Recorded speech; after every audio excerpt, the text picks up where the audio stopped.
Hello, this is a guy who likes fanfiction and is too lazy to read, so here is the Savior King, the Master Tactician and the Queen of Liberation in audio form. Check the description for the links to the author. Chapter 26. Fuck. Claude grabbed Bernadetta by the arm, threw her to the right and just narrowly dodged the bolting spell that would have otherwise come down directly on their heads. However, when one was dealing with bolting, narrowly was a relative term. The impact threw him off his feet while the electrical charge released by the impact blasted grated against his side. He was barely given any time to process the pain before he looked straight upward and saw another malevolent vortex of magic forming directly over his head. Kyuso. He spat, rolling over in a feeble attempt to get out of the way. His arm screamed in pain at the impact. Claude. Bernie's hands latched onto his shoulders, dragging him along the ground. Moments later, the lightning bolt struck the ground where he'd been lying. Again the dispersing shock washed over him, scattering his thoughts. This time it only lasted for a few seconds. Forcing himself up onto one knee, Claude heard Bernadetta shriek and then the screech of metal biting into metal. He glanced up and saw the diminutive purple-haired girl standing protectively in front of him, rapier raised and forcing away the axe that would have come down on one of them otherwise. Giving his head a violent shake, Claude forced his eyes to focus and saw his bow lying thankfully just a few feet away. He threw himself forward in a shoulder roll. Once his feet were under him again, he snatched it up along with two of the arrow that had fallen out of his quiver. Another threatening crackle sounded overhead. Kyuso, Kyuso.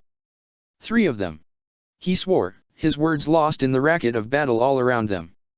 He darted back to Bernadetta, the ground shaking under his feet, grimacing as he saw her forced back, not quite strong enough to stand her ground against man in such heavy armor. Claude took aim, let out a breath in focus, and shot at the man's helmet. The arrow slammed into the eye through the slits needed to allow eyesight, causing the man to scream and stagger back. Bernadetta let out a half-terrified, half-determined yell and charged forward.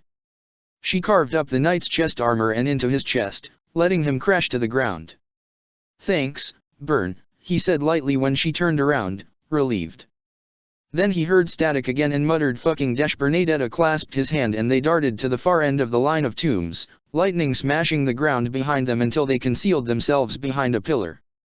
"Okay, I didn't expect that. We have to take them out," Bernadetta said, sheathing the rapier just above her killing edge. She slung the bow off her shoulder and shifted her feet into the beginnings of a dead-eye position. "Everyone's flattened to the walls. They can't advance so long as they control the room." "Noted," Claude said grimly, glancing over his shoulder. The Advance Force, a short, catchy nickname for the 3 combined classes of the Officers' Academy, Geralt's Mercenaries, and Sir Catherine and Sir Shamir, had been forced to split into 2 parties advancing up each side of the mausoleum. Several yards behind him, Hubert was throwing mire and miasma at the warriors surrounding him, and Edelgard, Hilda, was swinging her axe with intense fever at another warrior to force him back, clearly and visibly hell-bent on making her way toward Balthus, while Marianne alternated between healing, throwing Thoron at the archers trying to snipe them from behind varying pillars, and casting silence on the odd bishop. Ignatz shot at anyone he could reach, guarded by Didier, who finished off those he staggered. On the other side of the room, Ferdinand was pushing back an assassin while Catherine blazed through another one and Shamir skewered a third. Mercedes cast Physic with one hand before turning on her heel and casting Balganon at the knight approaching her. Caspar then slid in front of her, throwing a flurry of punches into the man's singed armor. Felix bolted past him to take on the knight's partner, the power of his crest blazing along his sword, carving through the axe brought down toward him and then into the soldier's shoulder straight through the armor. Petra had taken a bow in hand and was shooting at a pair of assassins trying to block off the way toward Happy. Edelgard was guarding her, axe in hand. Across the hall from him and Bernie, Byleth, and Dmitri were pressed against a pillar of one of the tomb lines, the latter healing the former. Linhard was standing out in the open, trying to lure out the siege magic with his strong resistance, but since there were 3 of them, neither Teach nor Dmitri were able to get any closer.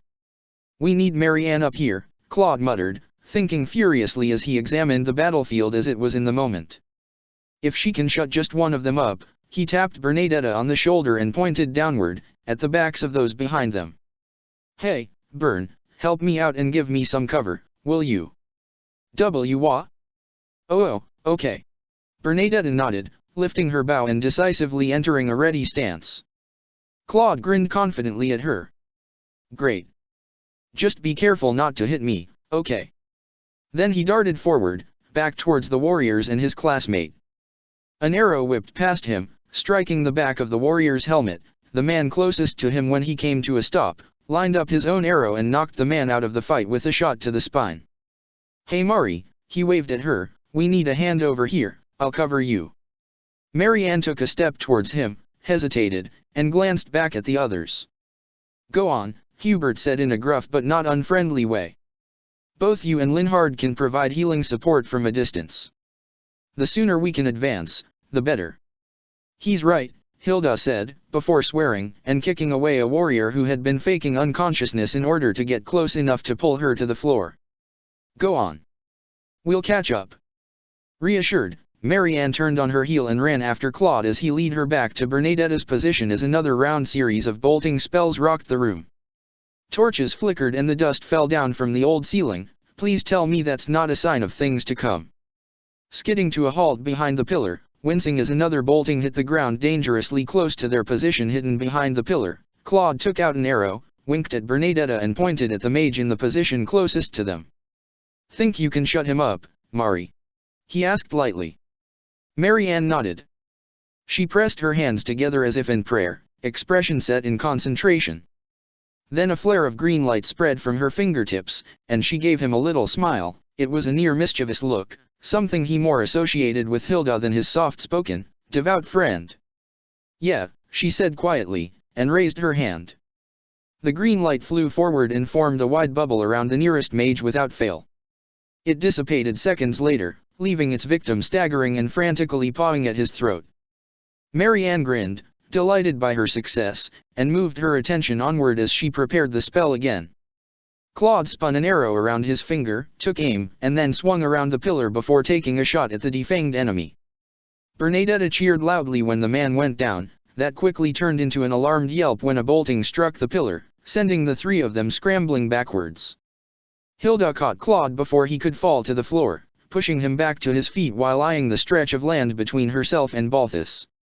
It was still several yards, and there were assassins and two knights forming a guard around her old friend and the bloody pillar rising from behind him.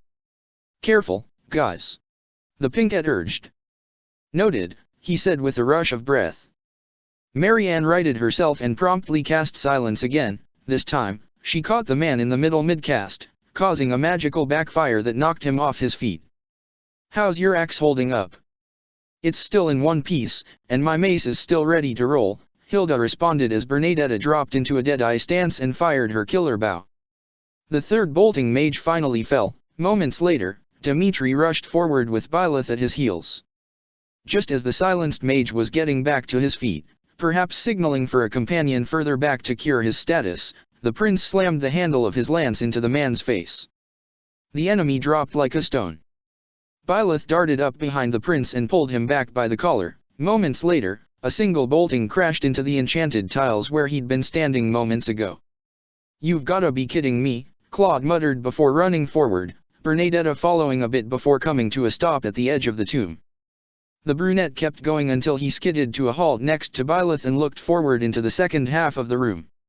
A man surrounded by heavily armored knights, assassins, warriors, and mages that formed a defensive line used in proper warfare tactics, rather than the disorganized copies typically used by lesser mercenaries/turncoats.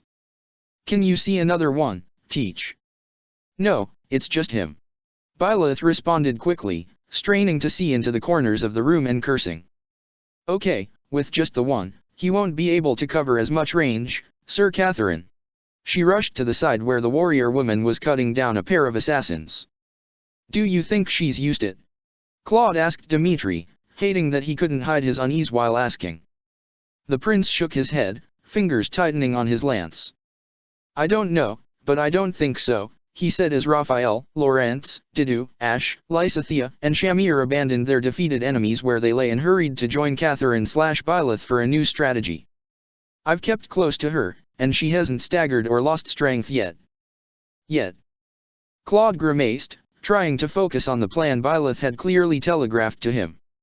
Nothing had ever damaged his confidence in his ability to plot before, especially not in battle. But he'd never been in the position of a protectorate of a woman who could turn back time. Or did Suthies turn back time for her? The vagueness of the explanation the spirit had given him could have gone either way. Now he was stuck with a nagging worry of whether or not any of the plans he'd used since arriving here had actually been all that clever or even useful. Had he obliviously walked into the jaws of death more than once, leaving Byleth to exert herself keeping everyone alive? Could he trust his judgment to not put them in a situation she would have to get them out of? Claude. Bernadetta's voice snapped him out of his thoughts. He turned back towards her and Hilda. The former was waving anxiously. I think we can get past them to Balthus. Then we can reach Yuri after. Help us, please. Claude nodded and ran back to her, knowing without having to look over his shoulder that Dimitri was keeping up. Save the self-doubt for the classroom, he chided himself harshly. You've had to plan your way around things since before you met her, you'll manage. No worries, Bern. He reassured her, patting her head. That got a smile out of her, easy and freely given unlike her nervousness when they first met. Something warm and frightening splashed inside his heart, and he quickly set it aside, afraid to dwell on it. Let's go. Ingrid quickly ran up to their side, bloody lance clutched in one hand, wheezing a bit but waving off Dimitri and Marianne's concern when the latter touched her arm. Just got winded, she panted. I'm good to go. They turned their attention to the wide pathway that led to Balthus and the red magic pillar blazing to life behind him. There were still 2 warriors blocking their way to the man, standing close enough to take him hostage and use him as a shield if they tried to snipe from a distance. Ingrid, try and stand a bit behind Mitya, will you? Claude said thoughtfully. Bern, you and Marianne draw them towards us, I've got an idea. I don't like your ideas, Bernadetta whined in protest even as she drew her killing edge. It's okay. We're right behind you, Dimitri promised her. Marianne nodded without turning around, and started forward, up to the last line of tombs across the floor. Bernadetta yipped and hurried after her as the budding priestess raised her hand, the crackle of Thoron glowing about her hand. Claude drew an arrow, notched it and waited, murmuring wait for it to Hilda, who was all but vibrating with tension, eyes fixed on Balthus.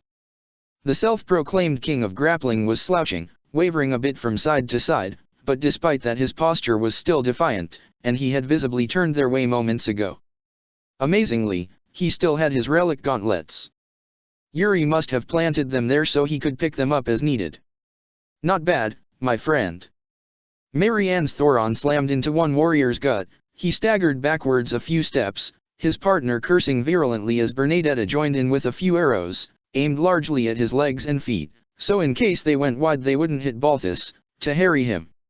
Sure enough, this sent both of them sprinting forward, along with an archer who'd been standing nearby, to crush their tormentors. A notion that came to a quick end when Dimitri threw a javelin with enough force to all but replace one warrior's head. Ingrid impaled the other through the gut with her lance, assisted greatly by the speed from his charge, and Claude shot down the archer while dodging the shot aimed at his own head. Hilda cheered and then hurtled toward Balthus. As Claude headed over to keep up with her, he glanced over to the side, just in time to see Geralt's mercenaries diving into the fray against the apostates' front lines. It was like watching a dance at the opera. A mortal savant blasted 2 knights aside with Ragnarok and thunder, allowing Hannah to leap over them and skewer that last bolting mage with her lance. Following her on either side were a hero and a female war master, the former guarding her from another armored knight while the latter fearlessly charged forward and pummeled an sniper into submission.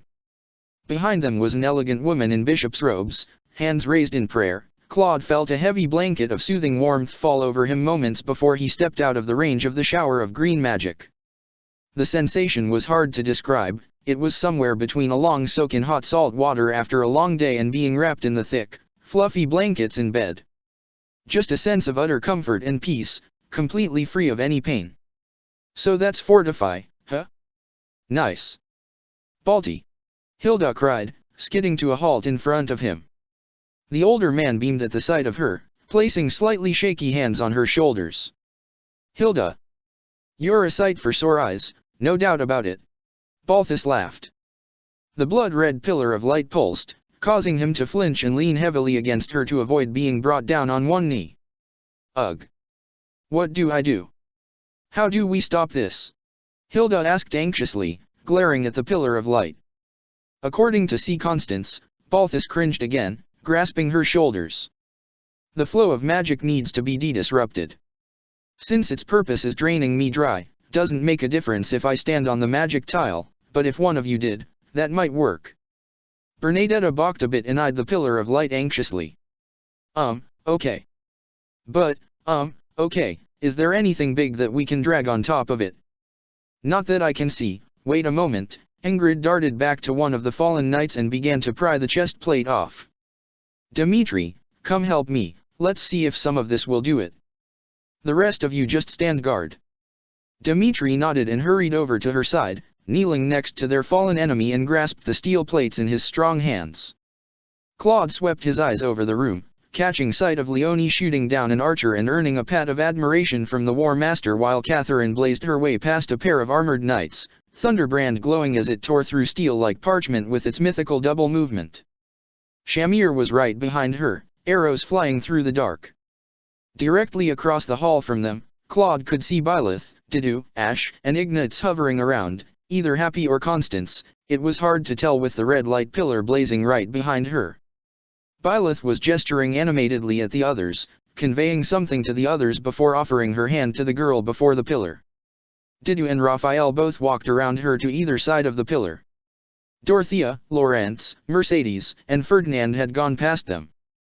Guarded by Catherine and Shamir, they were moving to help the girl at the far end of the room. The pillar behind her flickered and then suddenly grew much weaker. Claude squinted, trying to figure out what the hell they were doing over there to turn off the ritual.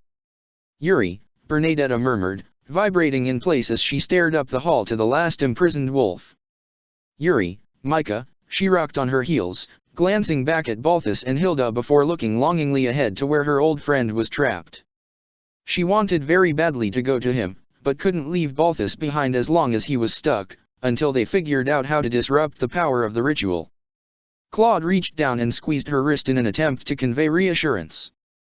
"We'll be right with him, Bern," he promised in a low voice. "It's because you look like him, I am sorry." Claude hesitated in the barracks, one hand still holding the arrows he was refilling his quiver with. He tilted his head back a bit to see Bernadetta and Yuri standing near the door to the stables. Bernie had her head bowed and shoulders slumped, her hands clasped together. Yuri was standing next to her, his body language artificially relaxed. It wasn't easy to see, but Claude noted there was a bit of uncertainty in his crossed arms, in the way he fidgeted slightly whenever Bernadetta stammered.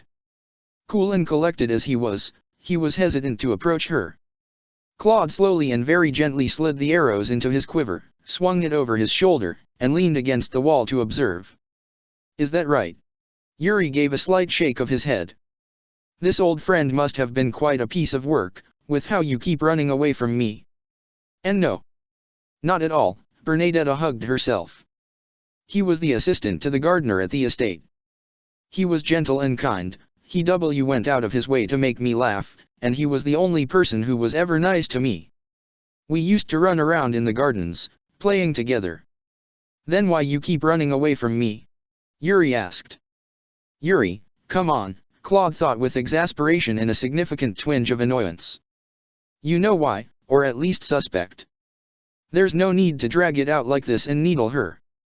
That's," Bernadetta flinched backwards, somehow shrinking to seem even smaller than she already was. Yuri's hand came up as if to clasp her shoulder, only to hesitate halfway and hang uselessly in the air for a moment before slowly being retracted. Bernadetta, staring at the floor and shivering, didn't see the gesture. "Do I have to tell you? You're a teetotal stranger. You don't have to do anything," Yuri said simply, yet almost gently. "But if you don't, you and I don't have a shot at knowing each other, and you'll carry on avoiding me forever." That's not good either." Bernadetta groaned, burying her face in her hands for a moment before looking up at him again. Her eyes widened when she spotted Claude over just past Yuri's shoulder. He smiled and waved his fingers encouragingly in response. That actually seemed to buoy her spirits, a notion that made Claude feel surprisingly happy, because she took a deep breath, stood up straight and met Yuri's gaze head on. "Oh okay, I'll tell you." She bit her lip. "My father hates commoners. He's always been like that, and when he realized I was spending a lot of time with one, he was really angry.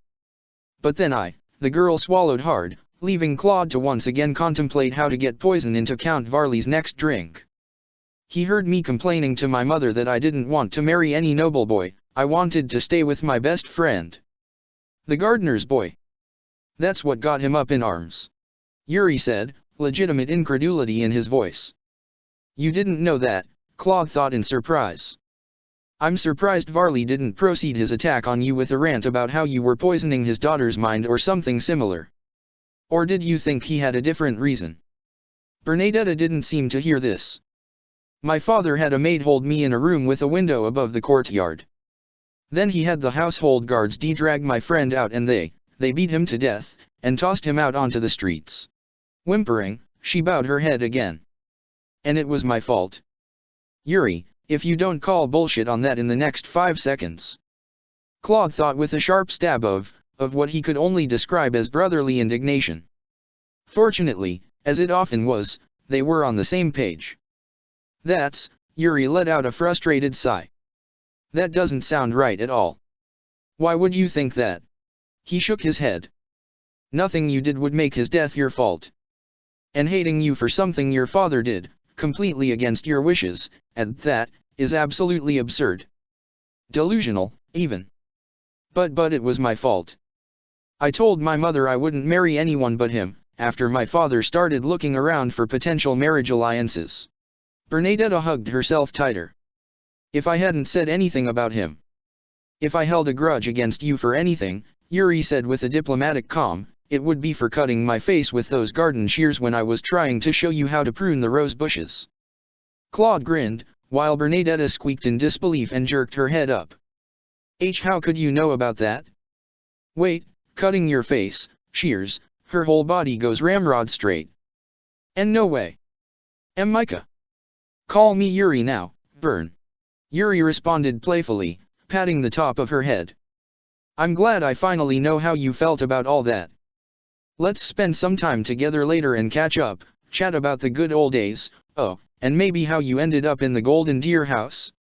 We have a lot to talk about.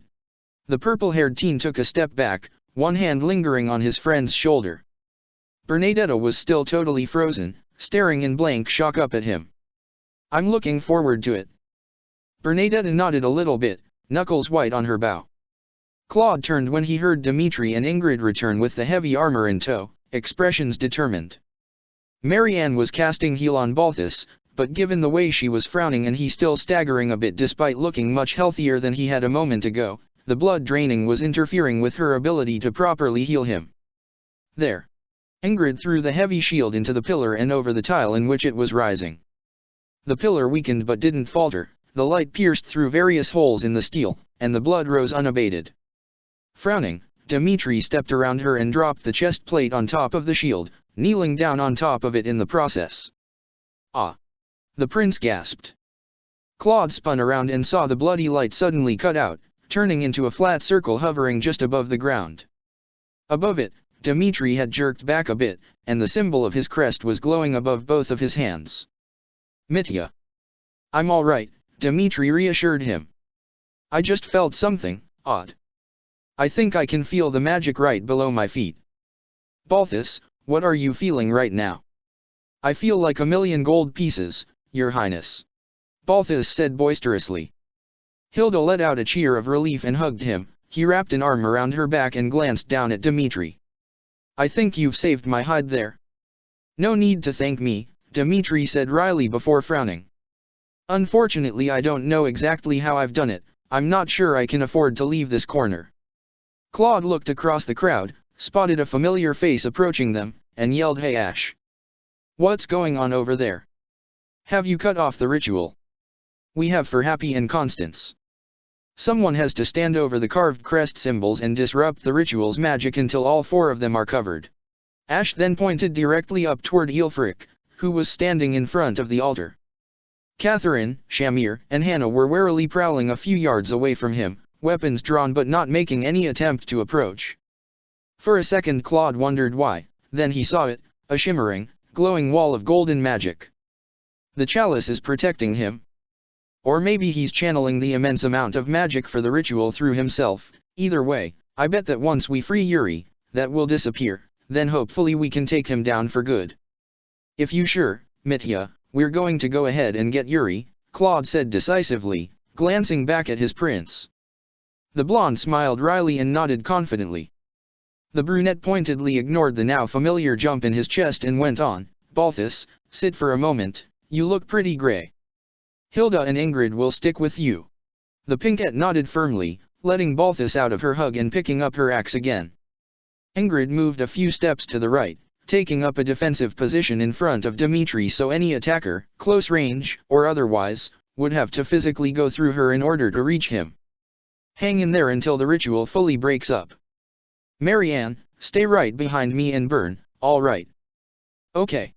Marianne nodded. I'll come too, Ash said breathlessly, crossing the remaining distance between them and skidding to a stop at Marianne's side. I've still got half a quiver. Claude grinned, reaching out and ruffling his hair. Ash squawked and flailed at him, but didn't object to the gesture with any actual severity. Good to hear. He said cheerfully, stringing an arrow in one fluid motion. Let's go. The group of four darted forward, rushing across the floor while the remaining apostates and mercenaries were putting up an admirable but futile resistance against their enemies. Yuri was on his feet, standing on one of the enchanted floor tiles and leaning heavily on his sword. Two warriors were dead around on his feet, the others who would have been guarding him had been drawn off and killed by Catherine and Byleth. Across the hall, Claude could see Teach frantically undoing the heavy ropes her father was bound in while Sylvain, holding an eerily familiar glowing lance, stood guard for her. I wonder if Rhea decided that the lance ought to stay where she could see it for the near future after that fiasco at the tower, Claude thought a little dazedly. Somehow, he hadn't noticed that Sylvain was carrying it with him until now. Somehow, seeing that damned thing again isn't very comforting. Yuri! Bernadetta yelled, running up to his side. Yuri tilted his head and half smiled at them as the four of them formed a circle around him. Hang on, Yuri, we'll get you out. She looked at the pillar of light behind him, took a shaky but fortifying breath, and then stepped into the red light. Yuri jerked involuntarily, reaching out as if to stop her. His eyes widened in surprise when the light died down to a small shimmer around her feet, the pillar vanishing entirely. So that's how that works, he said with tired admiration as Marianne gently placed her hands on his shoulders, murmuring the heal incantation. You lot are a sight for sore eyes. So are you, Claude responded with a grin, offering the violet-eyed teen his hand. Yuri clasped it and smiled in return, and this time, that warmth went all the way up to his eyes, tangible and sincere. You look like you just spent the afternoon running away from magical puppets. Please, don't even joke about that, Yuri responded, mock-affronted, as he straightened up. Balthus. His tone was casual, but his gaze was serious. He's fine, just catching his breath. Can't speak for Constance and Happy, but judging by the looks of things, they're taken care of as well. Claude watched Yuri's shoulders relax ever so slightly, his eyes soften. The other teen reached back and clasped Bernadetta's hand before asking, "Where's the professor?"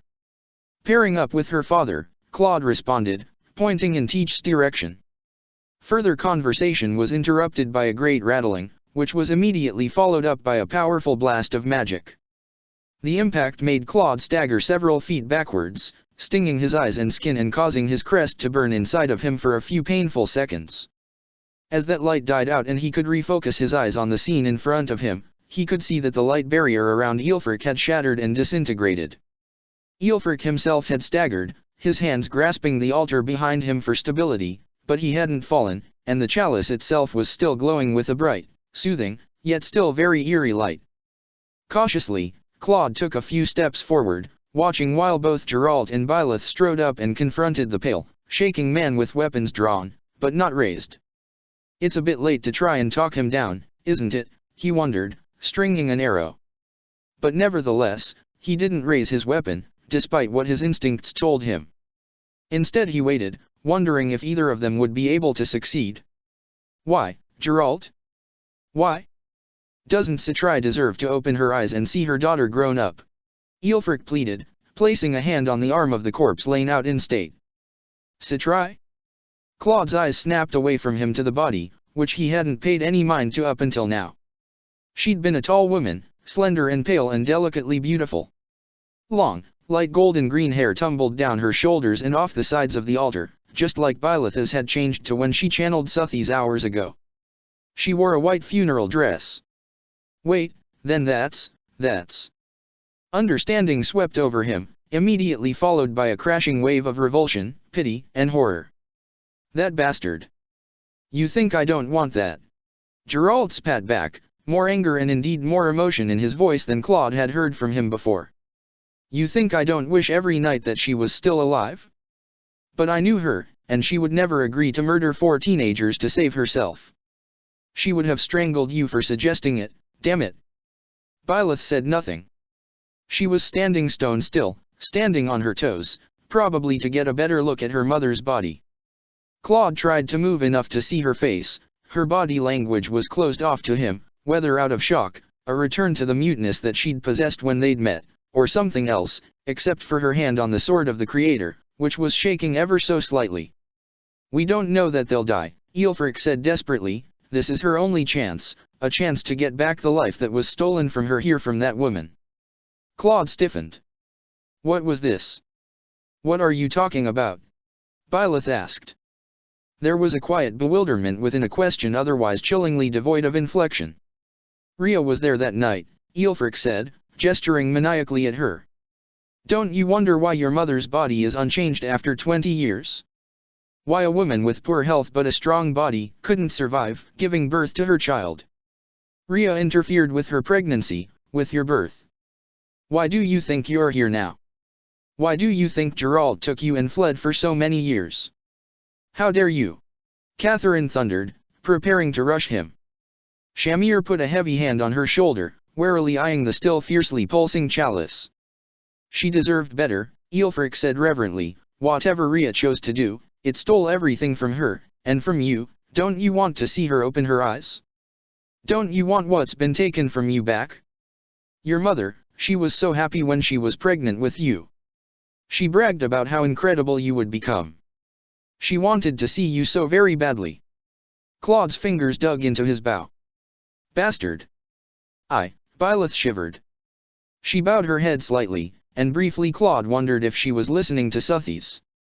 Could it work? With Suthi's to guide her, could Byleth make the chalice work the way Aelfric wants it to? The fact that he couldn't immediately dismiss the thought was a little terrifying. Of course I want to see her. The soft sadness in her voice made his chest hurt. Claude slipped closer, her height and her hair still mostly obscured her face to him, but I've wanted that for a while. But I can't murder my students to get her back, even if I thought it would work. She shifted her grip on the sword and looked confidently back at Aelfric. Not just because it was something she wouldn't have wanted. But there's a few things I can't do, some lines I refuse to cross, the things that make me human and more than just the Ashen Demon, teach. What was he feeling now? Something else entirely? I promised I'd protect them, so that's what I'm going to do. Eisner, Yuri murmured, his tone wrenching slightly on the name. He stiffened and tried to cover his slip-up with a rough coughing fit. Claude just cast him a quick sympathetic look. Unfortunately, Aelfric reacted as if he hadn't even heard her. You'll understand, he muttered seemingly to himself, turning around and placing one hand over the chalice. When you see, you'll understand, there's enough blood here, I need only to finish. Get away from the chalice. Catherine snarled and darted up the steps, pulling free of Shamir's arm. Thunderbrand flared. The chalice flared and then blazed with a blinding light that filled Claude's vision to the exclusion of all else. He threw up an arm and stumbled back a step, his back hitting a pillar, started and anxious screams echoing from every direction. For the second time in the evening, Claude was having flashbacks to Miklon and Conan Tower. He felt the ground under his feet shaking in great tremors, loud cracks echoing from every direction including above.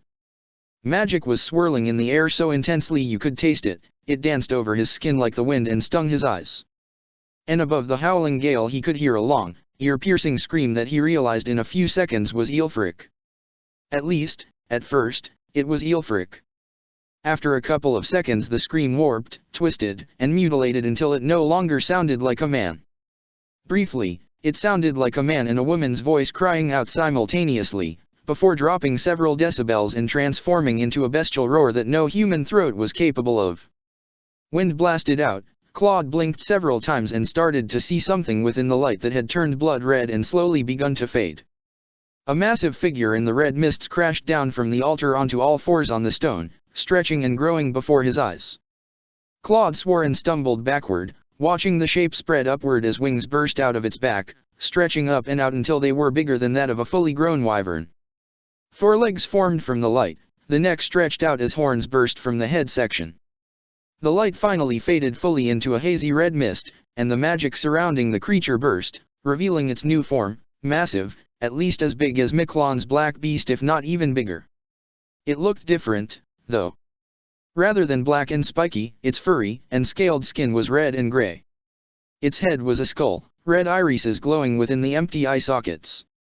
It let out another thunderous roar, head swinging back and forth as it glared at the puny humans surrounding it.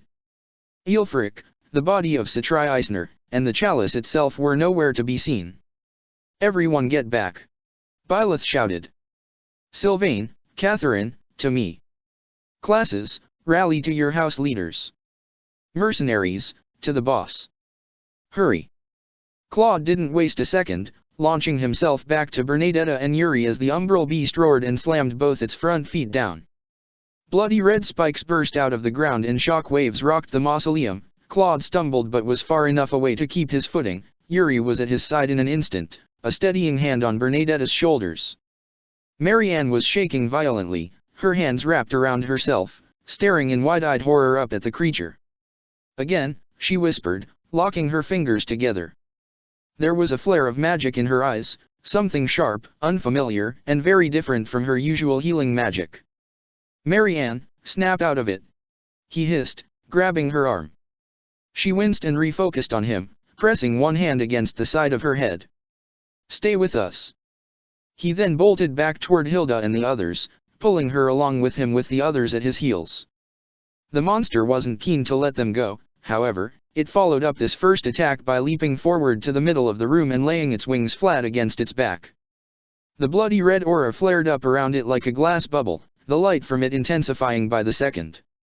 "Everyone fall back. Brace for impact." Claude couldn't tell if that voice belonged to Byleth, Catherine or Edelgard, but he heeded it nonetheless.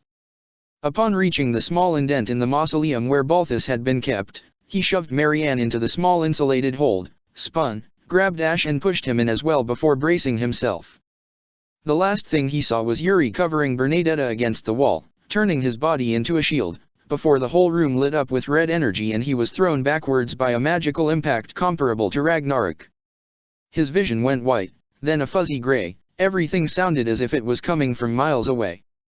Everything hurt, from his head to his legs. He let out a tortured and embarrassing whine of agony as someone moved him, lifting his upper body and letting his head rest against their shoulder.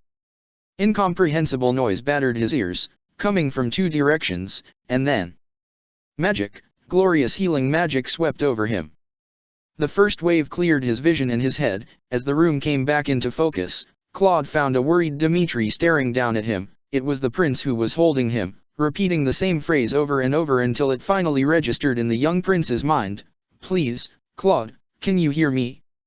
"Why yeah," he managed, sitting up as Marianne murmured another healing spell. The glorious warmth got rid of the last of the pain in his body, leaving only a slight wobble in his legs. Not great, but a hell of a lot better than what he'd been in moments ago. "Thank goodness," Dimitri breathed out, clasping his hand. "Can you stand?" "Why yeah, I think so. Everyone else?" "I'm fine," Ash said a bit shakily. Marianne quickly changed over to cast heal on Yuri's badly burned back while the latter staggered to his feet, much to Bernadetta's distress and protests. "Thank you, Claude. You probably saved my life." "Don't mention it, we need to move," Claude said sharply, grabbing his bow off the ground and watching the umbral beast. It currently had its back to them, snarling in anger as a red-hot attack sliced across its chest. Unfortunately he got up too quickly and his knees buckled, ready to give out again. But Dimitri steadied him, standing up and tugging Claude against his chest so the latter could center himself and regain his balance. The brunette's hand scrabbled against his shoulders and slid down the blonde's muscled chest by consequence. It took a couple of seconds for him to realize this, and he took a rapid step backwards when he did, his fingers hot as though they'd been burned. "Thanks," he said, praying he wasn't blushing. It was a stupid thing to concentrate on in the middle of this chaos, but he couldn't stop himself. He didn't get a chance to focus on Dimitri's reaction for more than a few seconds. Green light surrounded him in the blink of an eye, and then he found himself yanked backwards. The sensation was hard to describe. It was as if someone had hooked him around the middle of his stomach and yanked him back via a single rope. Disorienting but effective, however, because when Claude blinked his eyes clear again, he was standing clear on the far back left of the room, with Leonie on his left and a very determined-looking Flane on his right. "You have rescue," he managed very inanely when he figured out what had just happened. "Why yes," Flane said brightly. "I had been hoping to find a good time to demonstrate as much, but the professor had wanted me to focus on learning reason magic so I might better defend myself." "Excuse me for a moment." Her eyes narrowed and she put both her hands forward. Moments later, Dimitri appeared with Ash clinging to his arm. "Good. Almost done." "Thank you," Dimitri said dazedly, looking around frantically for his classmates for several seconds, only relaxing when he found them and saw that they were still in fighting condition. "Claude, what's the plan?" Raphael asked urgently as Yuri appeared with Bernadetta in his arms, having teleported over on his own. "You've always got a plan. What should we do?" Both Leonie and Ingats pinned him with hopeful looks as Flane pulled over Marianne next. I'm working on it, Rafe, give me a second," Claude gritted, not wanting to admit how badly on the back foot they were. Hurriedly he scanned the length of the room. Edelgard and all the Black Eagles, including Happy from what he could tell, were holed up in the furthest corner of the room directly north of them. It seemed like they were spreading out, scattering in every direction while casting varying spells and thrown weapons to harry the monster, or at least attempt to distract it, given how little damage they seemed to be doing. The umbral beast was bearing down on Geralt's mercenaries, led by the man himself, who was doing his damnedest to keep the monster's ire, even in the face of the liquid fire it was spitting at him and his companions.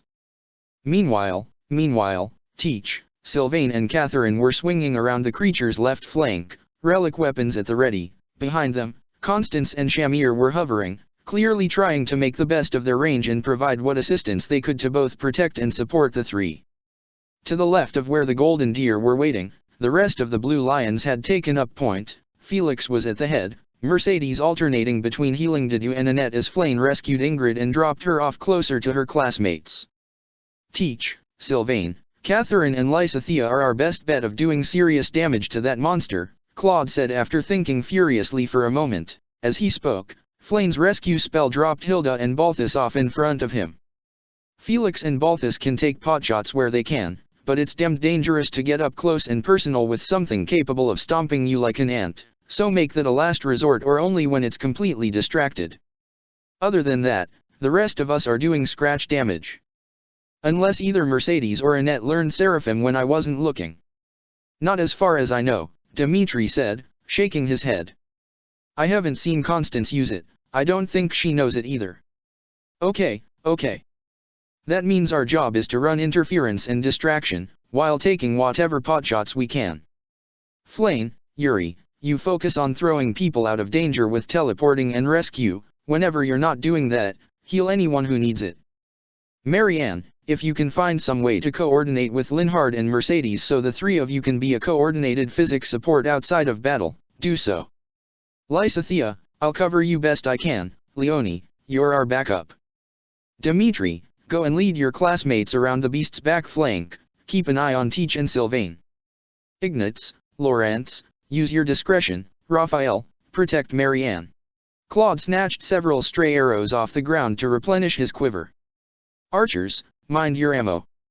And everyone, keep your position flexible and be ready for anything. We don't know if or when the beast will pull that trick out again. Dimitri nodded sharply. He and Ash sprinted in the direction of the blue lions, Marianne about 2 yards behind them, calling for Mercedes while Raphael took up a defensive stance in front of her. Yuri let out a calming breath and slid over to Flane's side, murmuring something to her he couldn't hear. Bernadetta scrambled between a couple of fallen apostates, tugging arrows free of their bodies despite her obvious disgust and remorse at the notion. Claude then glanced back at Lysithea, who was swallowing over a lump in her throat judging by how pale her face was. "Do you trust me?" he asked her without thinking. Strangely enough, the question actually snapped her out of the trance she was in. The white-haired girl glared at him and retorted with pure confidence, "Of course I trust you. Let's go." He felt himself grin in spite of himself after a second of shock. "Right, then." He sucked in a fortifying breath and began to run in Teach's direction even as she swung the sword of the Creator into the abomination's side, raking across its belly and ripping its protective scales off. The red hazy barrier against the creature's skin cracked violently in that area, and the beast roared furiously. "What's your best long sprint?" Claude asked Lysithea with possibly inappropriate nonchalance. He could see her eyes flashing without turning back toward her. "I'll be as fast as you need me to be." "That's the spirit," Claude remarked, feeling himself smirk. "Burning flames, Lys, you know, I think Father would love you if he had a chance to meet you in a mess like this." They were about 3 yards away from Bylithe's position when there was a white flare of light directly in front of them. Claude skidded to a halt and readied his bow. When the light faded, Aelfric was somehow standing in front of him, earning a disbelieving shriek from Lysithea. However, this was not the man they'd been fighting not long ago. Aelfric had blank, vacant eyes with no pupils, or any defining features whatsoever. They were more like white marbles someone had placed in an empty skull. The skin itself was too pale to be real, it was porcelain, smooth and pure as baked white clay. He was a bit too tall, a bit too thin, his hands only had 4 fingers, and he didn't speak, he didn't even look like he was breathing. Surrounding him was a red haze just like that surrounding the umbral beast. Claude didn't waste a second after his brain finished processing the macabre horror in front of him. He leveled his bow and fired an arrow directly between the creature's eyes. The impact threw Aelfric backwards far further than a normal human struck by one, and rather than crumbling to the ground like a normal corpse, Aelfric quite literally shattered into red dust upon hitting the ground. The red dust coalesced into an oval scale, glittering against the floor. "What the hell?" Lysithea sputtered, horrified. "Something tells me there might actually be a reason that all the preachers say that artifacts of the goddess weren't meant to be meddled with," Claude breathed out, staring warily at the scale for a second. "Kman, we can dwell on it afterwards." "All right." As the two of them approached Bylithe's position, the umbral beast let out a terrible screech, and red light swelled up around them again. Then, in the blink of an eye, it reappeared on the far end of the room, cutting the blue lions off from the black eagles that had been moving to hook up. Dimitri shouted "fall back," before throwing a javelin at the beast's head while students on both sides rapidly endeavored to obey. "Damn it!" Sylvain gasped, turning and rushing toward the creature's back. The javelin must have hit an open wound, because the furious beast had turned exclusively toward Dimitri who had run to the side, away from his fellow blue lions, despite his dogged attempt to keep up with him. Bylith paled, and Claude saw a telltale flash of golden-green light in her eyes. "Teach, no. You can't afford. Flame!" his professor shouted at the top of her voice. The green-haired girl waved frantically to indicate she'd understood. "Rescue me and Catherine." "Damn it, Teach!" Claude thought in panicked frustration as the green light teleported both women away before he could reach them and yell at his friend. "Lysithea, tell me you can make a shot from here." "Watch me," Lysithea said with a heavy gasp, pulling up on his right. They were half a dozen yards away from the beast. Bylith attacked from a corner, swinging the creator's sword forward in a long arc. The tip of the blade slammed into the paw the beast had raised to smash Dimitri aside, drawing a frustrated screech from it. Both Felix and Catherine rushed under said arm, slicing one after the other in an attempt to sever the limb. I can do it." Claude glanced back at her. "You've got good eyes, Prince Eling. They'll save you more than anything else you can think up," his father's voice echoed in his ears. Looking back at the beast, at the arm the two sword-wielders were hacking away at, and murmured, "I know you can, but let me help, just a little." Then he gently grasped her wrist just below the spell gathering in her palms and moved them up and to the left, shifting her aim just enough. Lysithea squawked but didn't shove him off as he looked over her shoulder just to be safe. There. Get him there. Seraphim. The white spell flew across the floor, flowing through the air for an agonizingly long second before slamming into the creature's arm, right into the deep groove Felix and Catherine had carved. The umbral beast screamed, red light flaring as it brought its wings down against its chest. Yuri grabbed Byleth, Flane picked up Dimitri, then Sylvain with rescue, and everyone else bolted in opposite directions, Didu and Ferdinand taking up the rear on either side. Claude, Lysithea, hurry back this way. Constance cried behind them. Claude wasted no time obeying, pulling his friend along with him as his crest prickled in warning. Two of the mercenaries jumped in front of them, shields raised, right before the impact. Claude pulled Lysithea against his chest, bracing her as he was knocked to the ground. Fortunately the fall wasn't nearly as violent as his first one, and while his head hurt on impact, he wasn't concussed, and better still, Lysithea wasn't hurt at all, merely falling off his chest onto the floor next to him. All credit to his small friend, she bounced back fast. She quickly rolled onto her knees and placed one hand on his head. The warmth of heel rushed over him as she scowled and demanded, "Hey, what the hell was that?" "You're mad at me," Claude chuckled lightly. "Great. That means you aren't hurt."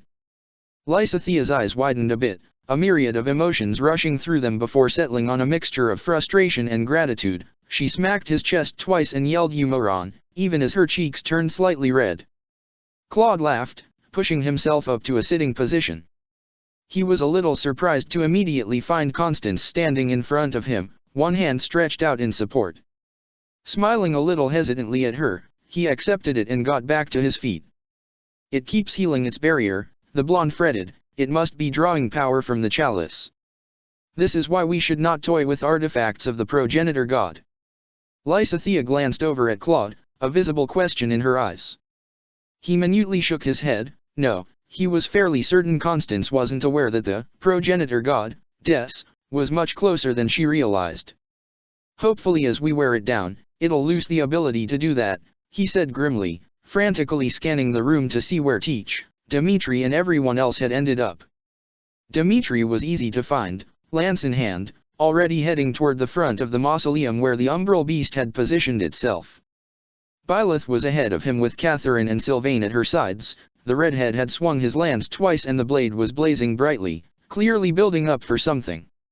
Yuri and Bernadetta were directing Mercedes and Marianne to heal a number of students on the floor, including Felix, Didu, Laurence, Ignatz, and Ferdinand, if Claude's vision through the haze could be trusted. Across the room, Edelgard, Hubert, Dorothea, and Caspar were hammering away a number of those creepy Eelfric dolls, which seemed to be trying to herd them into a corner.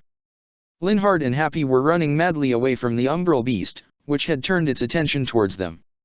Geralt was already running up to flank it with most of his mercenaries at his heels. Hannah, a bishop, and that war master from earlier were hanging back them.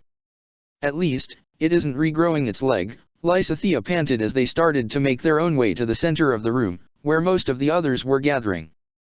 Shamir noted them coming before shooting down another Eelfric. "How much damage have we done to it? It doesn't look like it's slowing down at all. We've just got to keep hammering on it. And not put Teach in a position where she decides she has to kill herself using Divine Pulse again." "How are you holding up?" "I'm fine. You're the one who just used himself as a falling couch." "If she can snap at me, she's fine," Claude reassured the bishop, who was frowning at them in concern. The older woman rolled her eyes at that, but her responding expression was warm with respect. They linked up with everyone in the center, the newly healed, along with Raphael, Ignatz, Leonie, Ingrid, and Flane, all of whom looked rattled but otherwise unharmed. Marianne looked pained, her hands clenched and magic swirling around her feet. Claude could only spare a moment to wonder what was up with that when Aurora attracted his attention again. Sylvain, Teach and Catherine had reached the umbral beast. Teach led the assault with a powerful swing of the creator's sword aimed at the creature's neck. As its head reared back at either pain or an attempt to lessen the blow, Sylvain darted forward and slammed the lance of ruin directly into the beast's chest. There was a thundering crash, the splintering of magic, and a blazing crater was burned through scale and barrier alike to sear deeply into flesh, exposing chunks of bone. The beast screeched in agony, rearing back, Catherine, bold as her name implied, darted underneath it and between its two back legs, slicing at them with thunderbrand even as she passed and came out the other side. Those who wield a relic are an army unto themselves, Claude recalled reading in some history book. Well, reading was one thing. Seeing it with your own eyes, that was another. The umbral beast crashed forward onto its stomach, wings spreading across the floor, its tortured groans lingering, disturbingly human-sounding against the grumbling of stone pillars and the cracks forming in the ceiling. "It's down," Gerald shouted back at them. "It's on the ground, now's our chance." Dimitri was halfway across the floor, lance in hand, the blade glowing with the power of his crest. Claude huffed, caught his breath, and patted Lysithea on the shoulder. "We're going to get shown up at this rate." Kman. Knowing that was enough to galvanize her again, he threw himself forward. Hopefully, they could end this before it could recover and use that attack again. Bolting from Constance crashed down on the beast from above, off to the side. Balthus slammed his gauntlets together and threw a magical blast from them into the wing exposed to him, burning a sizable hole in it. Happy and Hubert stood together and simultaneously cast Banshee, fusing their attack to spread the slowing effect across at least half of the beast's body. Dimitri stopped about a yard behind Byleth, shouted for her and Sylvain to move to the side, and threw the lance straight forward. The royal crest flashed through the air in a split second before the lance embedded itself in the beast's skull until it was halfway through, causing a massive crack to form across the head.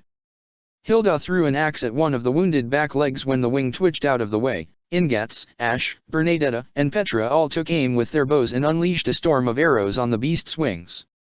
Claude added his own to that rain of doom the moment he was in range, noting with glee and relief that he could see their originally ineffectual attacks sinking in, bypassing the creature's unnatural defenses to the body below. Lysithea darted ahead of him to slightly behind Dimitri, carefully taking aim before firing Seraphim once again. This time she didn't need help aiming, and the spell struck home against the bone that Sylvain's attack had exposed. The mercenaries were not idle, either. The mortal savant and the bishop were both adding their magical attacks to the assault on the torso. The archer, the bow knight, to be more proper, but he was obviously without his horse down here, fired at the wings. Gerald, with a flare of his crest of Sirios, and wasn't that a fascinating thing to explore once they got through this last mess, threw a lance so to impale the wing and pin it to the ground, digging into the stone floor until it was like a pike, obstructing the beast's movement. Ferdinand took a long pike from one of the fallen apostates and darted in close, taking a daring maneuver to ram said pike into one of the beast's eye sockets. He was promptly rescued away by Flame before it could retaliate by biting him in half. Its head swung left to right, spraying black blood everywhere. Constance used bolting again, this time clearly aiming for the head. Dimitri's lance drew the lightning into itself and the open wound it had created in the skull, allowing the full force of the blast to catch and widen the wound extensively. Byleth stepped forward, twisting her wrist holding the sword, and lashed out with it again in an upwards strike. The flames surrounding the blade carved through the beast from the bottom stomach, slicing through the flesh weakened by Sylvain up through the skull up to Dimitri's lance, then past it and out through the top of the head. There was a deafening crash, and another great flare of red light. Claude winced, raising a hand to cover his eyes. A moment later, it was gone, and before the eyes of the exhausted contingent before it, the body of the beast turned to red dust and ash, losing all shape and crumbling into a small pile. Atop that pile was the chalice of beginnings, glittering softly in the light of the torches. Byleth slowly walked towards it, ignoring the worried shouts behind her of those who didn't think the battle was over. She made her way up to the pile, the creator's sword dropping to the floor from her numb fingers. A wave of worry choked Claude. He slung his bow over his shoulders and forced himself to run after her, ignoring how his body ached. When he reached her, Dimitri at his side, clearly sharing his fears, his teach had reached forward and picked up the chalice, cradling it in her hands. "Mother," she whispered when he came to a stop behind her.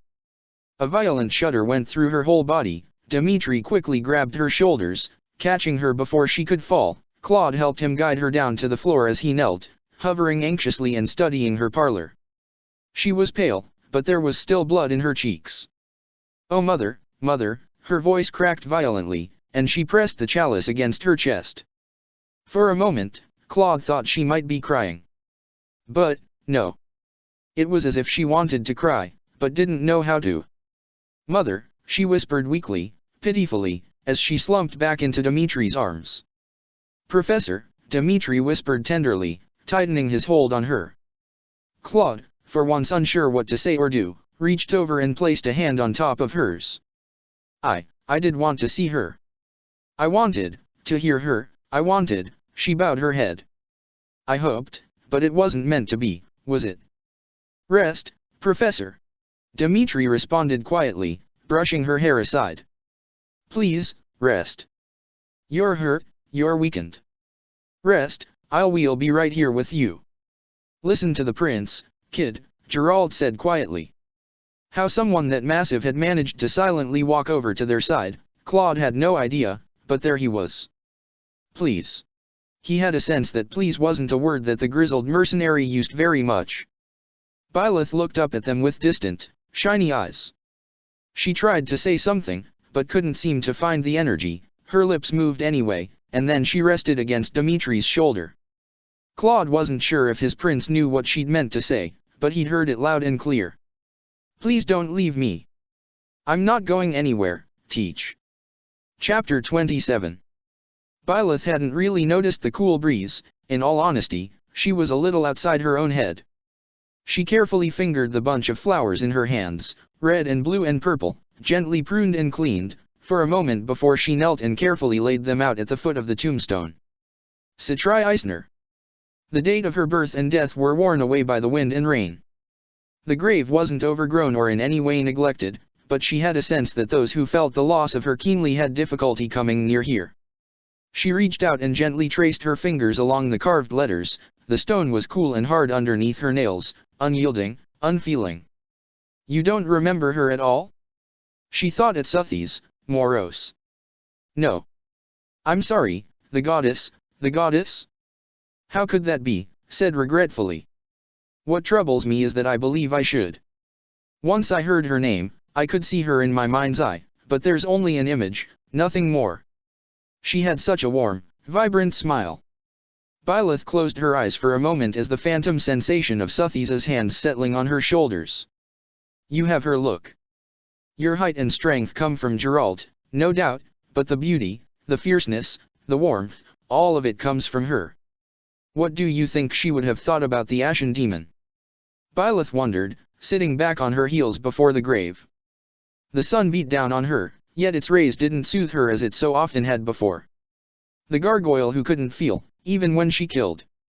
"She was your mother," Suthies said with pure confidence. "She loved you. She would have loved you no matter what." Byleth's eyes opened partway as she gazed at the stone again. She tried to remember her dream from several days ago, the image of her mother kneeling in the greenhouse and turning toward her with a smile.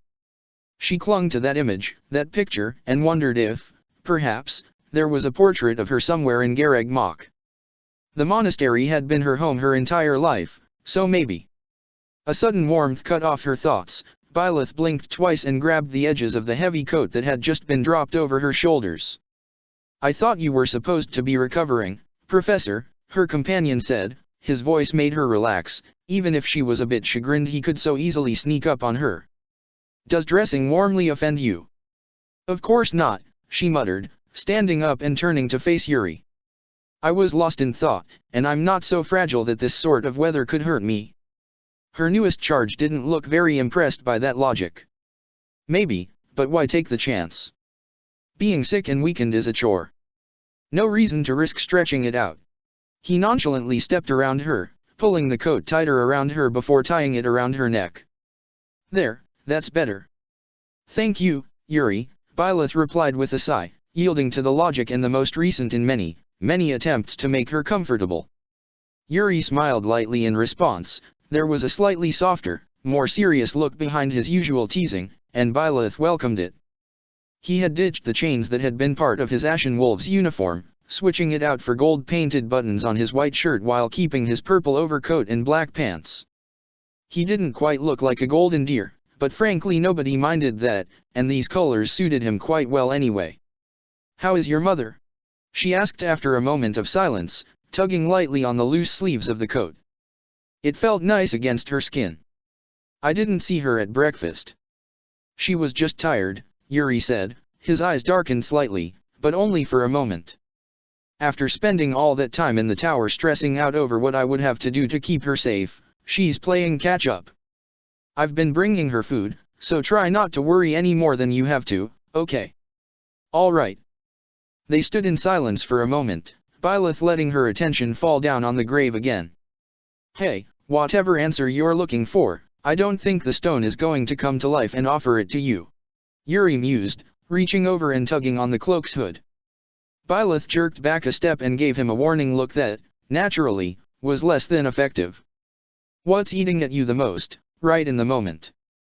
To be honest, I don't know. Byleth ran a hand through her hair, pulling it away from her eyes. I guess I'm wondering, why now? I knew all my life that she was dead. Even if I was different, for the longest time, I had wished for her to be with us before. Then why? She trailed off for a moment, hissing through her teeth as she tried to find the words to explain the sensations that had dogged her for the last few days. The emotions, the twisting, winding thoughts that kept her awake at night. Why do I feel so cold now? Why do I feel empty? It's like something punched a hole in my chest, and nothing I've tried can fill it. Yuri thought for a moment, then took a deep breath. At risk of sounding very condescending, there's nothing odd about that. He waited for a second. When she didn't do, well, whatever it was he had been expecting, he went on, you've never really had a mental image of your mother before now, did you? All you knew was that she was gone, and how can a person mourn or miss something they never really had? That night, Aelfric showed you her body, perfect and undamaged by the years, dangled the possibility of restoring her before your eyes, and then his folly turned that body as well as himself into a monster. You essentially lost your mother again, right in front of you. It's only natural that you feel that loss more keenly now. I feel like I owe you an apology, Yuri. Byleth said quietly, looking down at her feet. She could feel Yuri staring at her sure as if his gaze was a tangible thing. How can that possibly be, after you damn near died twice saving my neck? Because, for a moment, I wanted it to work. She grasped her shoulders. The ritual. I knew you were in serious danger, but for a moment I hoped that it would work, and my mother's eyes would open. I couldn't go through with that thought, though. You were right there, you were alive, and I couldn't risk that you would die in the process. But for a moment, I almost dash. Yuri's hand snaked under her chin, gently but firmly lifting her head until their eyes met. Professor. I used 3 of the only people who, in my whole life, genuinely considered me their friend as pawns in a game that could cost them their lives. I brought you and your students into my scheme, knowing you could damn well die in the crossfire, to bolster my chances of saving my own mother. I'm a lot of things, but I like to think I'm not a massive hypocrite. I'm not going to begrudge you a moment of weakness in the face of everything you did for me. A moment didn't stop you from saving me. Everything that you did, that you had no reason to do, there was nothing in it for you, but did anyway, more than make up for it. Byleth stared back into his intense violet gaze, seeking for any hint of dishonesty, any sign he was hiding his real feelings behind an answer that may have been expected from him. But if he was being anything but sincere, she couldn't see it. Thank you. Yuri relaxed and smiled warmly back at her. Don't worry about it, you hear me? I don't have to bribe you with sponge cakes before you accept that all is forgiven, do I? A little warmth spread through her cheeks. Ugh, how did everyone find out about that anyway? She grumbled half-heartedly, thinking back to the massive and very tasty cake Ash had brought her the previous night. You'd think I'm the only one who takes seconds when it's on the dessert menu. True, but you are one of the few who takes thirds and fourths, Yuri said faux-innocently. He promptly dodged the punch she aimed at his shoulder. What? It's not like you put the same effort into hiding your cake intake as Lysithea. Watch it, or I'm going to offload all my paperwork onto you. Byleth threatened, crossing her arms. Ah, but then how will you punish Balthus for getting into a bar brawl or racking up another tab? He asked teasingly. Easy, Byleth responded serenely. I'll put him on laundry duty for the rest of the month. Yuri made an exaggerated face at her. Now that's evil. You're becoming a proper professor after all. He dodged another punch with a laugh. Byleth scoffed at him while wrestling down a sudden desire to smile. Darn it, Yuri, she thought with a twinge of fondness. In the aftermath of the beast's death, she'd passed out again, consequence of using Divine Pulse twice so soon after burning out, necessary though it had been, so Dmitri had carried her back to the infirmary and gone to give the situation report in her stead alongside her father. When she'd woken up several hours later, Ria, her father, Claude and Yuri were sitting at her bedside, both to check in on her, and tell her something surprising, namely Balthus, for reasons known only to Suthies and himself. Suthies had snickered merrily at her surprise, which was just rude, had decided to join the Geralt's mercenaries to work off some of his debts, including a mysterious new debt that he now owed to one Byleth Eisner. Apparently, despite their usual immunity to his bouts of insanity, his friends had unanimously decided to follow his lead. Yuri wormed his way into the Golden Deer as a part-time student, part-time assistant. He'd had the nerve to smile cheerfully at her when she'd protested that wasn't a thing. Constance had elected to work under Seath as a new commander for practice battles, while Happy had declared she was fit enough to finish her education and thus would attend her lectures too. See to that. She'd been totally bewildered. Blindsided. They didn't owe her anything, why were they doing this? Suthies had reminded her of an earlier joke she'd made at her host's expense, about drawing in pretty boys without even meaning to. Byleth had protested and noted that half the Ashen Wolves were girls. That just made the goddess snicker, remarking that she was astonishingly oblivious for a girl as beautiful as she was. Having no idea how to respond to that, Byleth had grumbled about her lacking the dignity of a goddess. Suthies merely pouted, reminding her that she didn't remember how dignified she, as a goddess, typically had been. As confused as she was, Byleth didn't actually mind having Yuri, Balthus, Constance, and Happy as a part of her class. They were a loyal group, they got along with her other students very well, and she rather liked each of them quite well. There were still strong ties with each of them to Abyss, Yuri in particular, but they were enjoying their newfound freedom, even in the wake of Ylfric's betrayal. She was glad of that. Hey, her father's voice startled her out of her thoughts, and further attempts to dissuade Yuri from further teasing. The two of them turned toward the stairwell to find him standing there, looking a little awkward with a book of all things tucked under one arm. Am I interrupting something? Not really, Yuri said, glancing back at Byleth. He seemed to read something into her father's mood, because he added, if you need to borrow the professor for something, I'll go and catch up on my reading. I appreciate that, Gerald said with a nod. Yuri gave her a smile and then trotted back over to the stairwell, only to scale the stone wall and leap over it with a dramatic flair. Her father snorted in amusement. Show off kid, he's as bad as Regan. If he hears that, he'll consider it encouragement, Byleth deadpanned. Gerald snorted in amusement, making his way down the stairs and coming over to join her. Up close, she could see that the cover of the book he held was worn, and had a thin coat of dust along the top of the pages. And his other hand was in his pocket. What is it, father?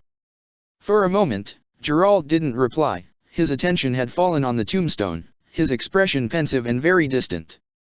She'd seen him with such a faraway look a few times before. He did his best to hide it, but when she woke early in the morning she often found him staring up at the sky, or back toward the east, back toward Garag Mach. She knew now, lost in a dream she had to wake him from.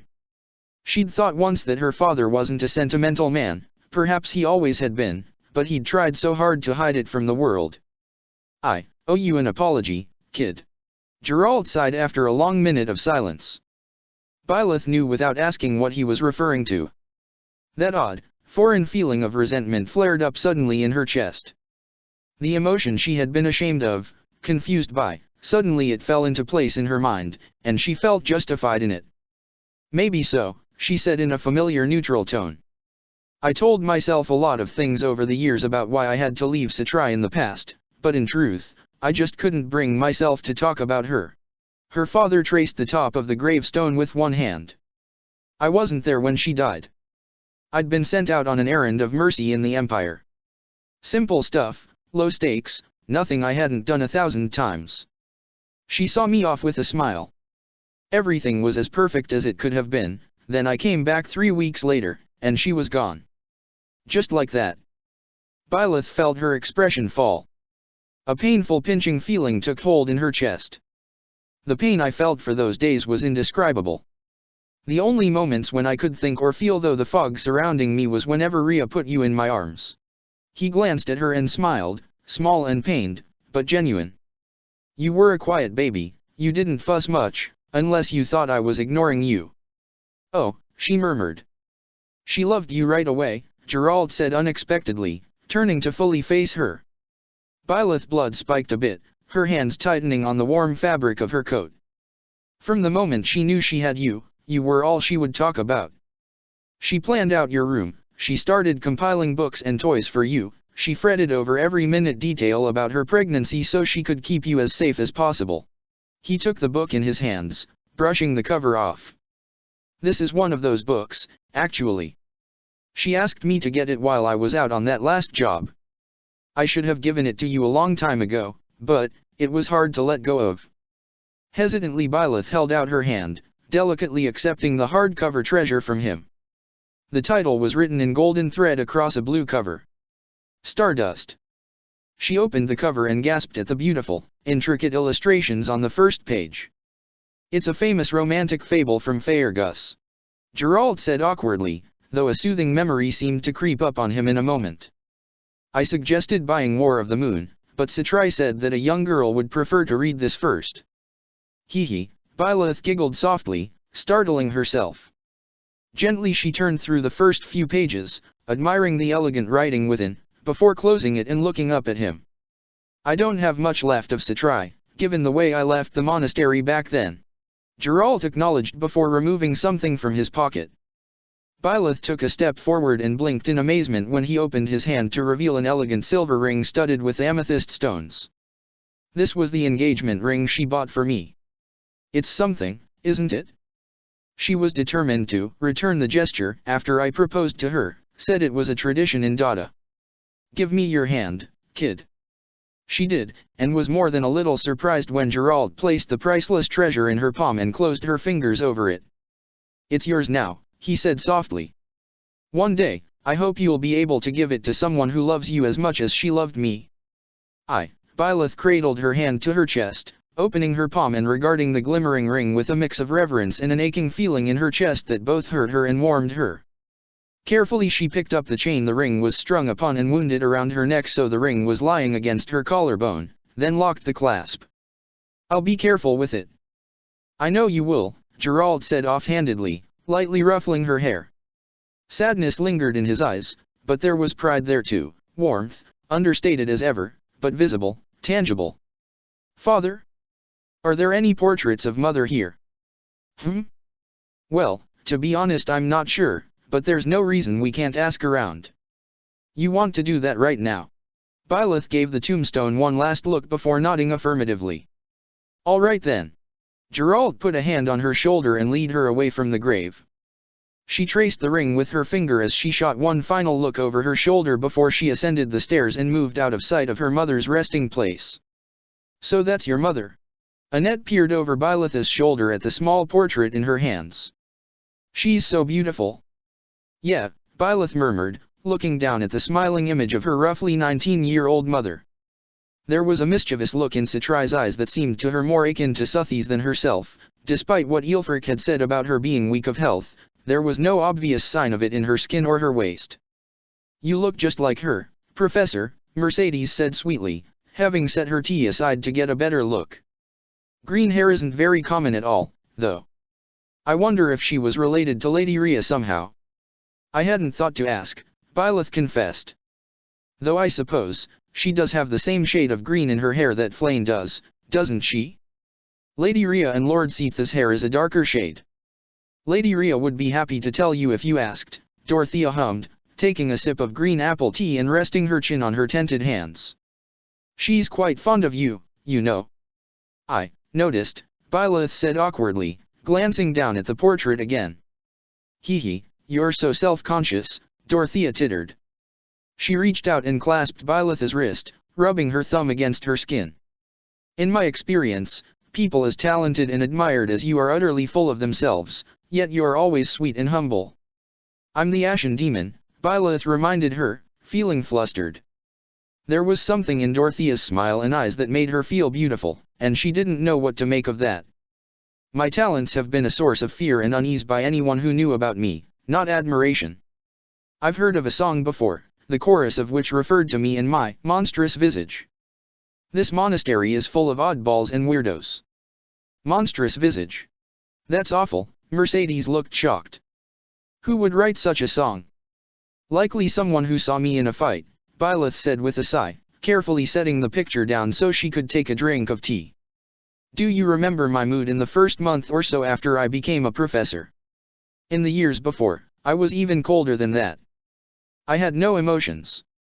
With that, I could kill without hesitation, or pity. That's part of what made me so capable. She shrugged, suddenly feeling anxious under the worried gazes of the three girls. It's no wonder that some saw me as a monster. But you're not one, Dorothea said with a frown, giving her wrist a gentle but pointed squeeze. You're a warm, caring person, and you put all your will and energy into protecting us. No monster does something like that. That's right.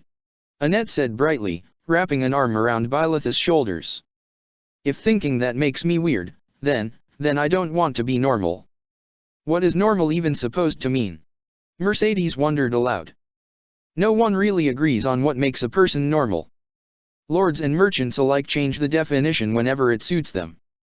Byleth ducked her head, embarrassed and touched by the display of affection from three students who technically weren't learning under her. Thank you. Dorothea winked before sitting upright again in order to refill everyone's teacup. Birds chirped overhead. The pavilion they were sitting at was usually crowded, but today seemed to be a slow day, because only 2 of the other tables were taken up, leaving plenty of room for them to linger comfortably while making conversation. Despite what she'd initially thought when he'd given it to her, it seemed that Byleth was destined to get a lot of mileage out of Ferdinand's gift of a tea set. Her semi-annual drinks with Claude aside, it was an easy way to spend spare time with her students, keep up with their moods, and it just gave her an excuse to spend some time with them. She'd tapped Claude for help finding out what sort of tea his classmates preferred. He must have let it slip, because both Annette and Mercedes had come up to her independently asking if she would have a drink with them.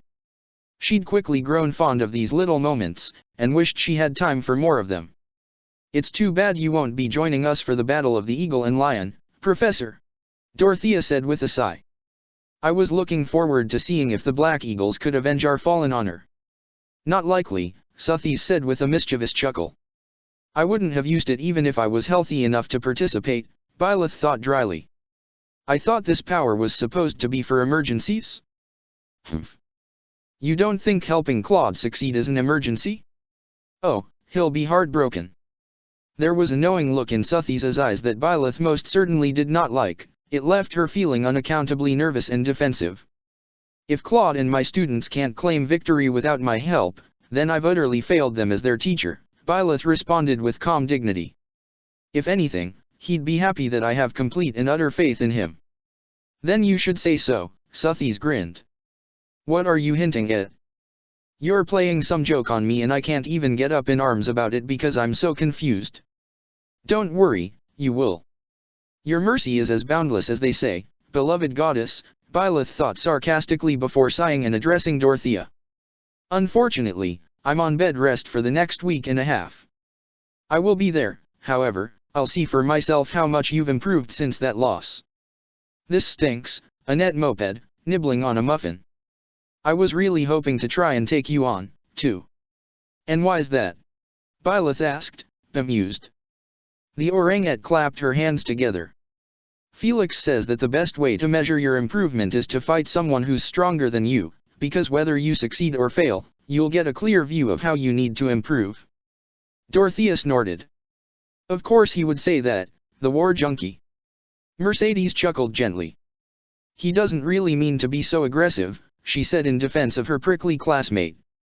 Felix holds himself to extremely high standards. His older brother, Glenn, was one of the youngest knights in Faergus's history. He was tremendously gifted with the sword.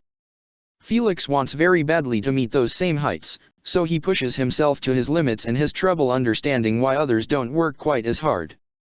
That did make the songstress's expression soften a bit. Right, he did have a brother, didn't he? Annette sighed. Yeah, Sir Glenn died protecting Dimitri in the tragedy of Dusker. His Highness said that without him, he almost certainly would have been killed along with his father. She rubbed her arms. Apparently, Felix was never the same after that.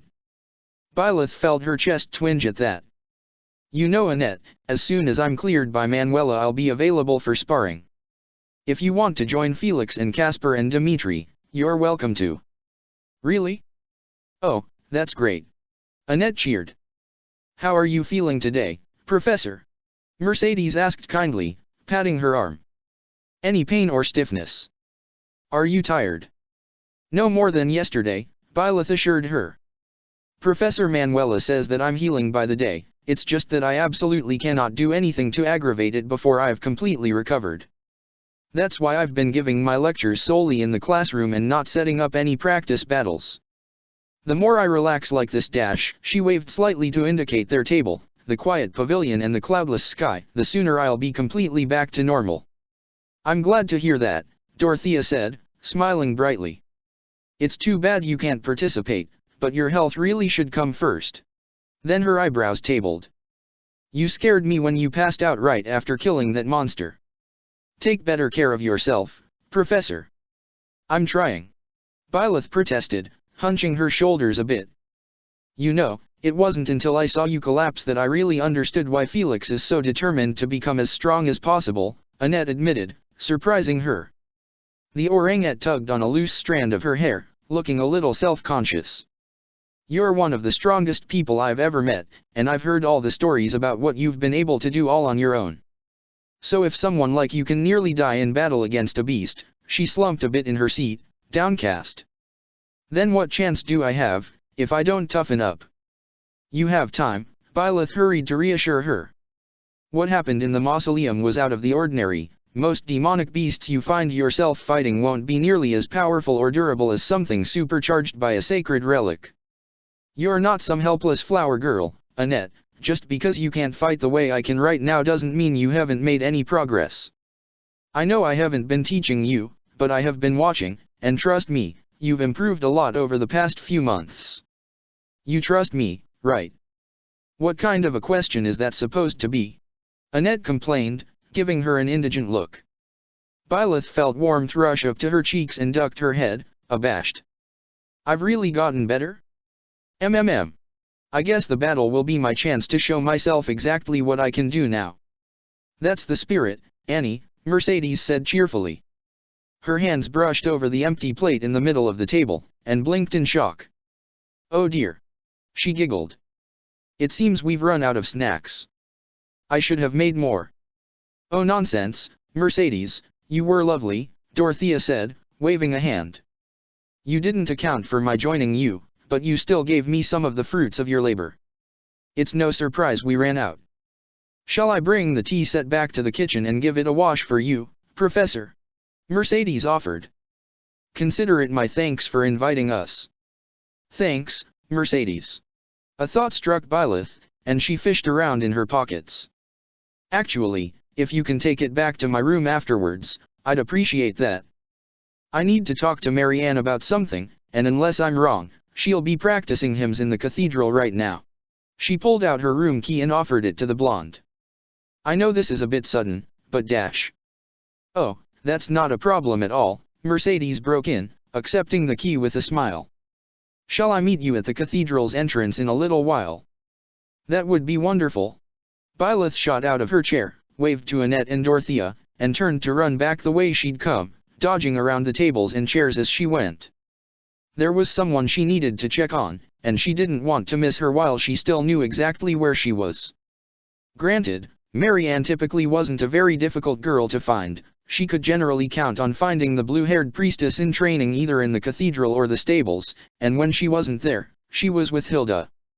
However, Marianne was also a shy individual who was perfectly capable of disappearing when she wanted to, and Byleth very dearly wanted to speak to her. Fortunately, there was choir practice at the end of every week, and Marianne had with some prodding from Hilda started attending. Meaning that unless she'd suddenly fallen sick or some other thing had popped up out of nowhere, that was precisely where she'd be.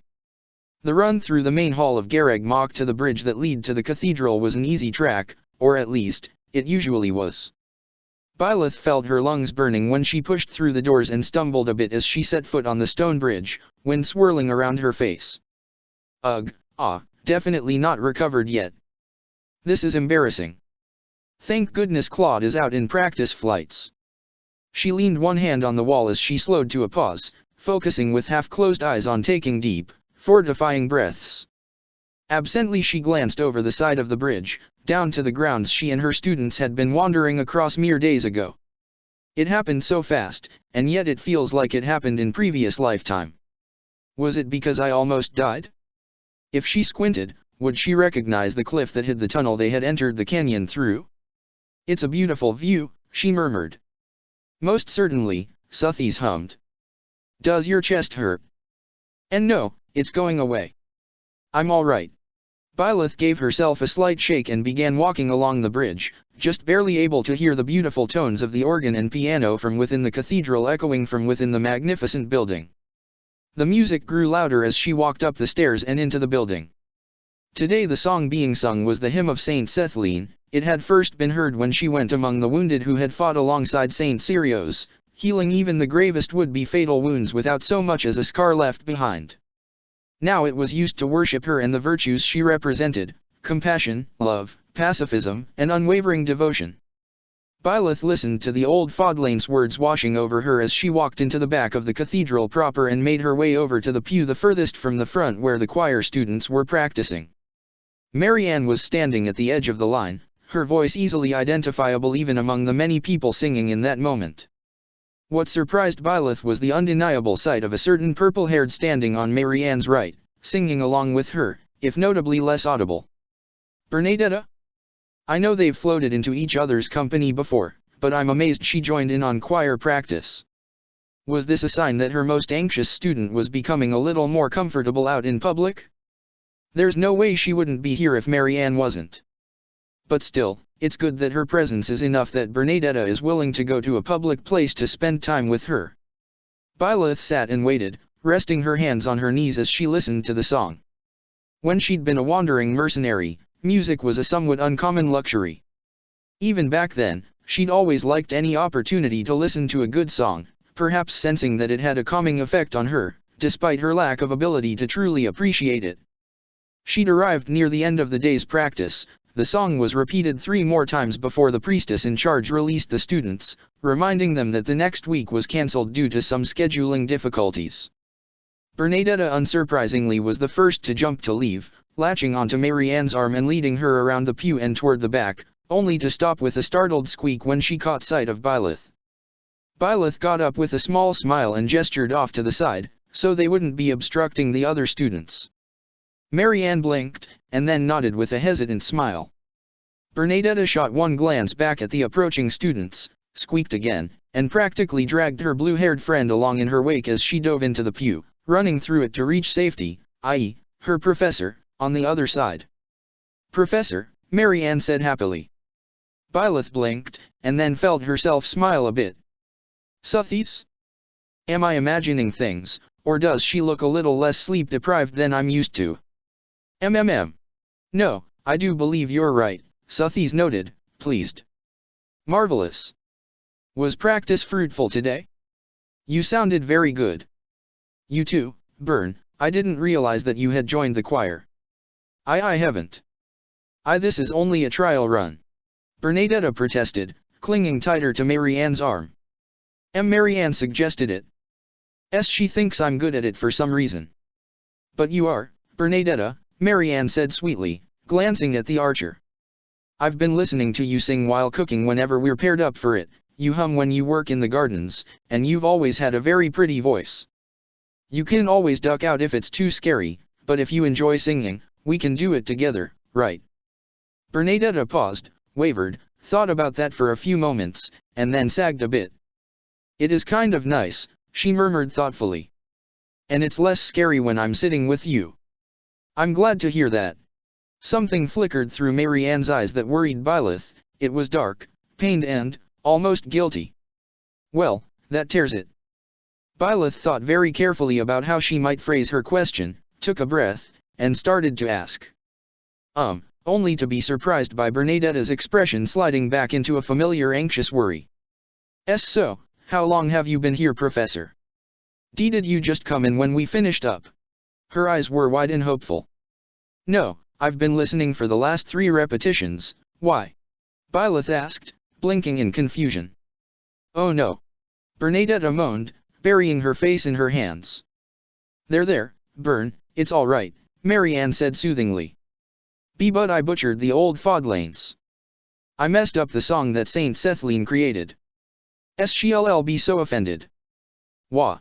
It took Byleth longer than it should have before realizing what Bernadetta was worried about, then she let out an exasperated sigh. Which was less dramatic than Suthi's own reaction. The child ghost sputtered and cried, what? She can't possibly think I'm going to smite her over something so trivial?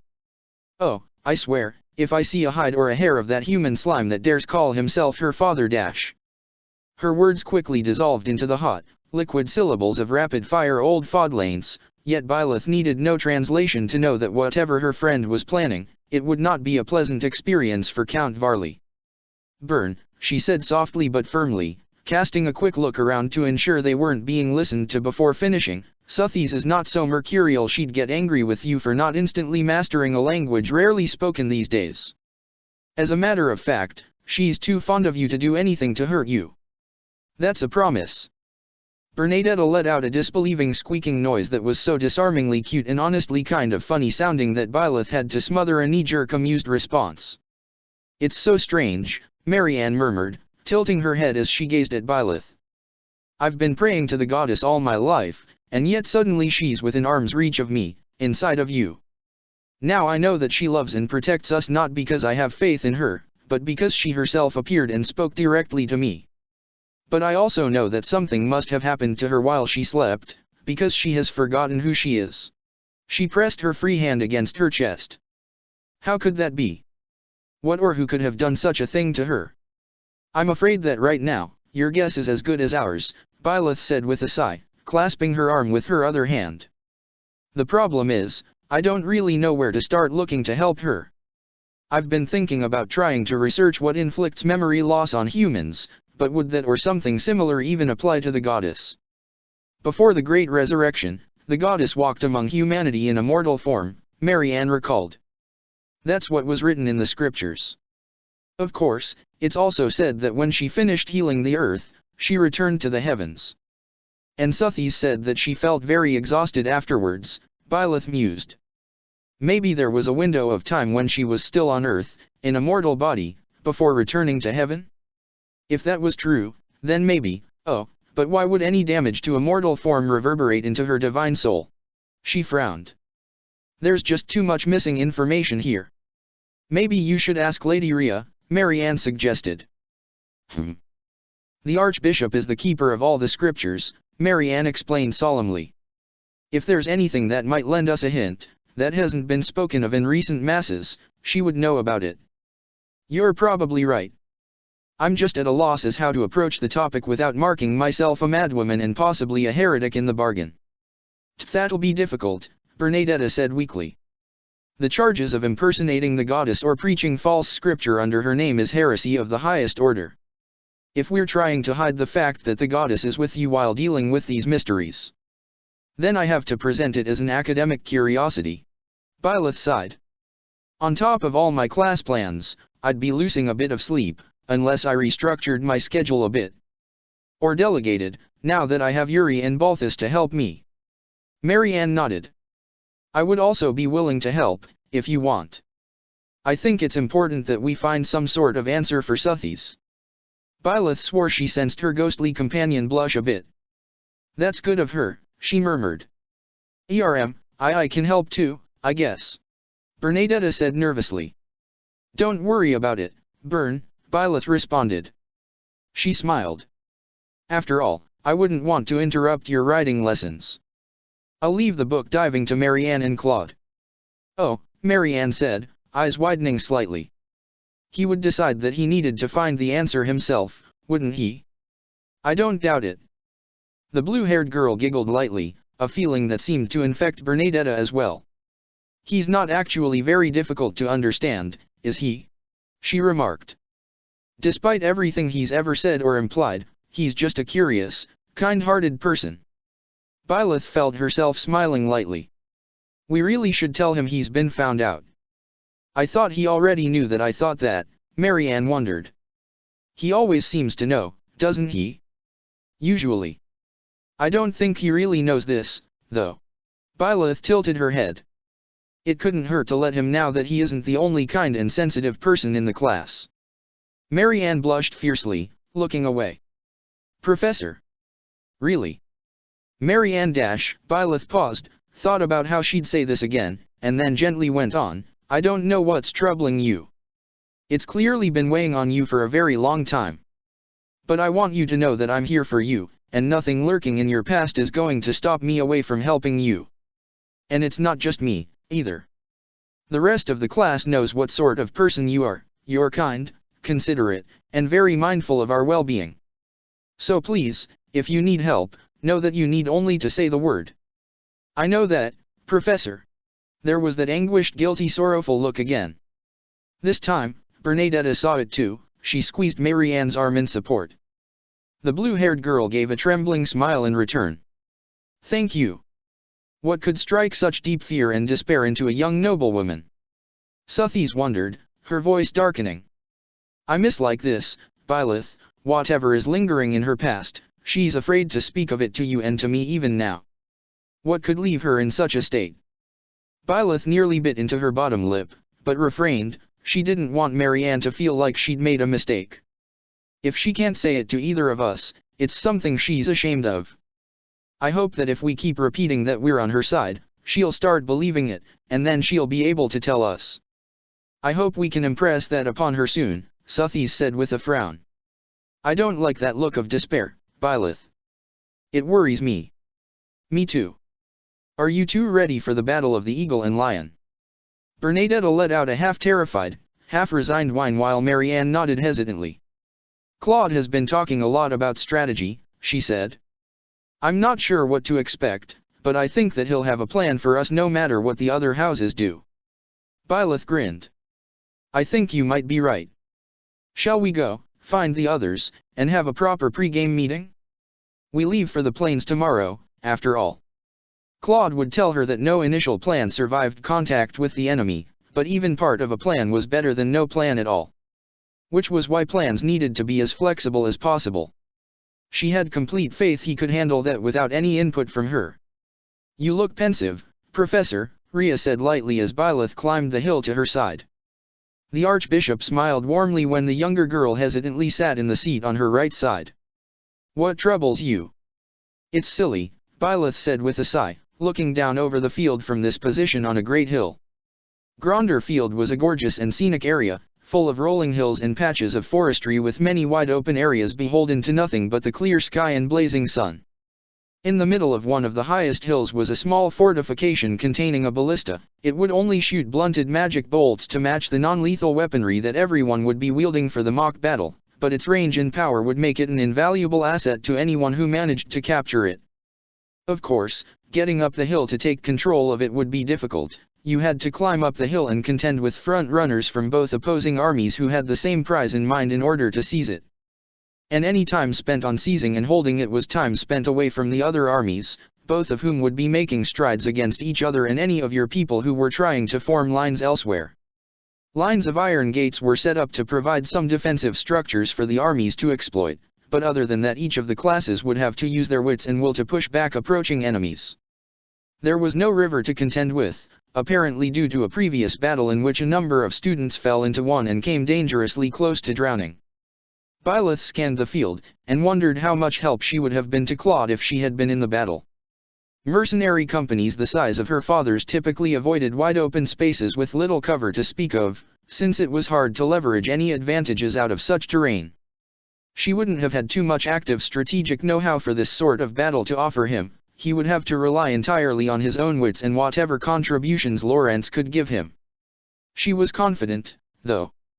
I have this knee-jerk dislike of my students going into a battle without me, she confessed. Most of my brain knows that they're going to perform magnificently, but there's a little voice in the back of my head that's worrying incessantly. Hey, don't blame this on me. Suthies pouted. I've been putting so much effort into getting you to stay calm, that's just rude. You know what I meant, Byleth retorted in protest. Rhea let out a light, musical chuckle. I fully understand, she said sympathetically. It's hard to leave dear friends or loved ones to tackle a problem without any support, no matter how confident you are in their abilities. She gestured to the field. Think of it not as being unable to help, but stepping back to admire how much they have improved since you first began training them. Byleth bobbled her head. That is the plan, she responded. She glanced over at Seath. The tall, usually stoic bishop was affecting his typical unshakable visage, but that was undermined by his constantly glancing down at the golden deer camp where Flame was preparing alongside her new classmates. Seath, have faith in your sister, Rhea chided, having noticed his fidgeting long ago. No harm will come to her. Even if there is an accident, there are bishops posted all around the borders of the field. These are perfectly controlled conditions. This is her chance to show you and herself that she is learning to defend herself well.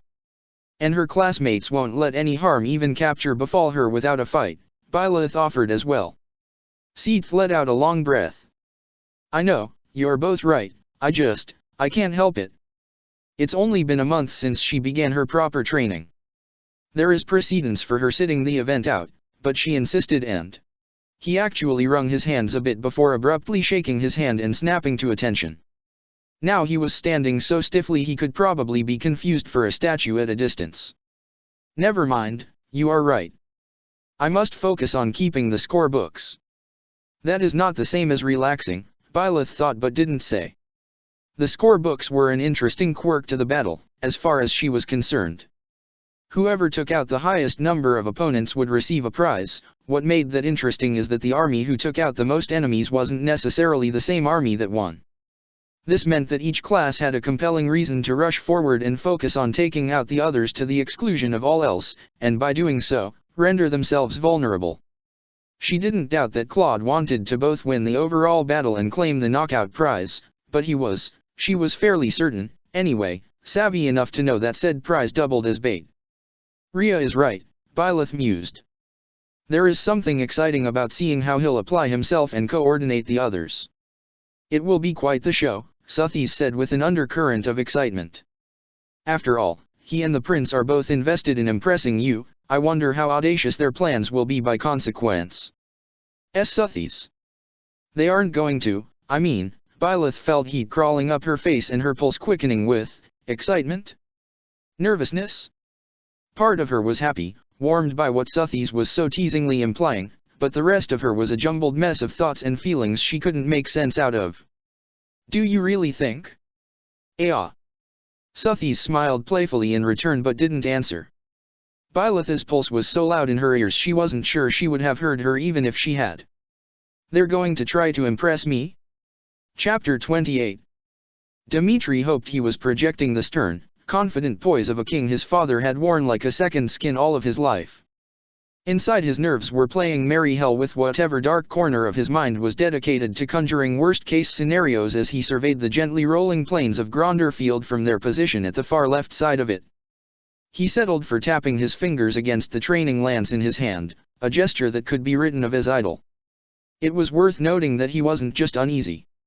Excitement pulsed through him, raw and burning with anticipation as he once again considered the field, the fortifications, and the plan he and his fellows had come up with.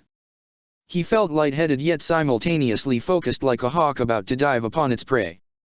This is my strength. This is where I am at my best. He rolled the lance in his palm, feeling an easy smile cross his face even as he examined the tempting prize of the ballistic even as he planned to avoid the obvious trap. It's time to test myself and see what I'm made of, what we're made of. Eager to get started, Your Highness. Sylvain teased, patting the mane of the beautiful black mare he'd taken a liking to during riding practice.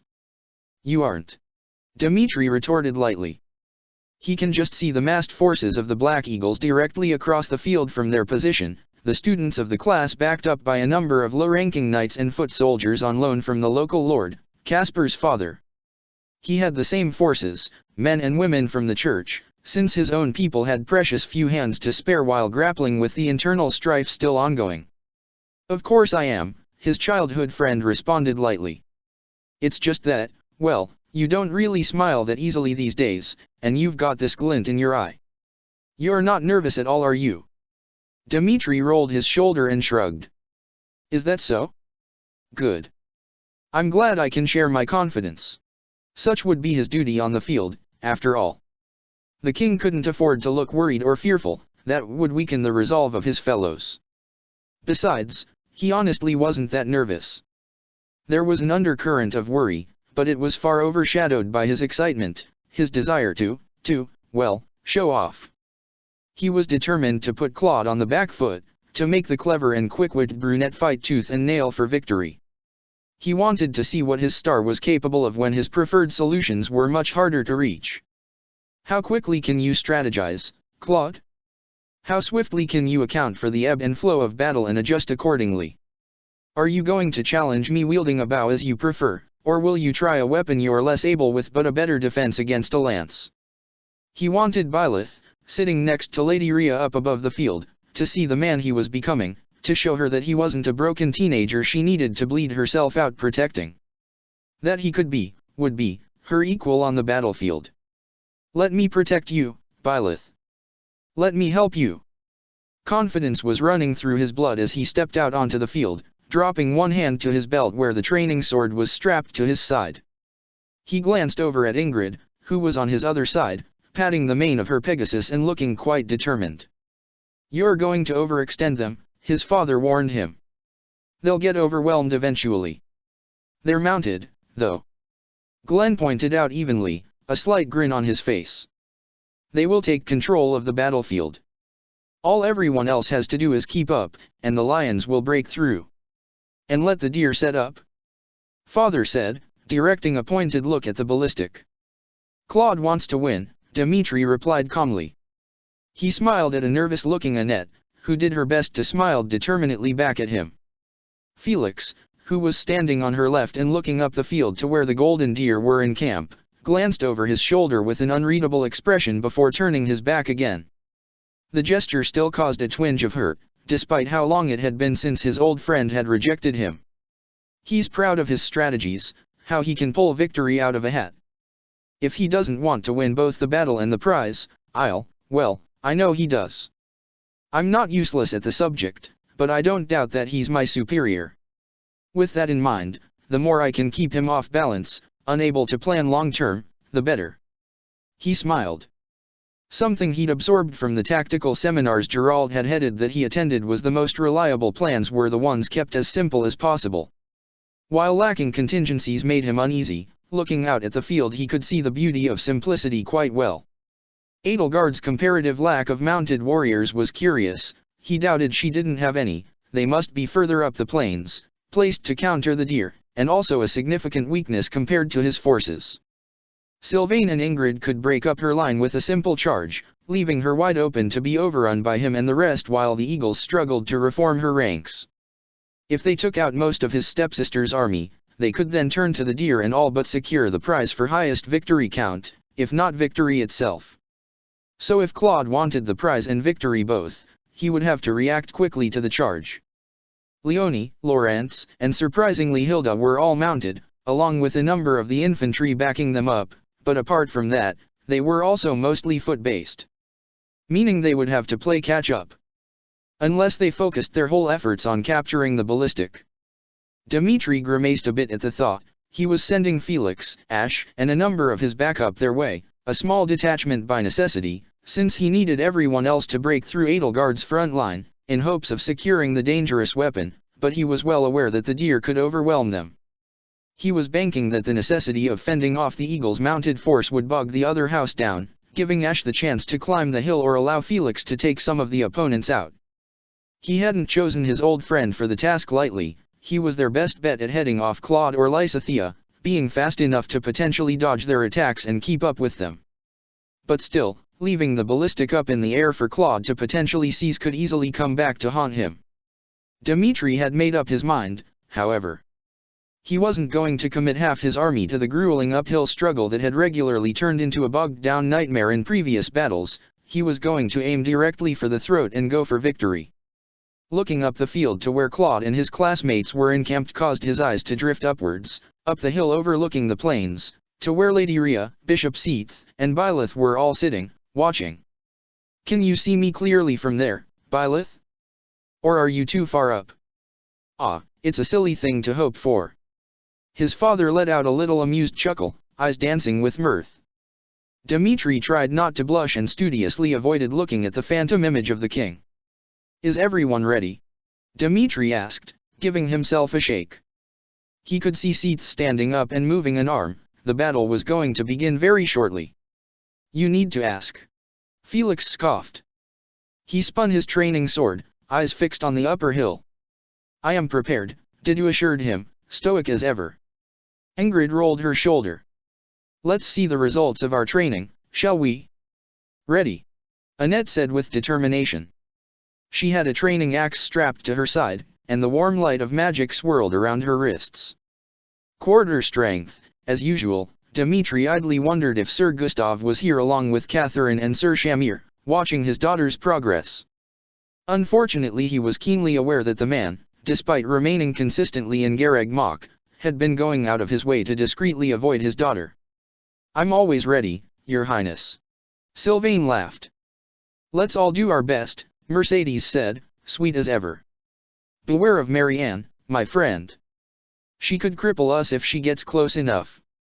Dmitri hoped that Felix or one of the cavalry going north would be able to capture the blue-haired girl and take her out of the fight, otherwise she could easily take out half of his classmates. "I'll do my best," Ash promised as he strung up an arrow. "I know I can count on you," Dmitri said, feeling what might be an uncharacteristic grin cross his face. Dwarn. Any further encouragement or last-minute planning was cut off by the wail of a horn. Dmitri tensed up, his eyes drawn to the overlooking hill where Lady Rhea stood. Dwarn. The horn sounded again. That was twice. The battle was upon them. Casting one final look at the far end of the field, searching past the ballistic mount in the faint hope of catching one final look at Claude, Dmitri turned his attention straight ahead. He could just see the eagles forming up across from them, a line of mages and a few Pegasus knights. "Dwarn! For honor!" Dmitri shouted, pointing his lance forward. A loud cheer went up from the Blue Lions, sending chills down his spine, before he led them in a charge straight across the field toward Edelgard and the eagles. Sylvain and Ingrid naturally outpaced them within moments, hurtling ahead with lances at the ready. Dmitri distantly recalled Ingrid considering learning how to shoot a bow rather than continue her sword training, wanting some sort of ability to shoot at range, but ultimately decided against it for now since she wasn't a good enough equestrian to take both hands off the reins while in flight. That decision didn't seem to be affecting her confidence at all, however, she was actually ahead of Sylvain now, rapidly closing in on Hubert and Caspar. And it was paying off. The eagles were scrambling to form a defensive line. Dmitri was amused to realize that the forces forming against them were strictly on foot. Had they dedicated all of their mounted units to trying to take out the deer? The charge had worked out even better than he'd expected. Ingrid struck first, running by a front-line infantry mage and smacking them with her lance, throwing them onto their backs and turning around without even coming to a stop. Her Pegasus neighed angrily when Hubert threw a miasma spell at it, stomping its hooves and rearing up on its hind legs.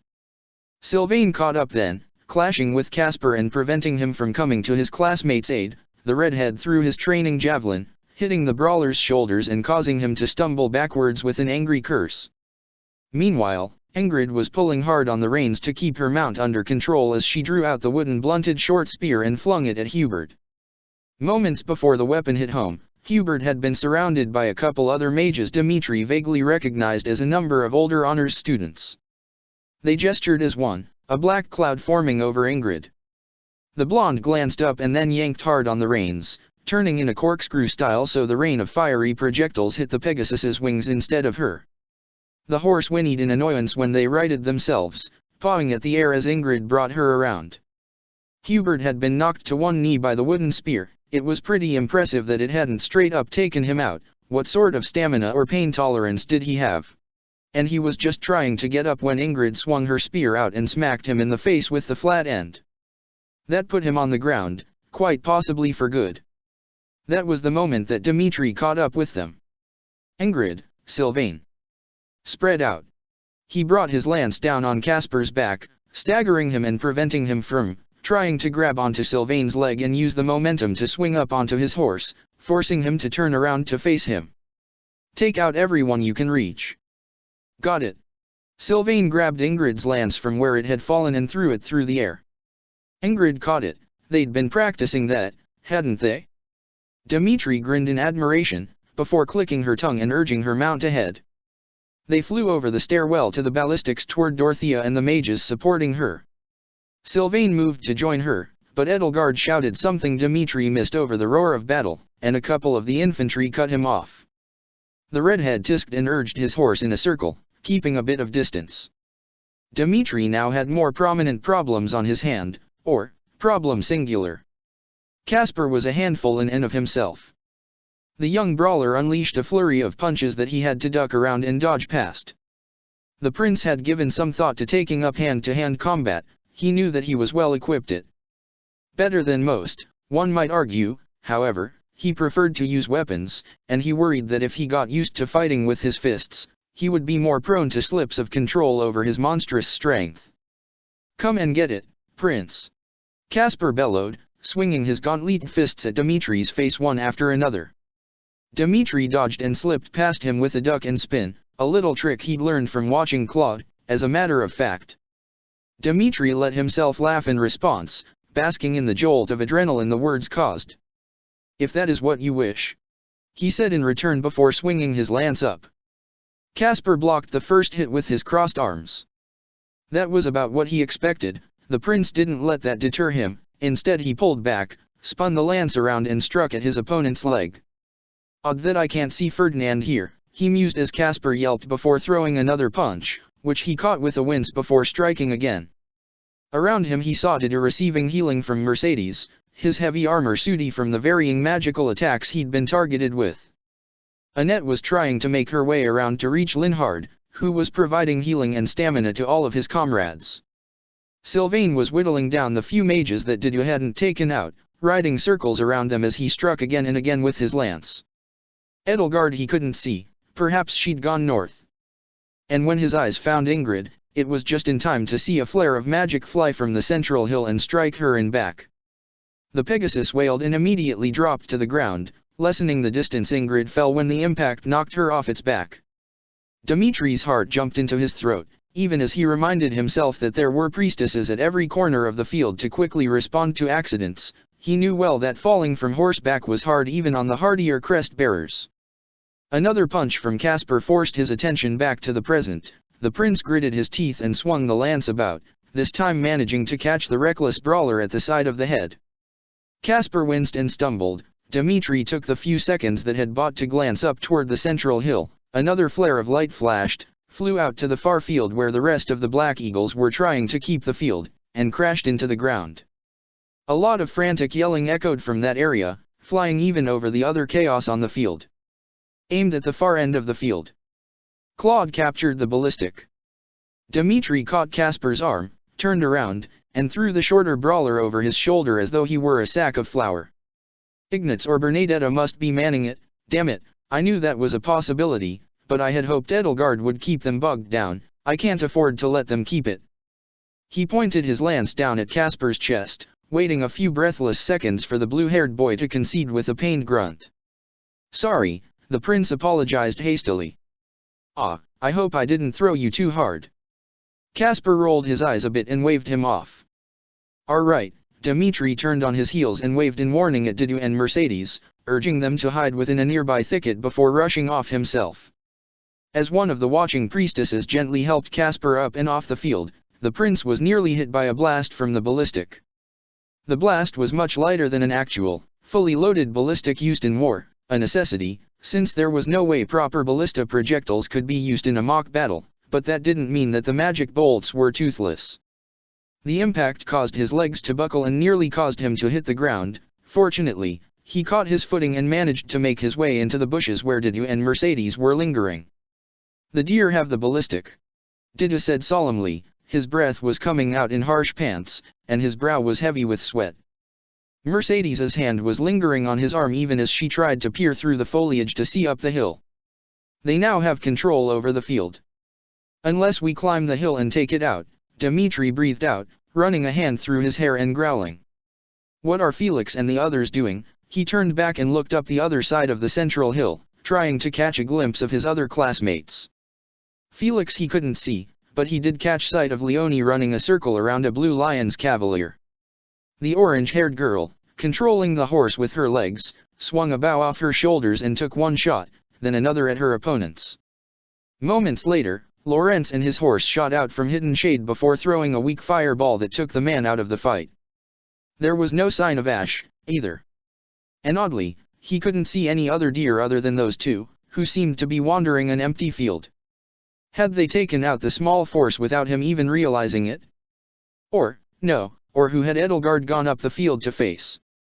She'd felt it was important enough to ignore him, even as they defeated her front line and half of her classmates, to go north rather than force her way through the fray to take him on.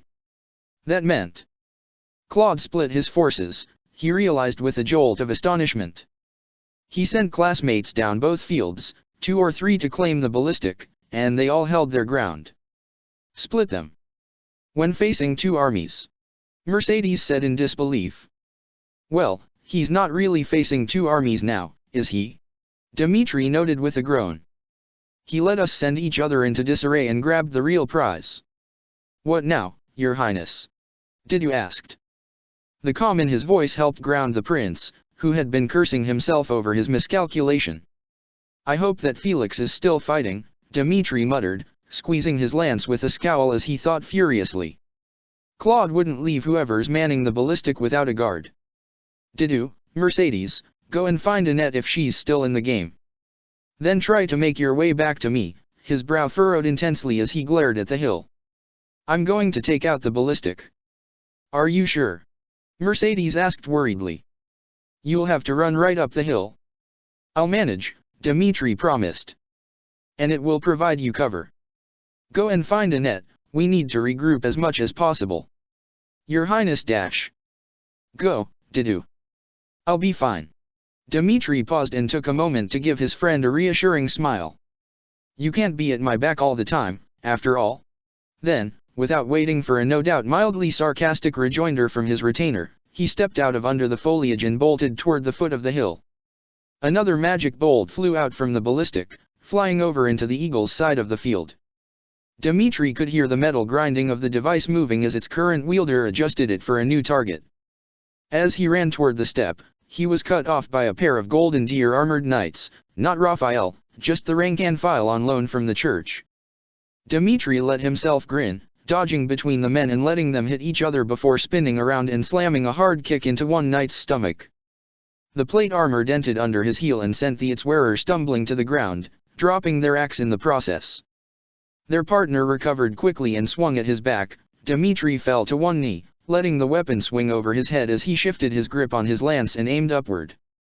As the man took a step back to aim once again, Dmitri surged to his feet and slammed his lance against the helmet, tearing the visor off and knocking the headpiece askew. The man yelped in disbelief. The prince chuckled, swiped the fallen axe off the ground and slammed it into the man's chest, once again tossing him to the ground. A yelp from up the hill drew his attention upward. The voice sounded like Ignat's, followed by the clashing of wood on wood. As Dmitri dropped the axe and began to cautiously climb the stairwell to the ballistic, his eyes quickly settled on the scene.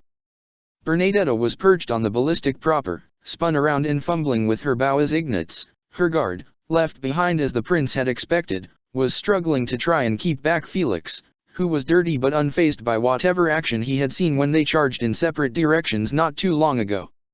Ignat's was putting up a valiant fight, but it was clear that Felix was both stronger and had been wielding the sword for longer. As Dmitri climbed to the point where he could see the scene clearly, Felix swung once, twice, then disarmed Ignat's with a flourish before unbalancing the other teen using his momentum.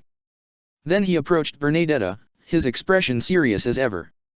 He made to bring his sword down on her. When the purple-haired girl dropped her bow and flailed her arms in frightened alarm, the gesture threw off Felix a bit, slowing his momentum ever so slightly. And then Bernadetta's hands slammed into place around the blade above the hilt, grabbing it solidly and yanking backwards with all the might in her slender figure. Felix jerked forward, eyes widening, Bernadetta then head-butted him and wrenched his sword out of his hands before letting go. The blade clattered off the handrails and fell off the side into the grass below. Dmitri was frozen just a few seconds too long, stupidly astonished at seeing his brilliant swordsman of a friend disarmed so suddenly and so easily.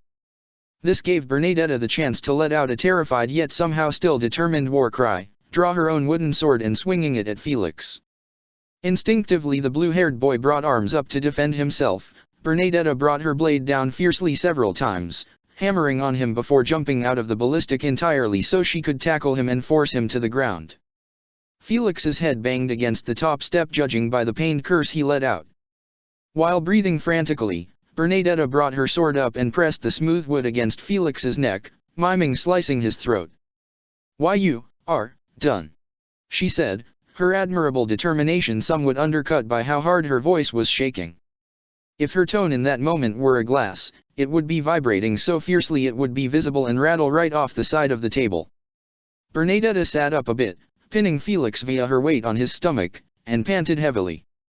"Why you're done," she repeated a bit more calmly, which didn't really match how wide-eyed she was. She didn't look like she believed what she had just done. Fortunately Dmitri had broken out of his stupor. He quickly crossed the rest of the steps, letting his lance drop to the wood. Even in a mock battle, he couldn't really bring himself to hit Bernadetta with a weapon. She was always so sweet and fragile. He was afraid she'd become permanently afraid of him if he beat her down. Besides, she was slender and smaller than him. Tough as she was, he could overpower her without needing any weapon. Bernadetta let out a shriek of surprise and alarm as Dmitri grabbed her under the shoulders and wrenched her off her defeated opponent, trapping her arms at her side and effectively rendering her helpless. "Hello Bernadetta," he said apologetically. "I'm sorry, but I need you to stop right about now." "Eek!" the purple-haired girl wailed, kicking and squirming helplessly against the intense bladed strength. Dmitri was impressed and pleased when she attempted to hit his face with the back of her head rather than surrender instantly as she was prone to. However, he rather did need her to surrender properly, so he shifted his grip on her and slung her over one shoulder so she was hanging partly upside down. She squeaked, her flailing weakening as the blood started to rush to her head, and then went slack. I surrender." Dmitri nodded and carefully let her down to the ground so she was sitting against the railing. He spotted his old friend and noticed something surprising. Felix had pushed himself up onto his elbows. Rather than angrily berate the prince for appearing too late, he barely seemed to be aware of Dmitri. No, he was gazing intently at Bernadetta, dark blue eyes wide with awe. And something else that Dmitri couldn't quite pinpoint. Not that he had time to dwell on it, given the arrow that had just hit his shoulder. Dmitri cursed and dropped to his knees, grabbing his lance and dodging the follow-up by ducking behind the obelisk while two priestesses appeared to lead away Ignatz, Felix, and Bernadetta. "Hey!" a familiar voice chided indigently. Dmitri felt his heart skip a beat, and he warily stood up to find Claude standing halfway up the stairs, bow at the ready. The brunette's lips were curved in an adrenaline-fueled smirk, green eyes dancing with mirth and battle fever. His shirt was dirty and sporting a sizable rip near his heart. Both cloth and skin were soaked with sweat. His messy hair had been slicked back away from his eyes and his quiver was still half full. He was a bit bruised in places, enough so in fact that he'd clearly seen a lot of action. He was gorgeous. "Hands off my little sister," Claude said, somehow both serious and suave as he spoke. Idly he spun an arrow around his fingers, ready to fire at a moment's notice. "Focus," Glenn chided him as his heartbeat sped up. "Would that I could have let her be," Dmitri bantered back almost on instinct. He marveled at himself. Months ago, he never would have joked about mid-battle. He would have called it foolish, immature, a sign he wasn't taking things seriously. But right now, he felt more focused than before. A heady chuckle escaped his lips. "Sister, you're letting yourself show your heart at long last." "Who could resist that face?" Claude countered. Then he strung his bow. "Now, are you going to give me my ballistic back or do I have to take it?" Dmitri snorted and tensed up, taking a half step back. "You didn't think I'd make it easy for you, did you?" He dropped down to his knees, letting the arrow that would have hit him in the chest fly harmlessly over his head instead. Then he grasped the handrail of the ballista itself and vaulted over it, clearing it in one jump and landing easily on the floor of the fortification. Claude's smile widened a bit even as Dmitri ran down the stairs. He jumped backwards, dodging the lance blow and then the next, ducking and sliding back onto one knee, bringing his armed bow up again. Dmitri quickly brought his armored arms up just above his plate armor, so the arrow's impact against his chest was a comparatively milder impact. "That's how I like it," Claude purred in response, those green eyes dancing. Then he drew again and fired, springing back to his feet and moving in a circle around Dmitri as he did so. Dmitri winced as this arrow hit his shoulder despite his attempt to avoid it. He then rushed forward, swinging his lance upward. Claude jerked backward, avoiding the hit. The prince pressed forward, knowing his opponent could shoot well up close. He couldn't give him the opportunity. Claude dodged a few times, his feet nearly slipping in the mud a few times, his attention solely on Dmitri. Not that doing this left him very vulnerable. Hilda and Lysithea were dueling with Edelgard, wearing her down under the weight of their combined power. Ferdinand and the others were nowhere to be seen, they'd already been defeated. Raphael was taking out remaining infantry one after another. Marianne stood nearby, alternating between blasting recovering opponents with magic and healing her classmates, giving them more energy. Claude's gamble of a strategy had paid off for him in dividends, but strangely Dmitri was not disheartened by this distant realization. The brunette had his full attention. "Can't have that," Claude muttered. Moments later, he caught the lance within his bow. He moved it until the tip of the lance got caught in the corner of the bow, then he pulled hard, just as Bernadetta had. Dmitri nearly lost his footing again, but he didn't lose his grip on his lance. His strength was good for that. He managed to wrench his weapon free. However, as he recovered his balance, Claude had skittered back a few feet, regaining distance, and drew another arrow. "My kingdom for a better grasp of magic," Dmitri said in exasperation as he dodged another close-up shot. "Range is everything, Mitya," Claude taunted, that little smile growing a bit. "So Ingrid and Sylvain have told me," Dmitri fired back confidently. His eyes caught a glimmer of sunlight a few feet away. "Seeing as they got to their opponents before you did." He dropped to one knee, avoiding another arrow as his hand curled around the discarded javelin. "I must be learning." Then he threw it in the blink of an eye, a blur. It hit Claude's left knee, causing him to gasp in pain and stumbled backwards. Dmitri sprang to his feet and rushed the archer. Claude saw this and took a stance rather than try to dodge, dropping his bow. Dmitri tackled him. Claude dropped and rolled with him, letting the momentum carry him as he pushed the prince off, avoiding a pinning. Dmitri moved to grab his shoulders. Claude grabbed an arrow and jammed it into the shoulder joint. The blonde cursed and yanked the obstruction out as Claude turned over and came up on one knee, reaching for his bow. Dmitri quickly pushed himself back to his feet, picking up the javelin he had thrown and wincing as he took another arrow. "This is a problem," the prince thought in frustration. It would be one thing if Claude was a usual archer, who is helpless when the enemy is right before them. However, he is monastery trained in wits. Besides, he has more options. "How do I remove them?" Claude grimaced faintly when he reached for another arrow. Dmitri caught it this time, and saw that his quiver was emptying. "What will you do if I run you out of arrows, my friend?" His blood was singing in his veins. Even the looming specter of defeat couldn't quash it. Claude's eyes flashed. He leveled his bow again. Dmitri threw the javelin straight at his friend, aiming for his shoulder or his chest.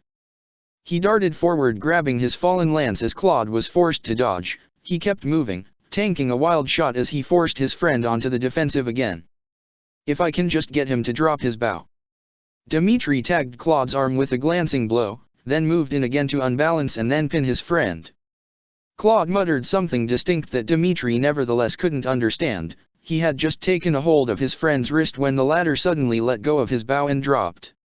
The abruptness of it, along with his sudden grip on Dmitri's wrist, jerking him off balance and bringing the prince crashing down on top of him.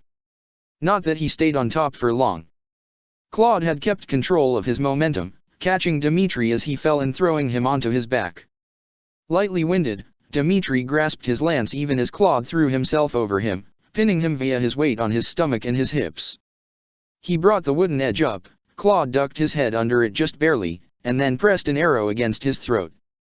Dmitri pulled the lance down so it was hitting the back of Claude's neck.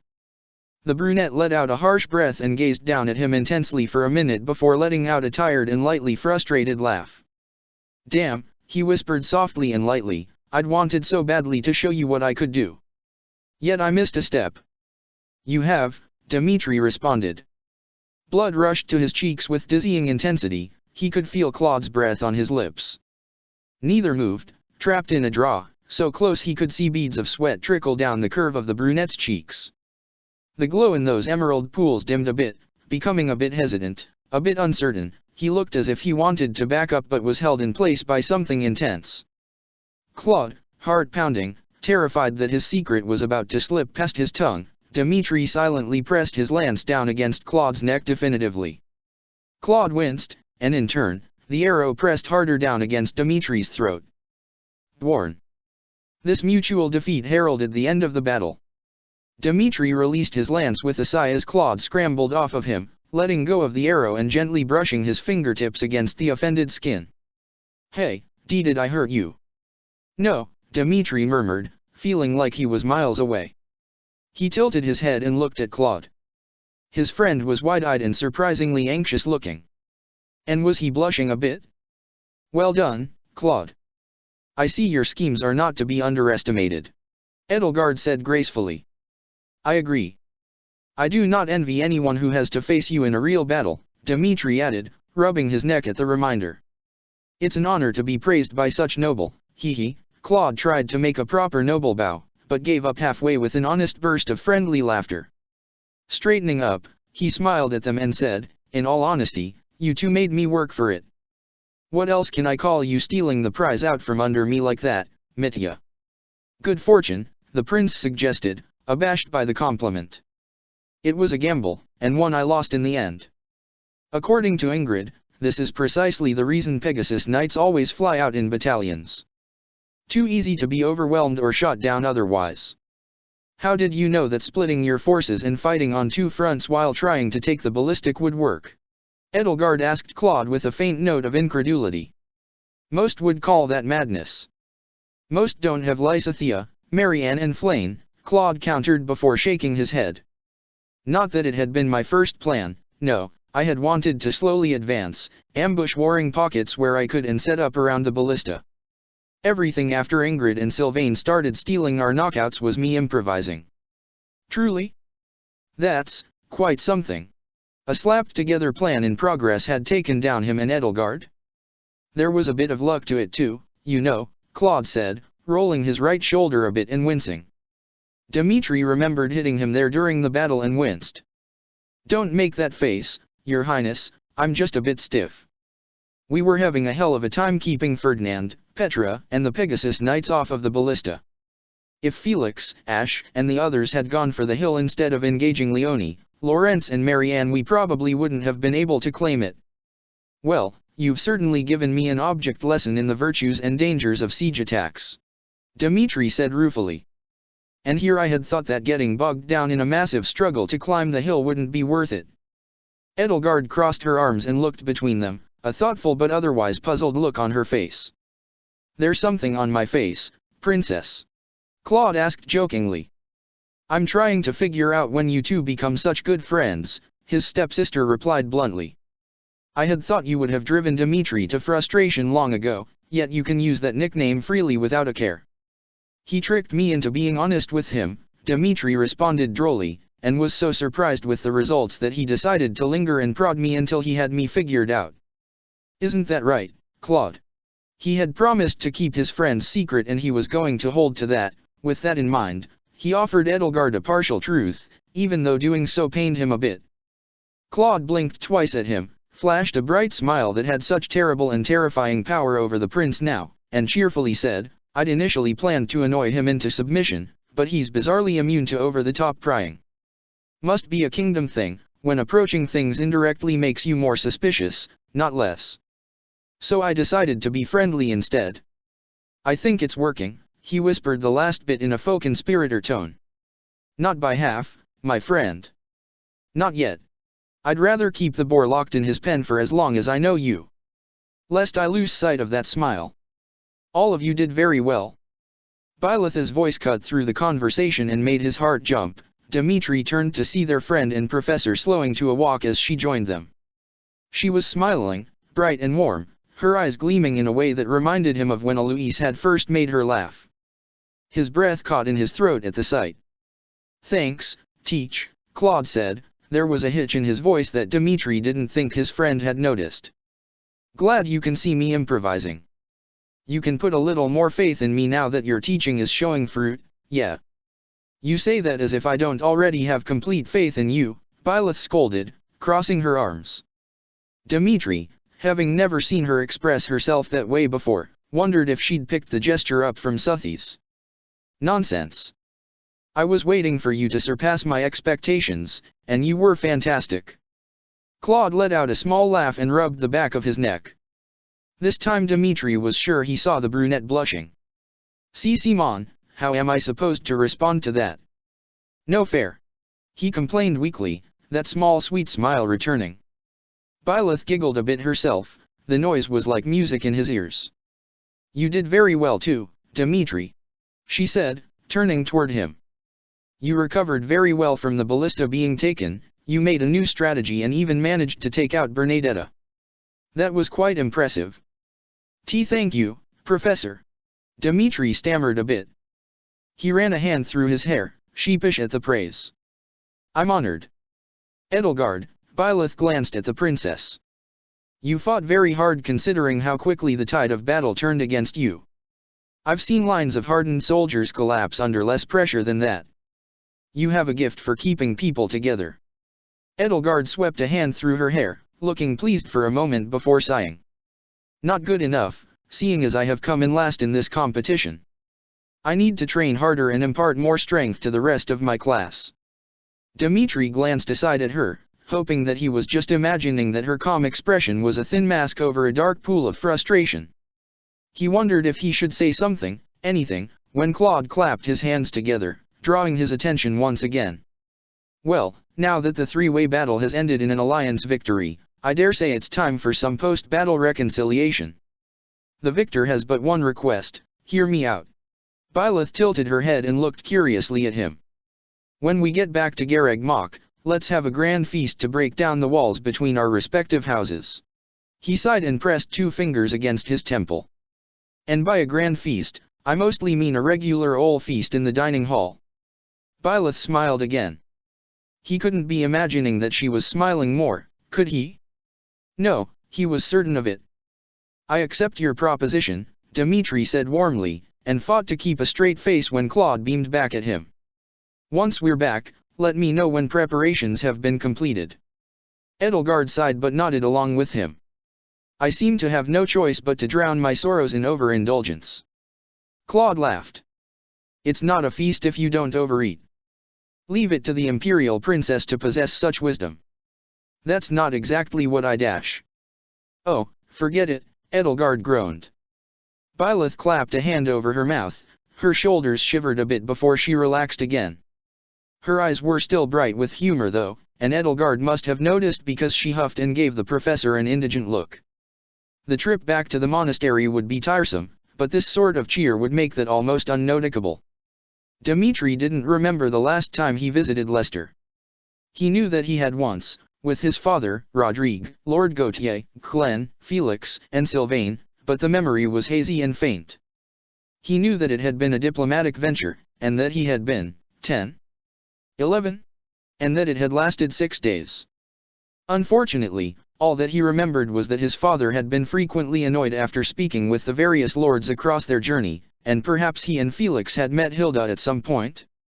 Somehow he didn't remember any parties. Which, if what was before him was a downplayed version of what the people of the Alliance enjoyed, was a damned shame. When he stepped into the dining hall, the atmosphere was downright festive. There was more food to choose from and more delicacies available by half of what was usually offered. The wonderful smells were overwhelming and there was a low hum of dialogue as the golden deer, scattered across all 3 tables, shouted and laughed about varying moments of the battle. Claude was standing at the head of the tables, hands open in welcome as Dmitri and Edelgard both made their way in, at the heads of their respective classes. "Hey! You've kept us waiting. When the food is this good, that's practically a crime." "Kman." With a flourish, He trotted back toward Byleth, who was already nibbling at her food. Dmitri made to follow them as everyone poured into the room with enthusiastic cheers when a hand landed hard on his shoulder. He was more than a little surprised to turn his head and find a very determined Felix standing behind him. "I need your help, Bor," Felix muttered, the clamor in the room almost drowning out his voice. What for?" Dmitri stammered, blinking rapidly. Felix didn't often approach him voluntarily these days. "You know the dear better than I do," Felix responded, dragging him away through the door as his eyes swept over the room, narrow and intense. "I need to talk to Varley, without her running away. She usually sits with Regan, doesn't she?" "You mean Bernadetta, right?" Dmitri said, completely blindsided. "Well, usually she does." He cast his eyes around the room, seeking a semi-familiar purple head of hair. Fortunately, she was easy to find. She was perched on a seat next to Marianne, with Yuri across from her. She's over there. Good. Now come on." Felix pulled hard on his shoulder, bringing him along in his wake as he approached the far table. "I need you to help make sure she doesn't run away before I can get more than a sentence in edgewise." That's, well, I don't know Bernadetta particularly well. She's a shy girl, but try and speak gently to her, will you? It will set her a bit at ease." Felix grunted in acknowledgement before dodging between two of the mercenaries and coming to a stop behind Bernadetta's chair. Dmitri, torn between wondering if he should try to redirect Felix's attention and or going to find another deer to help mediate the situation, hesitantly walked over to Marianne's side and asked, "May I sit here?" She blinked up at him in surprise before nodding.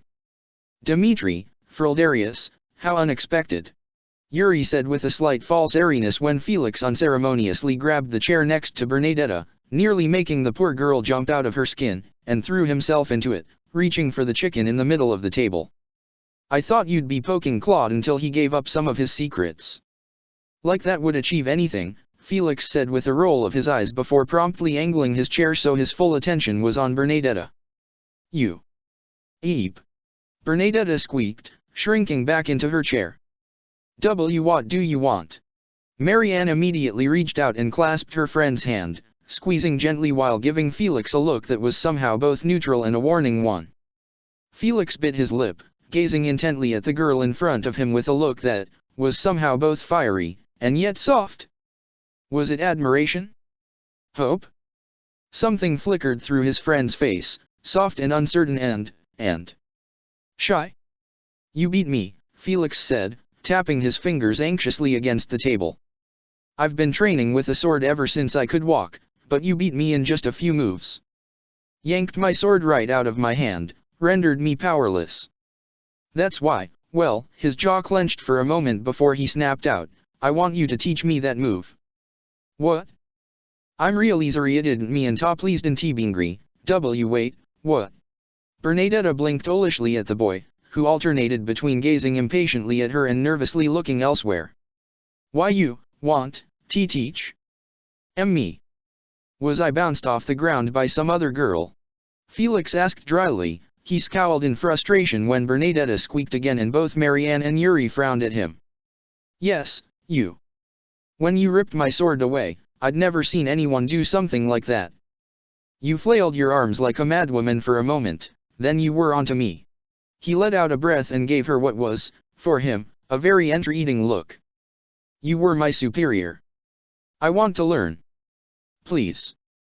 Dmitri, with some effort, barely kept himself from gawking. Please. Had Felix come down with a fever? Had he hit his head on the wood harder than any of them realized? Bernadetta looked all over, as if she was expecting people to jump out of the woodwork and start laughing at the prank they had pulled off at her expense.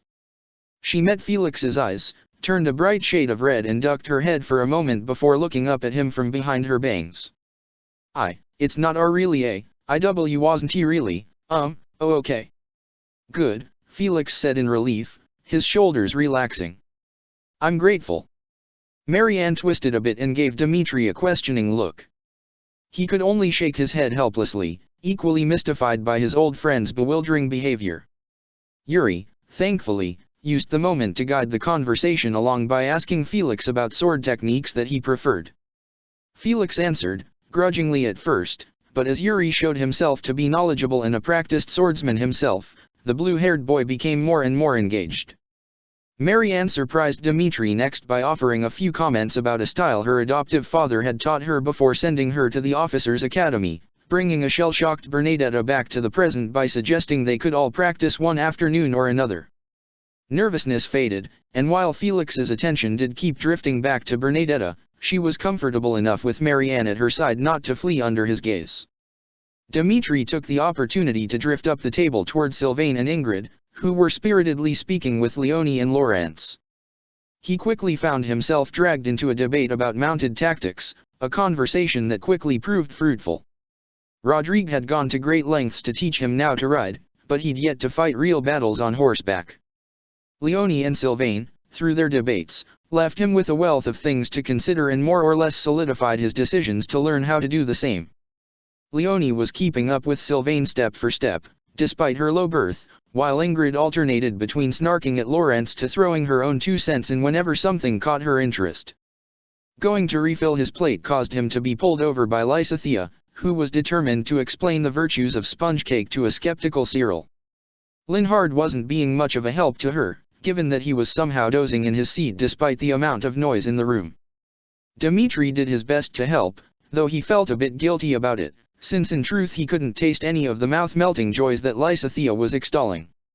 Eventually Linhard did wake up and started to offer his opinions, allowing the prince to slip away once again. Hilda grabbed him next, pulling him down next to her while Ferdinand and Raphael arm-wrestled over a mug of wine with Caspar cheering them on. She enthusiastically compared their crests and asked him about previous fights he'd been in, extolling the virtues of the axe in the process. She'd also offered him wine, which he was careful on only sip despite the fact they were allowed to drink freely. Previous Blooded Kings had been rumored, and in one case, the event was recorded, to accidentally kill people while drunk and not in control of their famous strength. Considering the things he'd managed to snap while completely sober, yes, better not to risk it. Hilda's energy was infectious, despite the fact that he'd initially planned to retire early due to his inability to properly enjoy the food. He was invigorated speaking with her, and decided to linger longer even when he once again wandered to a different table. He found a moment to talk to Edelgard when Hubert finally left her side. They discussed the strategies used in battle and had a good-natured debate about bows, nuisance archers, and the importance of siege weapons in war. After that, he found himself talking to Flane, Ignatz and Seath, who were discussing children's books, of all things. Dmitri was having such a good time, he hadn't even noticed that his ghosts had left him alone amid the cheer and celebration. Spotting Claude stepping shakily out of the door, he followed his friend out of concern. When he emerged, he found the brunette coughing with one hand on his chest. "Claude?" he asked in concern, placing a hand on his shoulder. Claude coughed a few more times, hitting his chest once and then straightening up. "Why yipe, just went down the wrong way." When he turned to Dmitri, smiling, the prince immediately noticed that his brilliant green eyes were a bit hazy and unfocused. "Should probably avoid drinking anymore." "You're at least tipsy, my friend," Dmitri said quietly. "There may be wisdom in retiring shortly. You've eaten well, haven't you?" "Ah, but I haven't gotten to talk to you yet." Claude pouted, leaning against the stone wall and giving him a semi-indigent, "Was that what it was? Look. That's no fair, you forced me to abandon a plan. You can't leave without letting me pick your brain." Dmitri snorted in amusement. "Promise you'll teach me how to shoot a bow and I'll let you," he said semi-seriously. "Really? That's great," Claude said cheerfully, jolting to his feet. Then he leaned forward and kissed Dmitri on the cheek, so utterly close to his lips. Dmitri gasped and stumbled back a step. Claude didn't seem to notice this, his eyes flickering a bit as they refocused again. "I'll see you in the training grounds then, yeah? Come on, Teach is gonna get all the sponge cake if we don't go back now."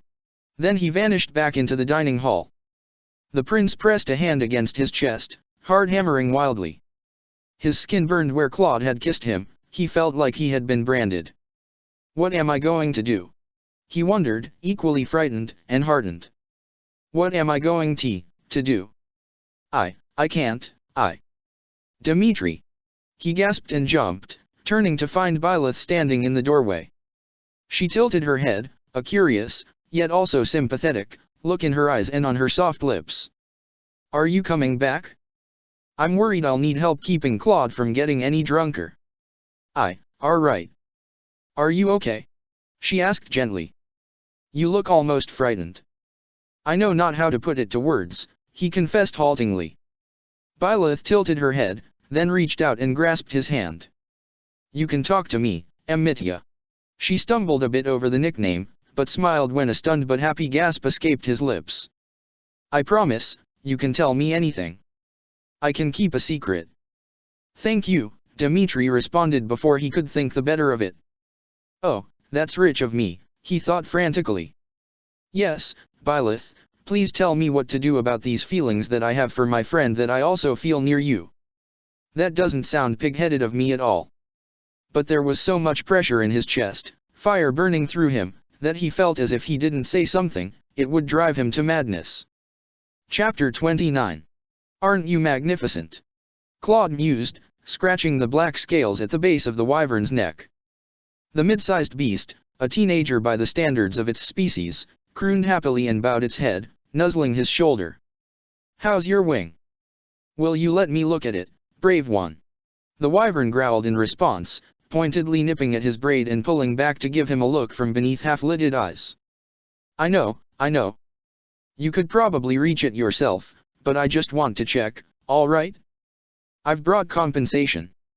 He stepped to the side of the stable and grabbed the pig carcass with both hands, grunting a bit as he lifted it through the opening in the metal gate that was roughly equal to the wyvern's chest. Sure enough, nostrils flared and a spiked tail thrashed in interest. He'd hardly let the raw meat drop to the floor before the wyvern was onto it, nosing and licking it curiously before taking a massive bite. "The spices help any? Hannah says you prefer hot peppers." Claude chuckled as he rubbed his hands clean on a nearby towel before promptly unlocking the upper half of the gate. Then he swung over it. "Is that you, Claude?" Lysithia's voice drifted from somewhere behind him. "Yes, your leader is here, though he's my errand boy at the moment." Hannah called back at her from a few cells over, where she was grooming a Pegasus foal. "Can we help you?" "I'm sorry, I thought chores finished up after lunch today," Lysithia said. She sounded closer now, her shoes clacking on the wooden, straw-strewn floor. Claude hummed a bit as he gently moved his hand along the length of the wyvern's right wing from its base. The ebony black webbing was mostly intact, glossy and smooth until his fingers brushed against the edges of a long jagged scar. The wound had either been caused by an arrow that had been broken off/entered at an angle, or the wing had been caught on a particularly thick and sharp tree branch. Claude winced in sympathy, tracing the webbing from a slight distance as the wyvern paused in its gorging to growl in discomfort. Hannah had been impressed by his easy willingness to get down and dirty to care for their winged comrades, something that named him her favorite lordling. Lawrence had made the funniest face when she called him that when they'd been assigned to the stable work together. Of course, Claude loved wyverns and was affectionate toward Pegasi as well. He barely considered caring for them a chore, if anything it bordered on a passion. Plus, playing with her Fodlan cousins did a little to ease his homesickness and how badly he missed Ivory. "That looks like it hurt," Claude murmured, twisting his head a bit to get a better look at the healing wound. "Good thing the membrane wasn't ripped too badly to mend. You're a strong boy, flying back all on your own," the wyvern grunted, as if saying, "You're darn right I am." "Looks a bit inflamed, though. Amazed you aren't complaining about it." "Too proud, huh?" He ran his hands along the scales of the beast's front leg, scratching lightly. "How's the wing, Regan?" Hannah called, the sound of a wooden door clicking shut following her words. Softer footsteps followed in her wake, a curious Lysithia, wandering about. "The scar's clean, there's no rot or buildup, but there is some inflammation. It needs a good soak in cold water, but he's proud and wants to ignore it." The wyvern let out a small whine and twisted its head so it was looking up at him with beseeching golden eyes. "Either that, or he hates the baths." "I wouldn't be surprised," Hannah chuckled. Claude turned a bit, still patting the wyvern's leg, to see the mercenary leaning on the gate with a slice of smoked meat in her hands. "It's not universal, but experience has taught me that few wyverns like salt water, even the healing salts seem unpopular." She smiled sympathetically at his scaly friend. You'd rather have Marianne fuss over you, wouldn't you? The wyvern perked up at the sound of Marianne's name. She's sweet on the lot of you, I pity the fool who crosses her. I don't, Claude said dryly. The mental image of someone picking a fight with Marianne, sad, humble, soft-spoken Marianne, drained him of any potential sympathy for that phantom enemy. His scaly companion's tail thrashed almost as if in agreement. You're a rather close bunch, considering you all came out of the Alliance, Hannah remarked, appearing at the other side of the pen's gate with a bucket and a large sponge. Claude ducked under the wing and took it from her, giving her a curious look in the process. Her words weren't judgmental, just curious. I've been in the Alliance before, even been to a couple of the swanky parties. Maybe it was just my hosts, but it felt like I was on a battlefield. I kept waiting for the various nobles to pull daggers on each other. No offense. That was the first thing I noticed when I got here, Pegasus Princess. Hell, my first Fodlan assassination attempt happened at one of those parties. None taken. I'm the heir apparent to the Alliance, trust me, I have heard all of the jokes. He let his free hand brush over the wyvern's head as the young creature whined plaintively at the sight of the bucket.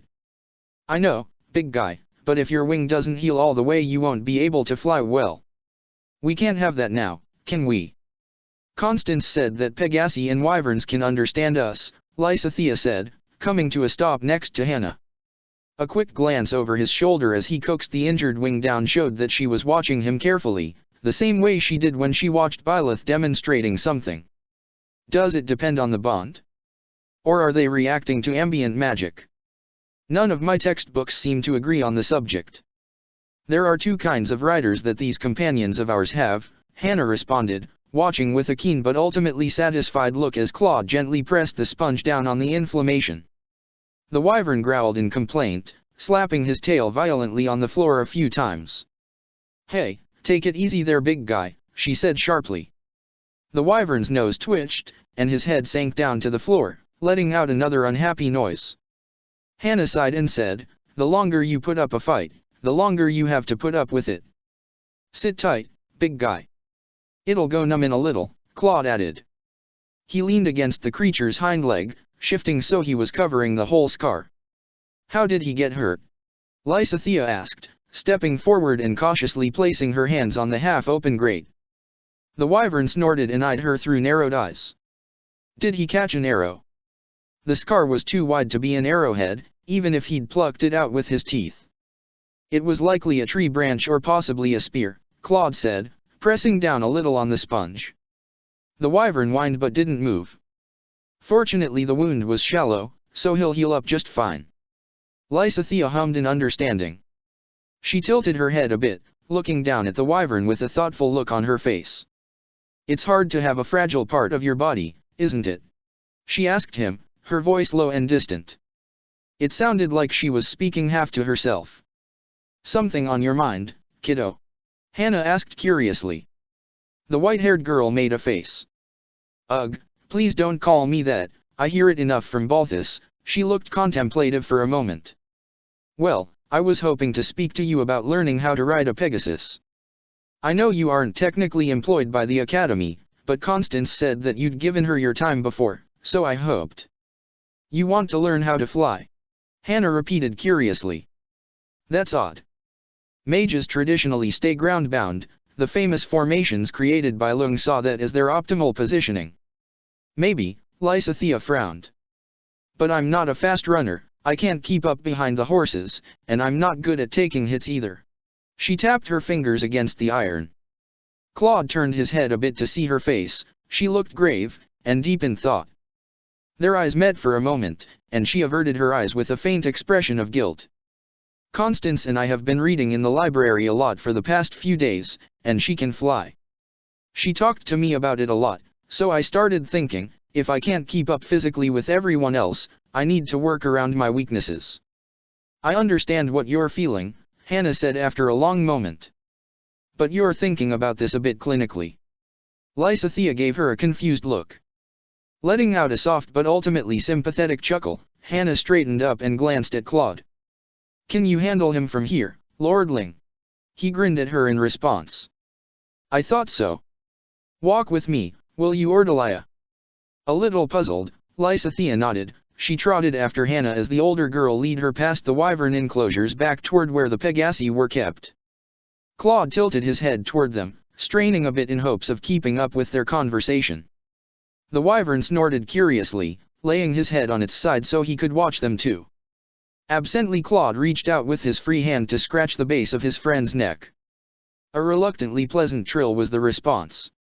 Pegasi, like horses, aren't automatons, Hannah was saying as she unlocked a pen further down.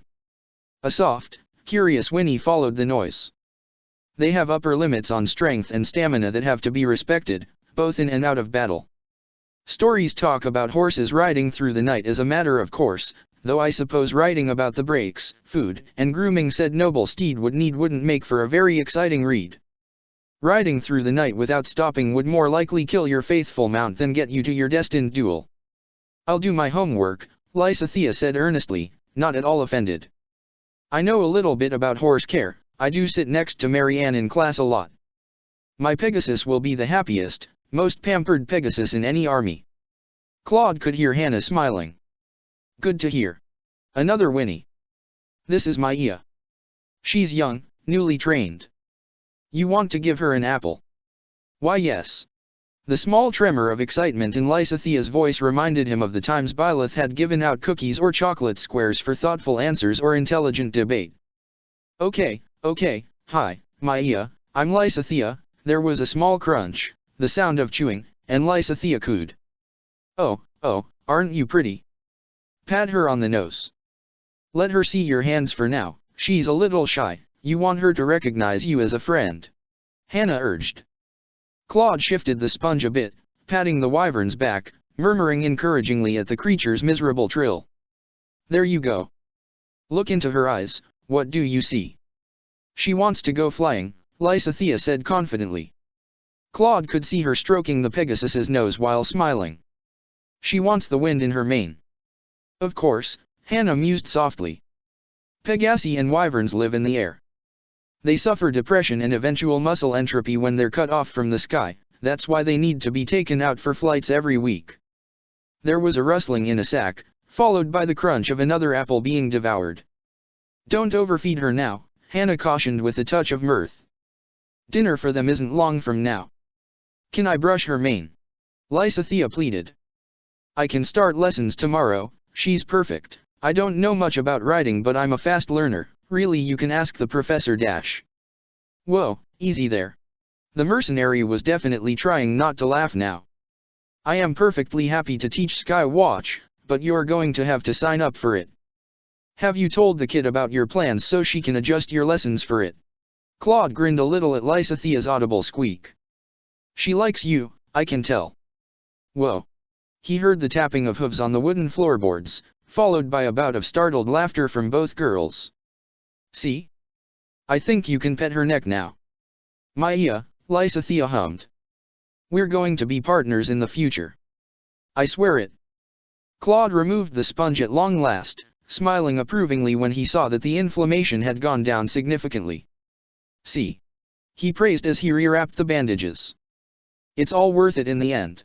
He dropped it in the bucket and made his way to the front gate. And since you've been so good, putting the bucket on a nearby school, he vaulted the gate and drew a hunk of smoked deer meat from a rack closer to the door. You get a present. The wyvern scrambled to all 4 feet with amusing speed, given how he'd been sulking up until then. Claude chuckled and tossed the heavy meat in with both hands. There you go. Now sit and rest that wing, okay. If the wyvern fully understood him to begin with, he probably couldn't hear the teenage boy fussing over the sound of his teeth tearing into the treat he'd been given. Geez, you might be giving Ivory a run for her money when it comes to food binges. He glanced out to his right and couldn't help but grin at the sight. An ebony black Pegasus, not too long out of foalhood, had stuck her head over the lower gate and was nuzzling Lysithea's face, nipping at the long strands of her hair. Lysithea was giggling in a way she usually avoided like her life depended on it, happily patting the Pegasus's neck while Hannah watched over her, indulgent but alert to the elegant animal becoming too playful. Having fun?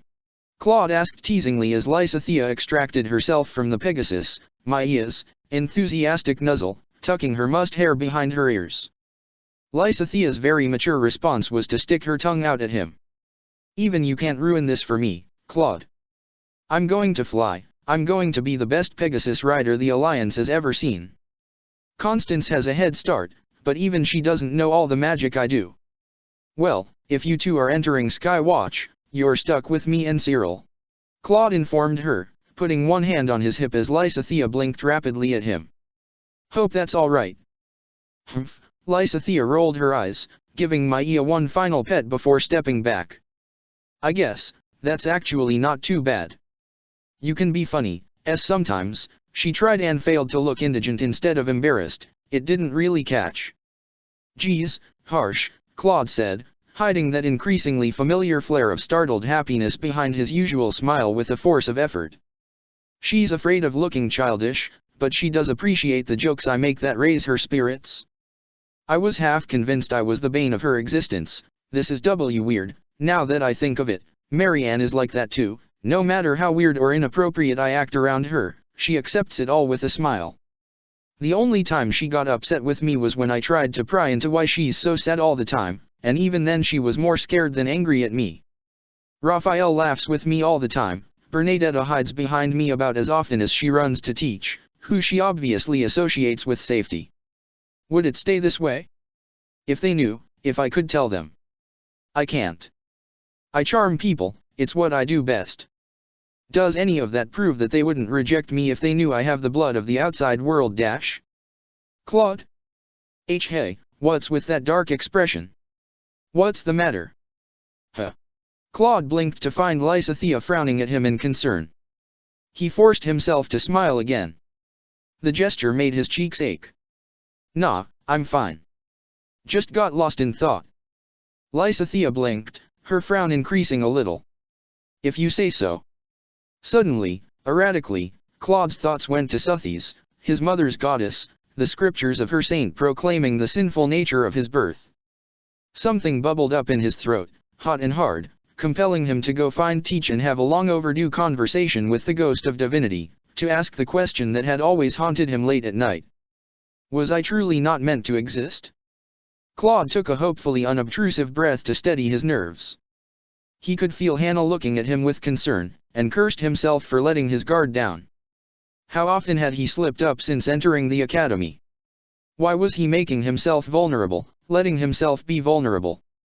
Dimitri was an accident, but ever since then he seemed to be letting go more, forgetting what it would cost him if he let down his guard at the wrong moment. There you are.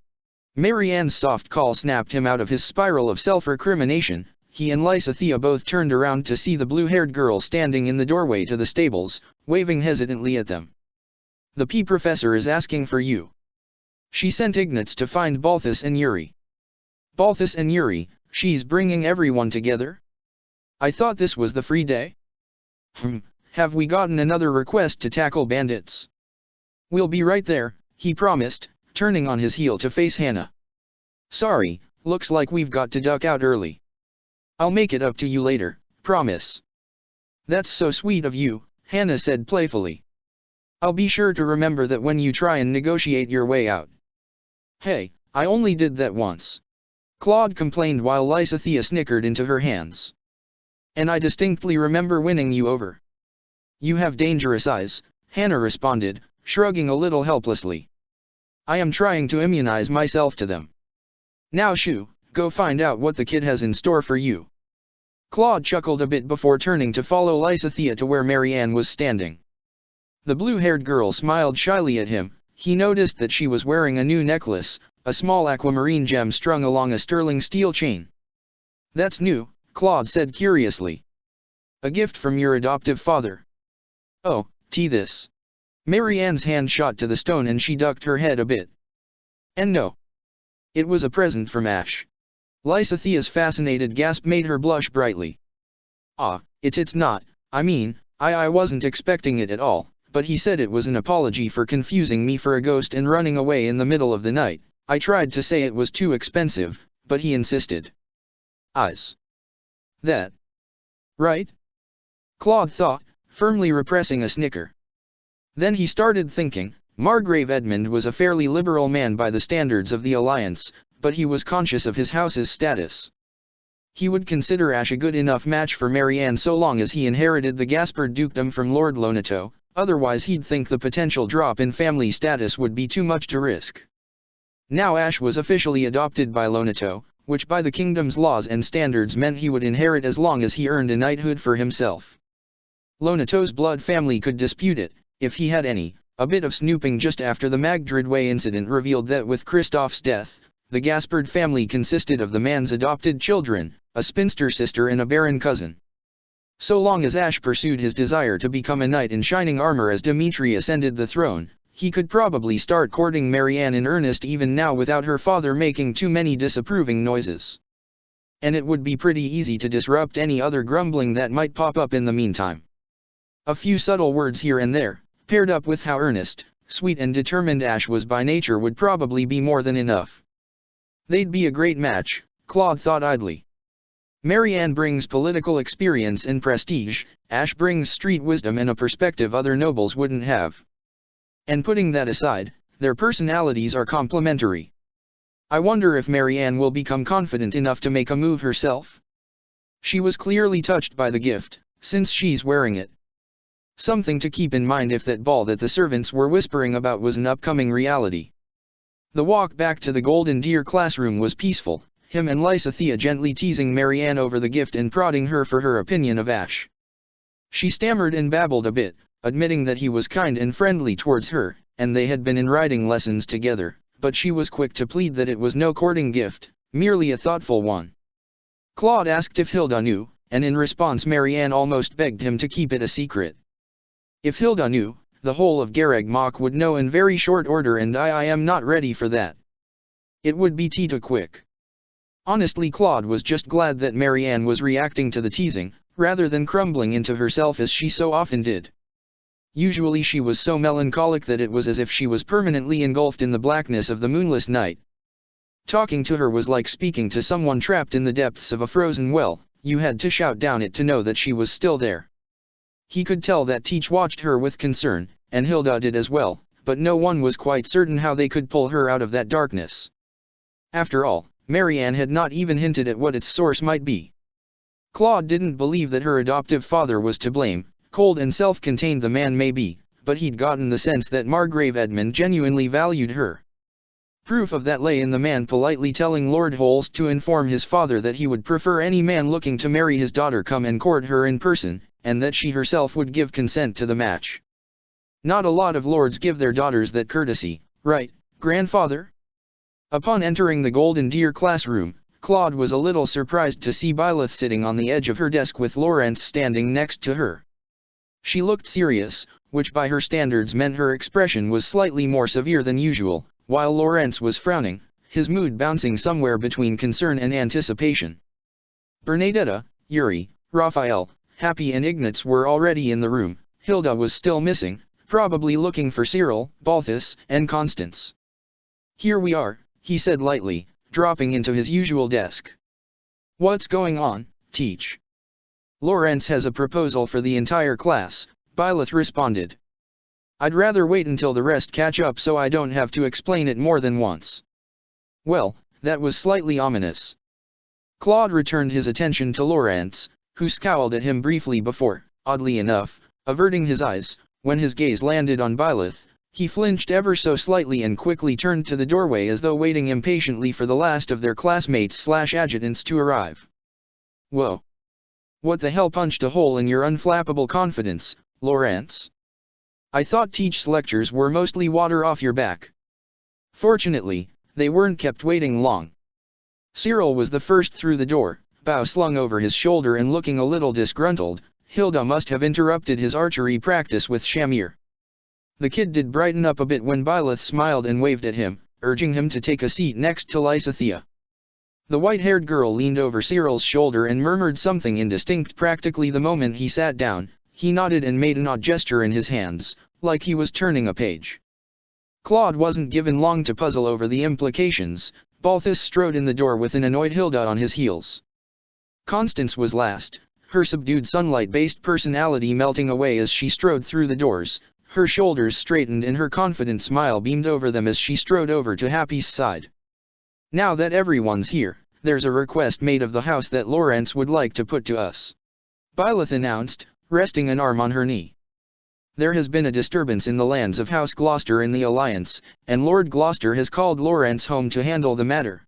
She nodded at the purple-haired boy as murmurs erupted throughout the room. No one, Claude noticed, looked particularly surprised by this. Even Bernadetta, Cyril, and Constance, otherwise the ones least acquainted with Alliance politics, seemed to understand this as a mundane affair rather than an alarming signal of upheaval.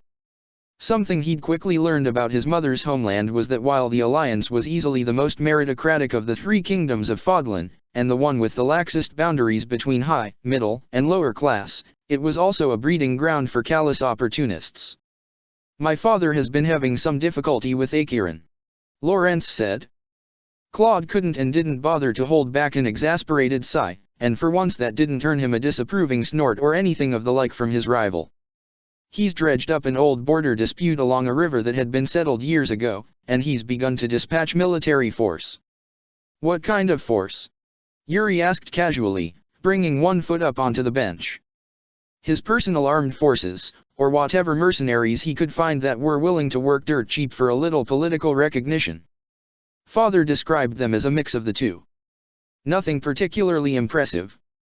Honestly, it would be an easy route. Unfortunately, my father is also attending to far more pressing matters at the moment, which means that the border is vulnerable.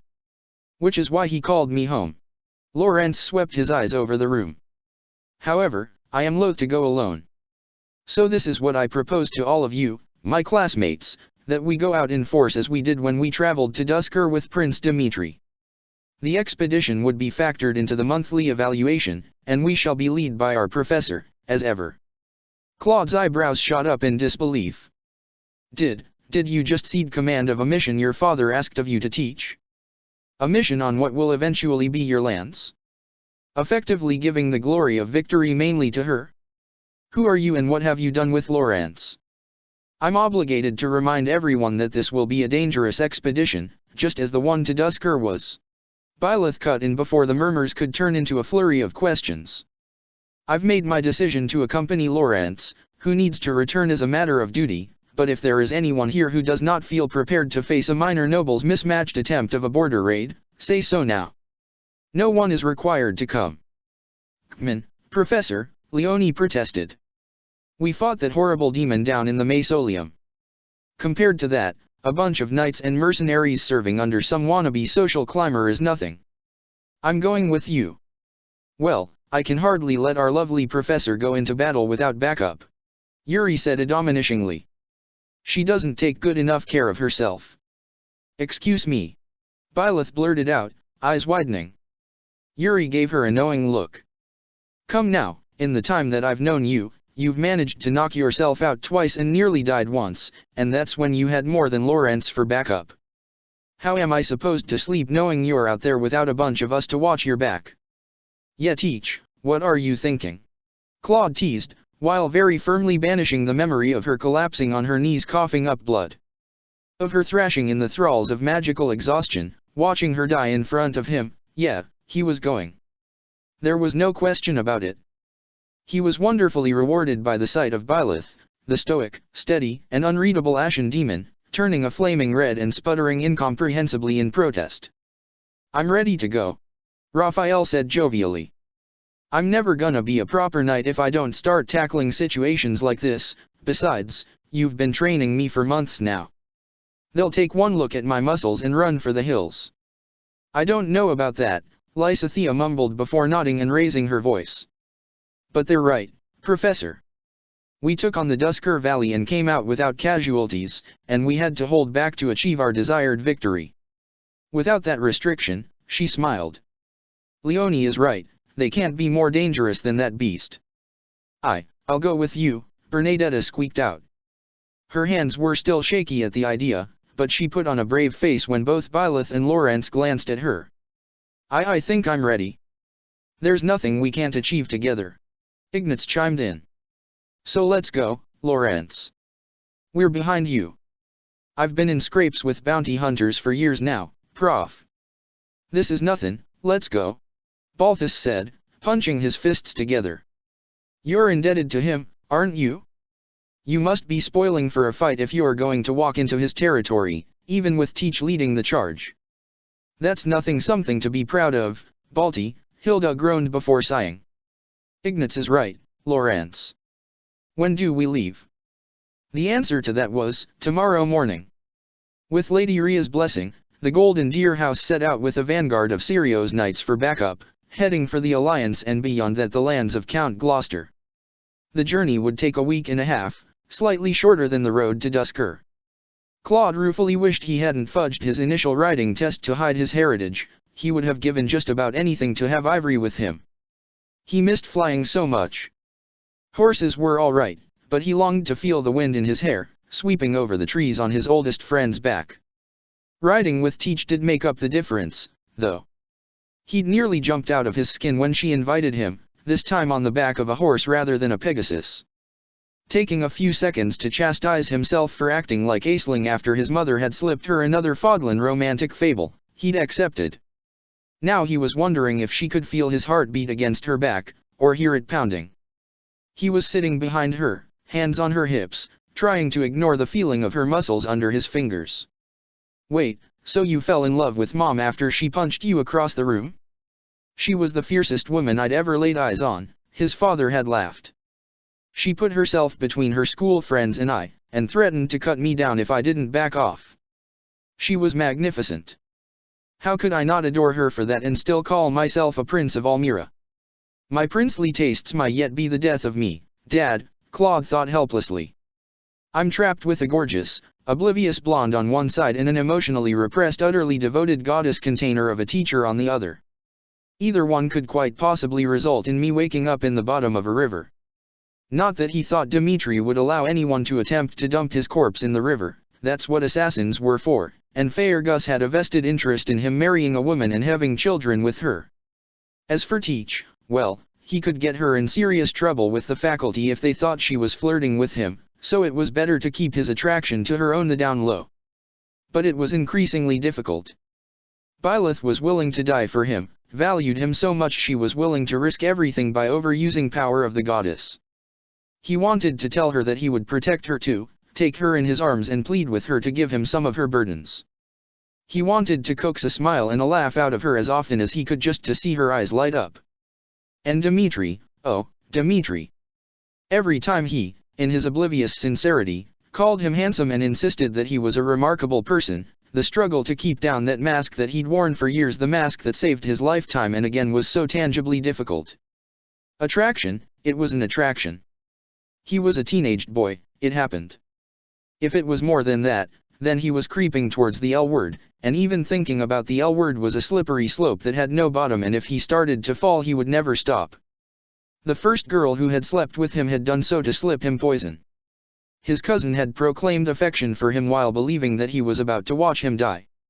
The false smiles of the Alliance had only served to reinforce the lessons he'd learned as a child, that love was for people who weren't of two worlds. That he couldn't trust the L word from anyone other than his mother and father.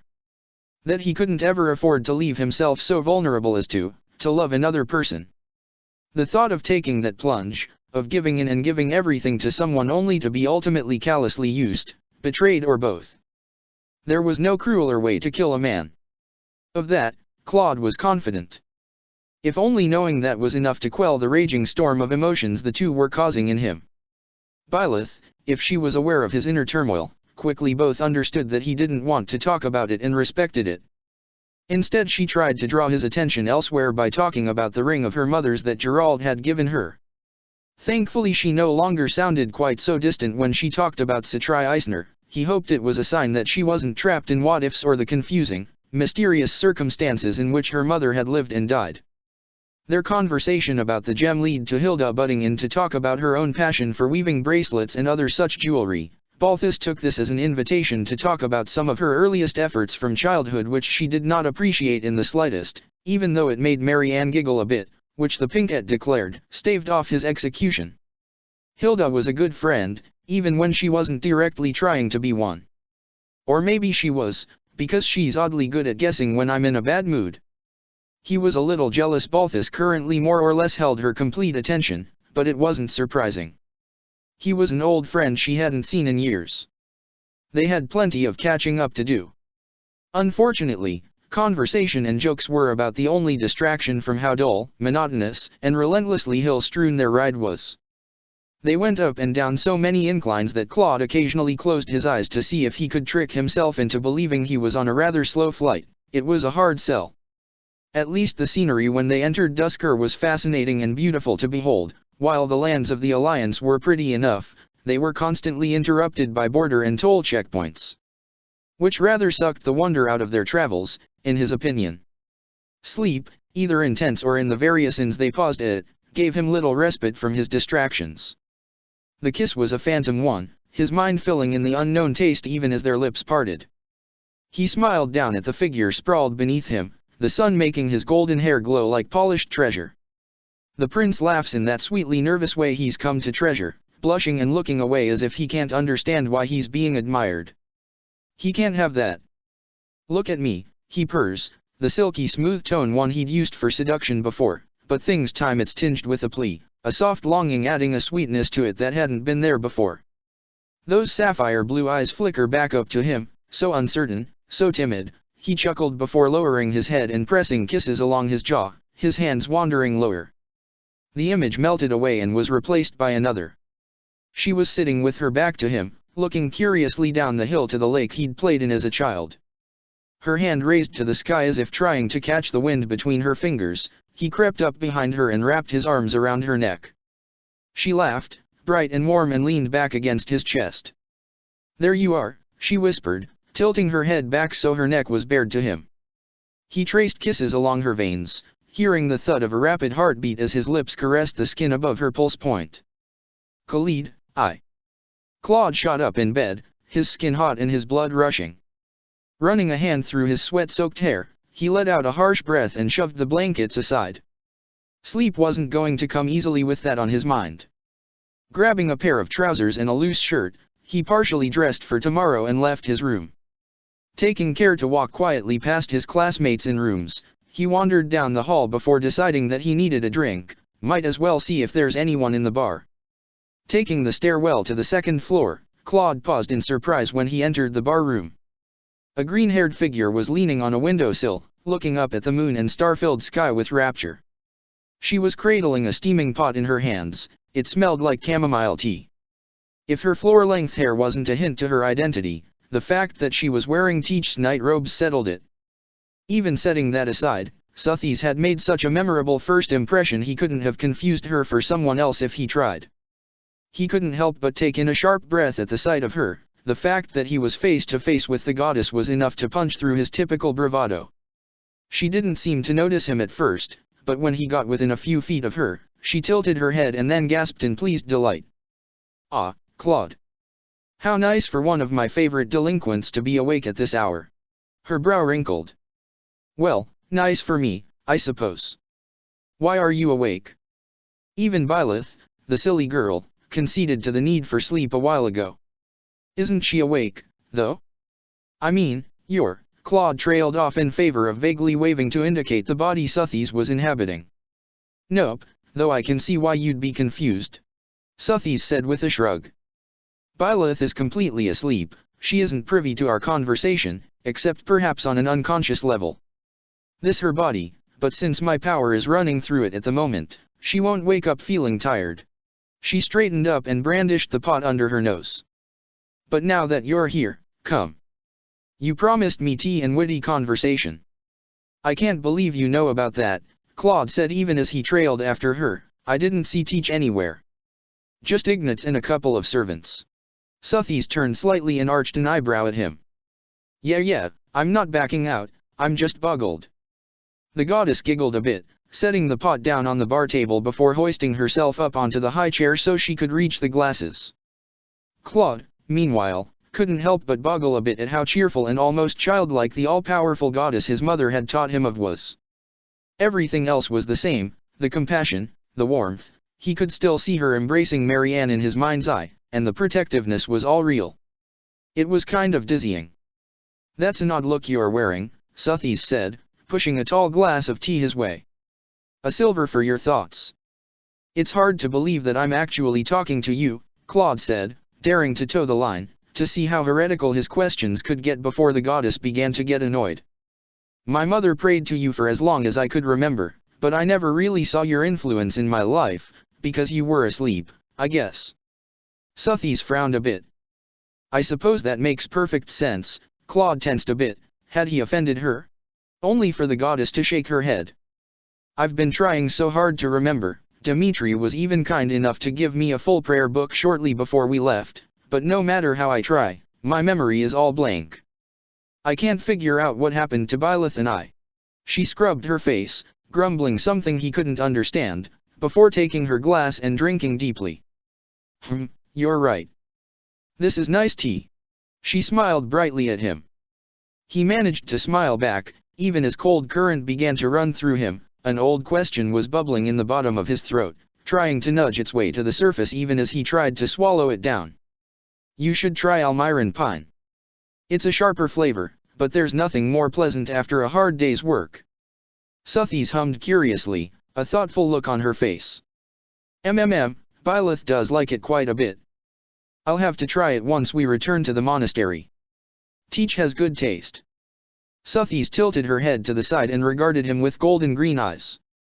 It was strange that, despite her divinity, he could read her expression same as a regular human. She was considering how to pose a question, one she felt had to be posed with a little care. Bear in mind I was hardly expecting you to, and am not expecting you to do so now, she began slowly. But when I first met you properly, you didn't kneel with the others. Were you too surprised, or do you not worship Sirios' scriptures as your classmates do? The question was light with innocent curiosity. Claude felt his breath hitch. His fingers tapped anxiously against the table as he began to formulate a response, discarding one after another as he wondered, did he dare reveal it? Sothis waited patiently as she watched him, sipping from her glass. An answer for that question that had haunted him from the first attempt on his life. Did he want to hear it? What would he do with the answer? My mother does. The words were soft, so soft, and cautious even though they were the only two people awake in the entire inn. But my father doesn't. He was born in lives beyond the mountains to the east, after all. Because of that, I've never really known what I should believe. Sothis blinked and then rested her chin on her hand. East of the mountains? Oh, I see, he's foreign. The complete lack of judgment in her voice made something in Claude's chest twist. That makes sense. I couldn't help but wonder, given it was just you and the princess dash. That makes sense. Claude interrupted, his voice strained. Sothis blinked again, a gesture very similar to Byleth's puzzled facial tic. His heart was starting to pound. I know you wouldn't remember, but there's something in Sirios' scriptures that, a hard knot formed in his throat, and he tried to hide it by taking another drink of tea. Deep breaths. Deep breaths. Marianne made that face before, Sothis noted, her smile fading. It was worrying then, it's worrying now, especially seeing you wearing it. What have I forgotten? That the people outside of Fodlan are unclean. The words feel like acid on his tongue, for all that he knew them by heart. That someone born of a union crossing those borders was forgotten by you. Claude had been haunted by these words for years, but Sothis doesn't give him so much as a second to fear her divine reaction to what he was implying. What? He flinched back at she shouted, seemingly loud enough to shake the building, and maybe she was the goddess after all, the goddess the mother who watched over all her children from beyond the stars, or at least rattle the room they were sitting in, her voice full of shock and indignation and genuine rage and everything he had never expected, but hoped for, pleaded for. In handful of times he'd wondered if she was there. Who proclaimed I said anything that stupid? Who dared to imply I disowned children for no reason at all? Please don't shout, you're going to wake them, Claude pleaded with an anxious glance at the stairwell. Sure, most of his classmates were heavy sleepers except for Marianne and probably Bernadetta or Yuri. He suspected they had their own reasons for being light sleepers. For a terrifying second it looked like Sothis might ignore him, being so completely wreathed in righteous outrage, but after a few seconds she blew out a harsh breath and clenched her fists a few times. She joined him in watching the stairwell for a minute. Fortunately, no one came down, and while Claude could hear the floor creaking, it wasn't consistent enough to be someone's footfalls. Forgive me, she grated, like she was fighting with all her might to tie up her temper and sit on top of it. What was she so angry about? Being misrepresented, or is she giving him the same look she gave Marianne? I had not expected that. She took another breath, then another, then let out a furious string of hissed syllables in some ancient language that Claude had no hope of translating but understood nonetheless because his mother had used a similar tone many times before. The thought that it was anger on his behalf, was such a dumbfounding thought that he couldn't bring himself to interrupt her, even to make a joke. "It's bunk," Sothis managed to say when she eventually reverted to modern common. She looked so irate, eyes narrowed into slits, and he could feel magic radiating off of her. He could almost see his mother in her face in that moment, that protective motherly rage he'd seen so many times before. "I don't need my memory to know I said no such thing, ever. I do not reject you, Claude von Regan, nor your father or your mother's choice of a husband. I never did." Her eyes snapped open, burning bright like falling stars. "And I never will." Claude stared blankly at her, unable to formulate intelligent thought for the longest time. He couldn't figure out what to say, where to start. The words bounced around his skull as he struggled to comprehend them. It didn't make sense. It didn't. The words made sense within a dream, but this was the waking world. Except, it had all been a lie. The realization sank into his mind slowly, then all at once. The hatred between his two homes, the taunts and the murder attempts, all of it had been based on a lie on a lie on a lie. A scream built up in his throat. He doubled over, letting go of his glass to bury his face in his hands, fighting to suppress it. His eyes are hot and burning with tears. He can hardly breathe. He's so numb he can barely feel himself shaking. It was all a lie, none of it had to happen. They hated him because of a lie, tried to kill him because of a lie. What he does feel is Sothis' quick movements, wrapping her arms around his shoulders and pulling him closer to her so his head brushed against her/Teach's shoulder, patting his back and murmuring concerned words that he can't make out over the roaring in his ears. He was shaking, and he hated it, hating being vulnerable because it was so damned dangerous. Except she wasn't a danger, not to him. She was cared for him almost as much as Teach did, had given Teach the power to save him. All over a lie, a lie, a lie. Old scars, ones he hadn't felt twinge for years, ached. The knife that had scarred him in bed. The sword that had hit him in the back, a cheap shot when he'd walked away from the defeated enemy who had challenged him. The arrow that hit the back of his leg mid-ambush, probably fired by a Gloucester soldier because hadn't the man murdered his uncle? They were starting to blend together. "Claude, Claude," Sothis whispered urgently, rubbing his back. "Listen to me, boy, breathe. Just focus on breathing." He tried to listen, he honestly did, but it was so hard. "Listen." Sothis/Teach's cool hand grasped his wrist and lifted it, pressing his fingers against the vein within her neck. It was beating sedately and smoothly, with the strong and steady rise and fall of her breathing. "Breathe with me. You're hyperventilating. Breathe with me." Why alter the books? Why change what Sothis said? Why sow hatred across a divided land? Why say that no one else mattered? Why? "I will wake up Byleth if I have to, Regan. Focus on breathing. Forget everything else." Sothis was hissing in his ear, her grip on him firm and sure and somehow comforting, like a rope thrown to a drowning man. Somehow, the thought of Byleth seeing him falling to pieces like this was so thoroughly unwanted that it managed to penetrate the raging storm consuming his brain. Claude gasped and gulped in as deep a breath as he could manage, swallowing hard to clear his throat. His eyes were burning, and there really wasn't much difference between his eyes being closed and the blurry, watery haze that filled his vision when they were open. He took another breath and coughed violently, scrabbling to focus on Sothis/Teach's still steady breathing.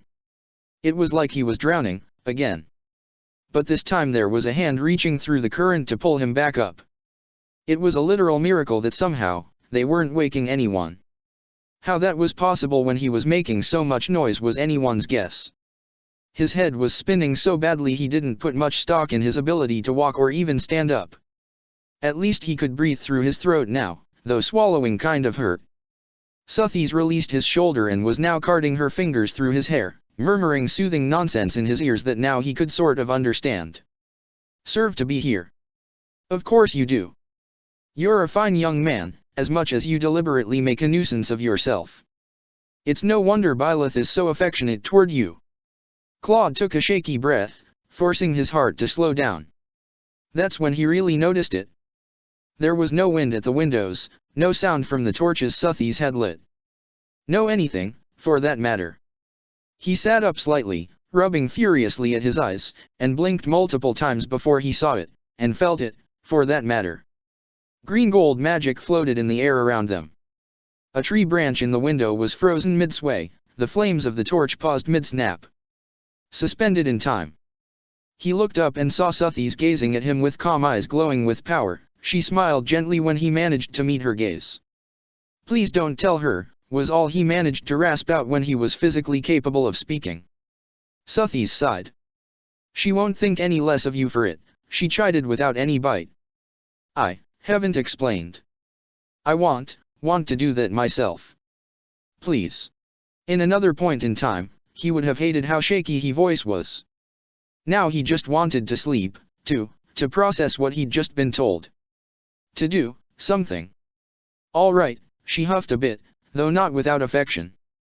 She pulled him into a closer hug, bracing him against her chest, and he was too shaky to push her away or protest. It wasn't like he needed the hug, needed that feeling of motherly love and support when his was so far away. "Honestly, I think I'm going to go mad watching the three of you refuse to be honest with each other when there's nothing at all to fear. I understand, but really." Claude clutched her shoulders, trying to warn her that he would be interrogating her over what the hell that was supposed to mean eventually. Eventually, after he got some rest. Chapter 30.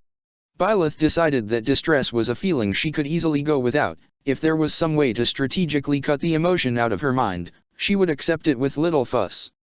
Even if it meant going back to being numb, Suthies asked mildly. Byleth almost ignored her, distractedly handing the reins of her horse to the stable boy before hurrying after her best friend/chief nuisance. He was almost trying to avoid her and she didn't appreciate it. I was being facetious, Byleth thought back. At least, I think I am. She reached Claude's side and caught his hand in hers. The brunette started a bit at the touch, hesitantly glancing at her. He smiled, but it was so unlike his usual carefree grins she wondered if anyone else was worrying about him as well. It was so soft, fragile, like a glass mirror that would shatter at the slightest touch. "Claude, walk with me? Lawrence is speaking to the fort commander, we have to wait until he returns to strategize." She glanced back at Yuri, Bernadetta, and the rest of her students to call out, "Everyone, feel free to walk around, but be wary and keep on the lookout for the enemy just in case." "Understood." The universal response roared back. Byleth smiled, giving her friend's hand a squeeze before almost pulling him out of the Gloucester stable. "Ow, Teach, have mercy," Claude protested with less joking strength than she was used to. "Strike two," as she continued to lead him along down the cobblestone roadway. She nodded to the scattered Gloucester knights along the pathway as she headed toward the riverbanks. There weren't many of them, and she could tell by their shiny unblemished armor that they were less suited to defense than even her student. No wonder most of them were so happy to see what is technically just a number of school children appear as their reinforcements, even though we aren't the Knights of Sirios. She shook her head minutely. "I can worry about that later. Easy on the wrist. I'm gonna need it." "I'm sorry," she said quietly, slowing to a stop a few sandy feet away from the rushing river. The water was a beautiful crystal blue, running down from the hill behind them and curving smoothly around the small, humble fortress. She would have liked to sit on the banks and admire the rushing currents, or walk along the shallow parts of the river, but unfortunately this was not the time. "I wanted to talk to you." "You didn't need to yank my arm out of its socket to do that," Claude pouted, brandishing his wrist at her in a wounded manner. She couldn't help but roll her eyes a bit. "You can always talk to me. But you can't do the same," Byleth protested, wrapping her arms around her stomach. The brunette's expression faltered a bit. "You haven't been acting like yourself for 2 days now, something's shaken you.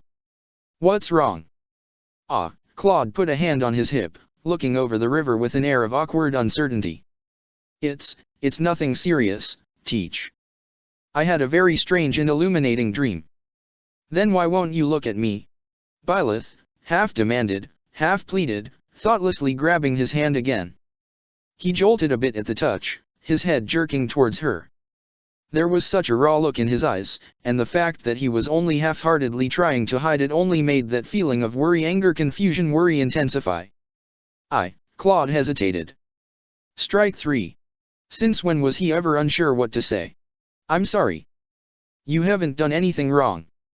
It's hard to explain. He glanced over his shoulder, like he was afraid they were being spied on. Did something happen at the inn? An alarming thought struck her. Please don't tell me you were attacked and decided not to mention it after the fact because you could handle it. Claude let out a soft, startled laugh and shook his head. No, I promise, nothing like that, though I guess it's sensible to jump to that conclusion, considering where we are. He looked out across the river. His emerald eyes were hazy, as if they were hundreds of miles away. I just discovered something. Was told something that uprooted almost everything I thought I knew. Something you begged Suthies not to mention to me. Byleth huffed, crossing her arms. He had the grace to duck his head. It's that obvious, huh? Suthies doesn't frown that much unless I've run myself ragged, and I know for a fact that I went to sleep at sunset like a good girl, she said in a very deadpan tone. Stuck with a painful uncertainty of how to communicate this jumbled mix of feelings to him, was it sadness? Distress? Hurt? She couldn't figure out where one feeling began and another ended, they were all tangled together in a knot. Claude gave her another fragile smile. Byleth rather felt like she was looking at a stained glass window that had cracked under mismanagement, that if she reached for him and let her fingers brush against his cheek, he'd shatter into dust. The look was raw and vulnerable and very real. She wondered when the last time he'd looked at someone like this was. She wondered how he'd learned to fake a smile so completely that she'd never seen it before. Claude, you're my friend. He believed that, didn't he? Whatever's bothering you, I won't care. You can trust me. The brunette was silent for another moment, then he let out a little soft laugh. Byleth was struck with an rush of emotion harder than the thrust of a lance. She had always liked his laugh, but this was different. It was warmer, sweeter, gentler. It lacked a sarcastic edge or artificial amusement. The scary thing is I do believe you, Claude told her with the shake of his head, still smiling that soft and honest way that made her chest feel funny and all twisted up. I can barely get my head around what you're willing to do for me even though there's nothing in it for you. What's that supposed to mean? Like I need a reason to want to keep you safe. She'd meant for her words to be either flat or indigent, but instead they came out odd-sounding. Was that what hurt sounded like in her voice? She'd never made a sound like that before. Claude's hand clasped over hers, his eyes widening. Hey, I didn't mean it like that. He lowered his head a bit, a rueful look crossing over that vulnerability he was projecting. I'm just amazed that someone like you is suddenly a part of my life. He hesitantly squeezed her hand. Her breath caught in her throat. When I was young, I didn't believe in gods. Another little laugh escaped his lips. I know that seems like a strange thing to say after meeting Suthies, but it was true. I didn't put much stock in faith, I only trusted the tangible things to steer the way life went. You can't trust phantom hopes to protect you in a battle, only those who live in the here and now can do that. But, I always knew there were some things that no one could explain. Things that only make sense if you believe in the concept of fate. He was still smiling when he looked up to meet her eyes again. Soft as it still was, it became a little less fragile as he drank in whatever he saw in her eyes. Things like, well, meeting you, for example. Meeting me. Byleth repeated softly. There was that funny feeling in her chest again. You just seem kind of impossible. And I'm not just referring to the goddess hitching a ride in your body. Claude ran his free hand through his hair. You have the crest of the old king, you're better in a fight than veterans twice your age, you know how to bring out the best in all of us students even though you're our contemporary, and you're willing to give up so much to help people you care about. His eyes took on a look Byleth couldn't quite interpret. It was warm, though, and it made that strange constricting feeling intensify. Because of that, there's no way I can believe that stumbling on you in some random village happened by chance. That means it must have been fate. Byleth felt warmth flood her face. Trying to flatter me is a distraction. she asked, hoping to distract him from the gesture. No, I mean it. Claude insisted with a shake of his head. Though I guess I walked into that, given how often I do make a farce out of these sorts of things. I really do believe it. Maybe it was a miracle, or maybe Suthies subconsciously empathized with my dreams, but I was meant to meet you. Byleth fumbled for words, even though she wasn't sure she'd be able to get anything out around the lump in her throat. It wasn't a painful feeling, just a strange one. Hey Teach, worry flitted across the mix of emotions in Claude's eyes.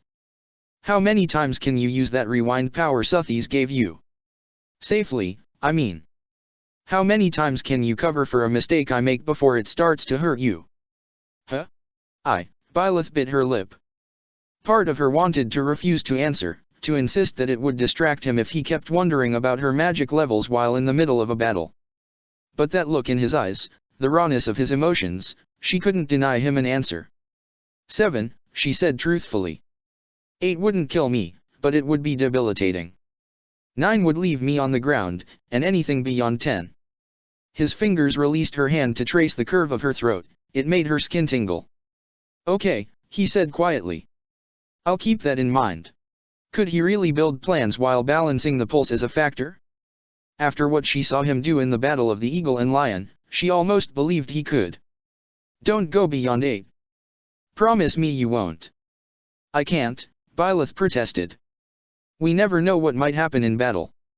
If I need to dash. Claude's eyes flashed. Promise me, Byleth. He said with a touch of heat. Promise me. She was stunned. You've never said my name before? His lips quirked upward. I guess that's a little out of line. I am still your student, after all, but I'm asking you this as your friend. Do I have to beg? If I have to, I will. Please, Byleth. What could she possibly say to that? Claude didn't beg. She couldn't imagine any situation where he would. Her mind was drawing a complete blank. But he said that he would, for her. All right. I promise, Claude. What else could she possibly say to that? Claude's smile held a mixture of relief and gratitude, so bright and warm and raw it was like a punch in the stomach. I've been in bad situations before, he confessed to her. I've nearly been smothered while I was abed with a fever, I've been pushed into a swollen river to drown, I've been stabbed and shot at on the battlefield, but none of that was like what happened when you all but killed yourself burning through your magic. His fingers went up, threading through loose strands of her hair which he gently tucked behind her ear. I don't have a lot of friends, or people I know I can trust. I don't think I've ever had someone as he hesitated, well, precious to me before as you are. Watching you die right in front of me, powerless to do anything to help you? That was one of the worst experiences of my life. Byleth stared, the wheels of her mind jamming hard at the straight-up declaration that watching her crumble under magical exhaustion was a worse experience than assassination attempts on his person. She couldn't make sense of the thought, she could hardly believe that she'd heard it. There's something I want to tell you, Claude said, glancing over his shoulder to where the rest of the golden deer were loitering around, talking and uneasily looking for any sign of Akiran's troops. It's something that could get me killed depending on who hears it. Only Dimitri and Cyril know about this, and they found out by accident. When I get the chance, when it's a bit safer, I'll tell you. I want you to know. Byleth blinked, trying to think about what he might be hinting at. She looked back at him, at his golden skin and warm green eyes, and wondered. I can't say. My mother hasn't been home in many years and has expressed no desire to return. I'm just keeping a promise to my parents. Make of that what you will. She had seen half-Almiran children before. They weren't as rare as you might think, given the famous animosity between the Eastern nation and the Fodlan territories it bordered. Not common, but not so rare she couldn't remember their defining features, lighter golden skin than their Almiran parent, eyes and hair inherited from their Fodlan parent. It wasn't universal, but it was a frequent commonality, and the dark golden skin tone was not something often seen in Fodlan. It had crossed her mind before, but she'd dismissed it.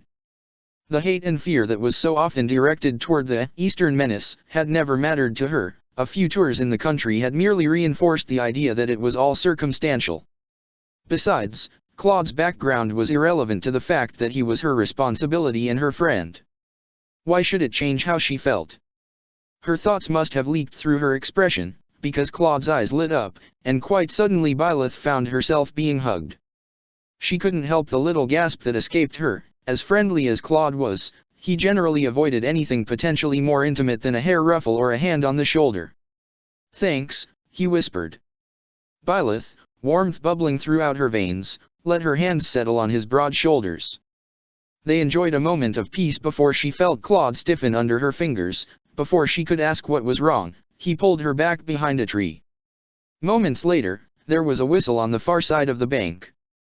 "Damn," he muttered. "Some people just can't read the mood." Byleth sighed as the sound of horse hooves pounding on the dirt became more audible. "We better get to the fort entrance." She couldn't help but feel a sense of loss when Claude released her and started heading for the destination. She let a hand slid down to the hilt of the Creator's sword as she ran along behind him. At least Suthies wasn't awake to tease her. "There you are," Leonie said in relief as the two of them skidded to a halt next to the rest of the deer. Claude smiled at her and patted a worried-looking Bernadetta on the head. Yuri raised an eyebrow slightly at this but didn't comment. Byleth made her way over to Lawrence's side, critically examining the far side of the river as the sound of bridge lowering filled the previously quiet air. The flood of enemies was ongoing. Men on horseback were surging up both sides of the river, taking point along the two grassy paths that lead to the fortress. The bridge on the river directly in front of them hadn't been lowered yet, but the other two bridges were. Spreading out in front of her were archers, foot soldiers with axes and swords, a couple of Pegasus knights, and, oh, wow. Was that supposed to be armor? Byleth squinted at the ostentatious figure strutting up to the other side of the river bank, the sunlight catching on the many jewels studding his hideous yellow coat. His hand was glittering with dust as he waved mockingly at the fortress, calling out in a loud voice. He proclaimed, "Is that you, little boy Gloucester?" Claude and Balthus, standing side by side, made identical exasperated faces virtually simultaneously.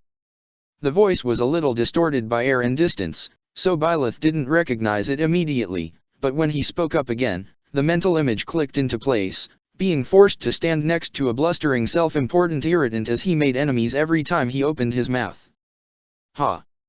To think that the mighty Lord of the Round Table would leave his lands in the hands of brats and the dregs of his army. I'm insulted, I say. I would put far more thought into defending such a fine bit of territory such as this. Which was often. Byleth had made the spectacularly ill-informed decision to show him that she was competent, and possibly the strongest person in the troop, which meant that he had demanded she stick to his side every time he went on a venture. Even though she hadn't truly been able to get annoyed or angry at the time, she'd been constantly pondering how much they were being paid to protect this man, and occasionally wondered if backstabbing could be legally justified if one was sufficiently provoked. "That's Lord Acheron?" Bernadetta asked uncertainly, leaning forward and putting one hand up to shade her eyes. "Really?" Yuri sighed and patted her on top of her head. "Seeing is believing, huh, Bern? He doesn't even have any armor, unless there's something under that coat." "You say that like he thinks he'll need it." Balthus grumbled. "What do you think, Professor?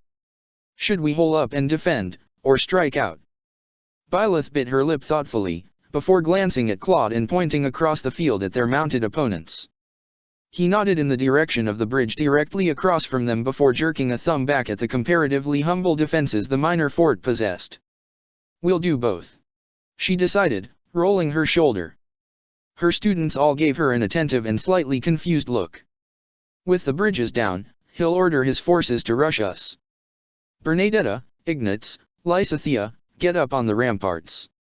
Captain, get them some bodyguards." The two archers and the mage all turned and ran up the stone stairs to the upper open levels of the fortress. The captain of the guard nodded to her before following them. Lawrence was preoccupied with his shouted argument/pissing contest with Acheron.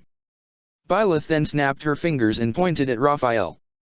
"Raphael, Balthus, I want each of you to hold the front line in relative cover there and there." She gestured to the left and the right of the fortress, indicating the open roads the enemy would approach them through.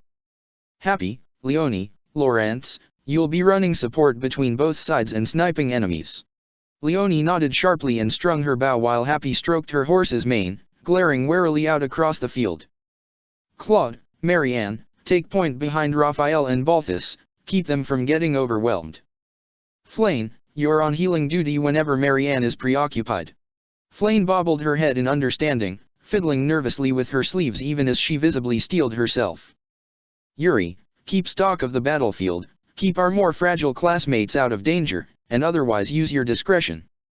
I'll provide whatever cover is necessary. Got it. Byleth hurried up the steps to stand next to Lawrence. Acheron, apparently pleased with his posturing, had turned to shout orders at his troops. He's an idiot, she noted. Entirely, Lawrence agreed. We need not kill him, in fact, it would be preferable if we didn't, at least at the moment. He's not inclined to fight to the death, anyway. So we just have to capture him. Byleth eyed the forces as they split up in two groups, each headed for one of the roads. How hard do you think his men will be fighting? Never underestimate opportunists, Professor, Lawrence said seriously. As foolish and incompetent as Acheron might be, his men are fighting to pull themselves up the social ladder. I don't doubt they'd happily kill us in order to serve a major lord. I don't doubt that. I'm trying to gauge what to expect, is all. Byleth tensed as she saw the Pegasus Knights split up, a few flying directly toward them. Be careful. As ever, Professor. The lanky boy promised without pomp or sarcasm, his hand sliding down the length of his lance. She headed down the stairs drawing the Creator's sword.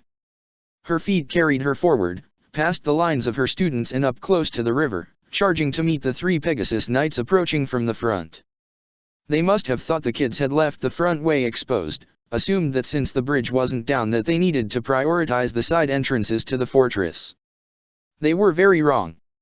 When you were armed with a relic, you were the army. Byleth flicked her wrist in an easy, practiced way that was now ingrained into her muscle memory, letting the Creator's sword unfold into the blade whip before swinging it forward with precision. She was rather relieved to hit the rider but not the Pegasus. Living with Hannah and Gustav for all her life had resulted in an ingrained fondness for the majestic animals. The impact threw the rider off her mount, dropping her into the river, armor and all.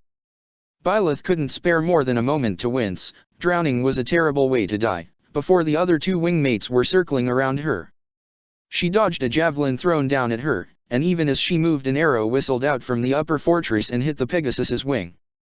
The animal cried out and quickly stumbled down to the ground, making a mostly even landing but throwing its rider out of the saddle. Byleth crossed the distance and kicked the woman in the face.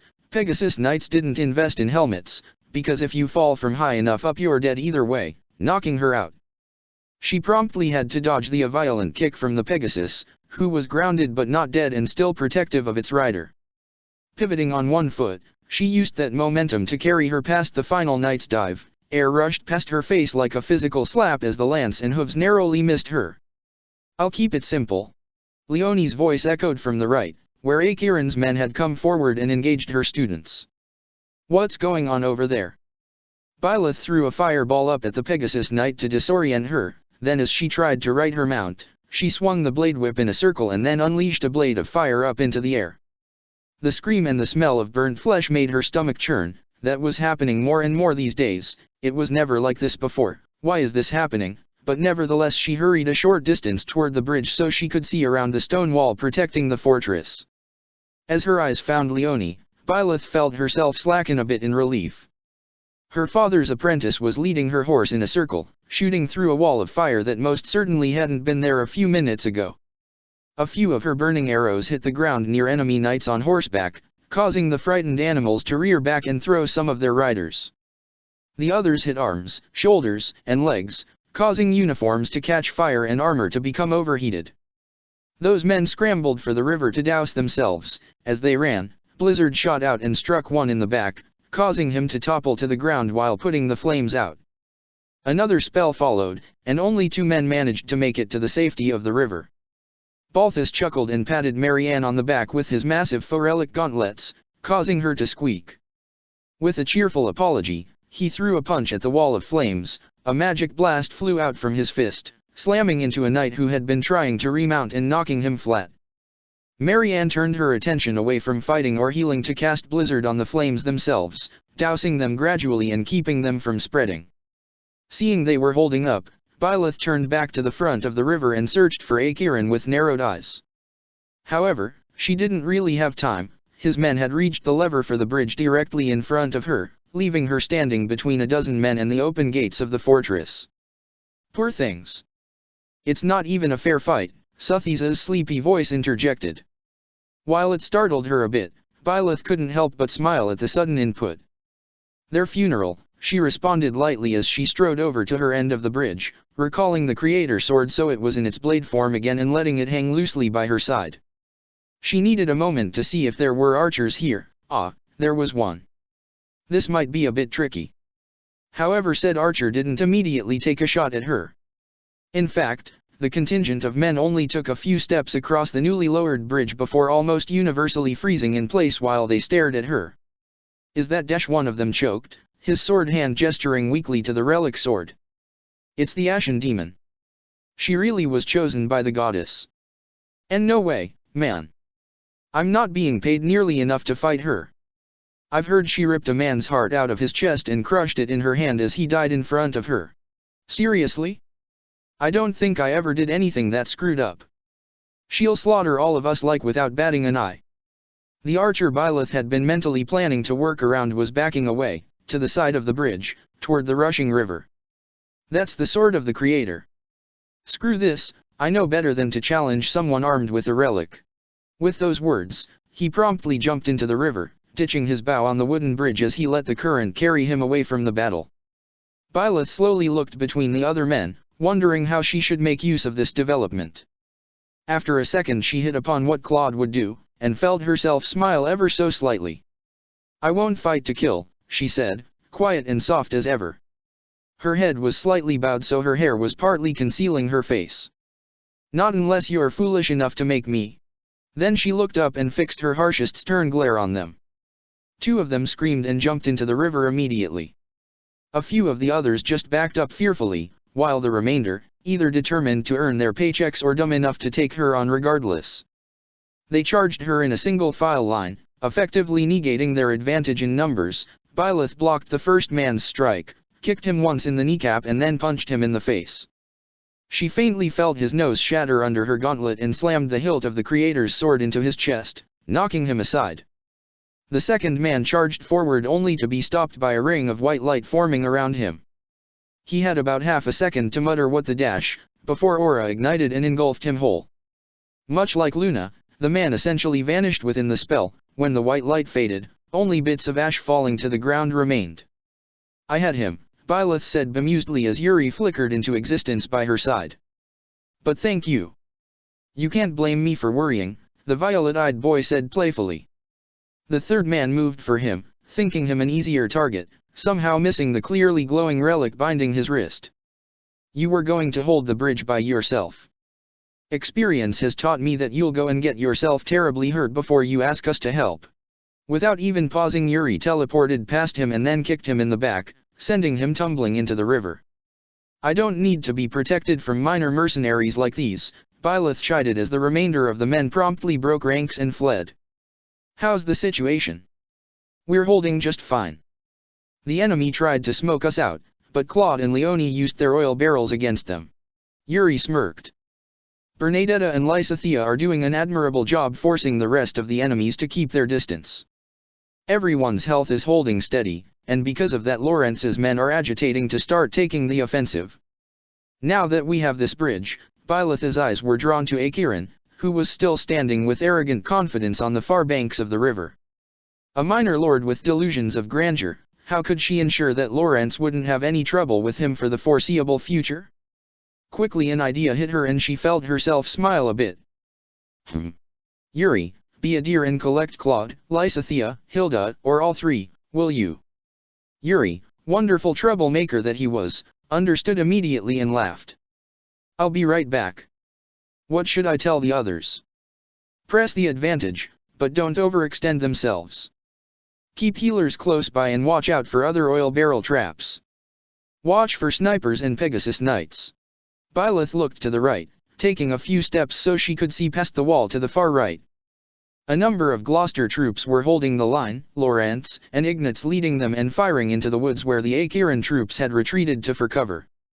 They were all doing so well already. Had it only been a few months ago that they were untrained nobles and commoners, looking to her for guidance? Her father had occasionally been heard grumbling about how she grew up too fast. Was this what that had felt like to him? She would have to ask him when they got back to Garreg Mach.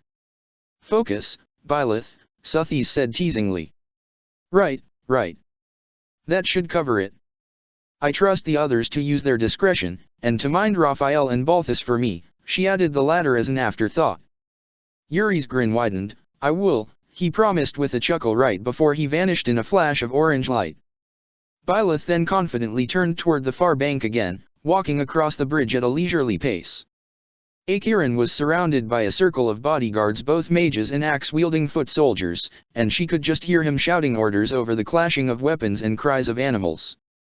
When she glanced to the right and left, a knee-jerk reaction, once she started worrying and recognized the emotion for what it was, she couldn't stop it. She saw Leone and Balthus tying up dozens of wrecked, defeated opponents, laughing and telling each other jokes from what she could tell. On the other side, Lawrence was cautiously leading the Gloucester troops toward the forest, with Ignatz and Raphael right behind him. Bernadetta was cautiously climbing down the stairs of the fortress just behind Lysithea. Constance flew overhead on her Pegasus, one hand raised, prepared to rain bolting down on any unexpected problems. Happy was cleaning an injury on her horse. You rang, Teach. Claude's bright voice brought her out of her thoughts. She smiled at him, Hilda and Yuri, all of whom had teleported in behind her with barely a sound. His smile was warm and light, not carefree per se. He was still covered in dirt and blood with a couple of recently healed scars, but there was a curve to it and a spark in his eyes that made her feel warm inside. It was honest. A small change, and yet. Shall we go and frighten a social climber out of his wits? Her lips moved before her mind quite caught up with them. Hilda snickered and rolled her shoulders, her axe swaying as she moved. Claude's grin widened a bit. Nice to know you've got a mischievous side, Teach. Let's go. He drew an arrow from his halfway depleted quiver and followed her as she led them across the bridge to the far side of the bank. I never saw you use aura down in the tunnels, Byleth told Yuri curiously. Did I just miss it? It's a powerful spell. I can't exactly sling it around like it's going out of style, Yuri said, then shrugged. I did use it a few times. I'm thinking of getting you a Levin sword, Byleth said as they came to a pause when Acheron's bodyguards turned and shouted in alarm, fumbling with their weapons. Less strain on your magic, more range and more power. And where are you going to find a thing like that on short notice? Yuri asked her teasingly as the two mages hurtled towards them. Hilda unhooked a hand axe from her belt and threw it while Claude shot an arrow with hawk-eyed precision. The two mages were dropped like flies, clutching their wounds and crying in pain. I'll figure it out, Byleth promised him evenly, before darting forward. Sure enough, this drew the two axemen towards him. Get back here. Your job is to protect me. Acheron shrieked. Byleth snorted and ducked under the first swing of the axe. Yuri brought his sword down and locked the blade in place as she twisted and slammed the hilt of the creator's sword into the stomach of the other enemy. She narrowly avoided being thrown up on as she pulled back, allowing Hilda to ring his bell with the flat side of her own axe. Claude nonchalantly stepped around them, letting his friends trash/disarm the bodyguards, and gave Acheron an amused look. I heard some good-for-nothing had inherited this territory. I guess that's you, then. He said with a mock-thoughtful tone of voice. Acheron quickly went purple with rage, irregardless of the fact that he was facing 4 opponents without any backup. Who do you think you are? I'm not a good-for-nothing. You are. Seriously? Byleth thought blankly. Remarkably, I think he is serious. Suthies deadpanned. She saw the ghost roll her eyes when she blinked. It did give her the remarkable sight of Claude looking both legitimately startled and completely, utterly exasperated. If you were actually good for anything, I'd at least expect you to recognize who I am, he said, both hands dropping to his hips as if tuning out of the battle entirely. Acheron immediately pounced on this, raising one hand to cast Blizzard. Only to take a knife through the palm. Claude, quicker than a blink, had drawn the short serrated blade and thrown it with perfect precision. Acheron shrieked in pain, dropping to his knees as Hilda and Byleth both shot forward to join their friend. "Ah, don't feel bad, Claude," Hilda said innocently, patting the brunette comfortingly on the shoulder. "A guy who's never been to the Round Table Conference wouldn't have seen you enough to immediately recognize you. After all, I had to go on a couple of parties before this old lecher learned to recognize me by my face instead of my breasts." "Is that right?" Claude asked with false lightness while his eyes narrowed. Byleth gritted her teeth at this unexpected revelation and forcibly reminded herself that they wanted to capture Acheron alive. "Would you like to refresh his memory?" "Tempting, but I think I'll just write about it to my big brother. He's not worth the effort, and I'm so tired." Hilda let out a theatrical yawn as Acheron finally stopped sobbing and wailing to stare wide-eyed up at the two teens standing in front of him. "We came all the way out here, only to deal with a bunch of weaklings and washouts. Who tried to set us on fire? Do you know how hard it is to clean white shirts?"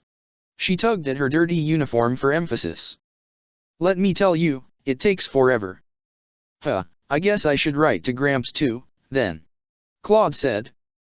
He was legitimately interested in that building project certain individuals were blabbing incessantly about, and he's too old to have to deal with minute annoyances. "BB Big Brother? Gee Gramps. And no. Wait, you're..." Acheron turned extremely white as the blood fled it. Byleth rolled her eyes and glanced over at Yuri. "You're not going to join in?" she asked curiously. Yuri snorted. "I would, but there's just no challenge in it. See Claude V. von Regan? Lady Goneril." Acheron's voice was barely a squeak. Then, heedless to the knife still jammed in his hand, he threw himself onto the ground so his forehead was touching the grass. I give up. I surrender. Please don't kill me." "Geez." Suthies snorted. "Yet another lord with no bite yet all the bark.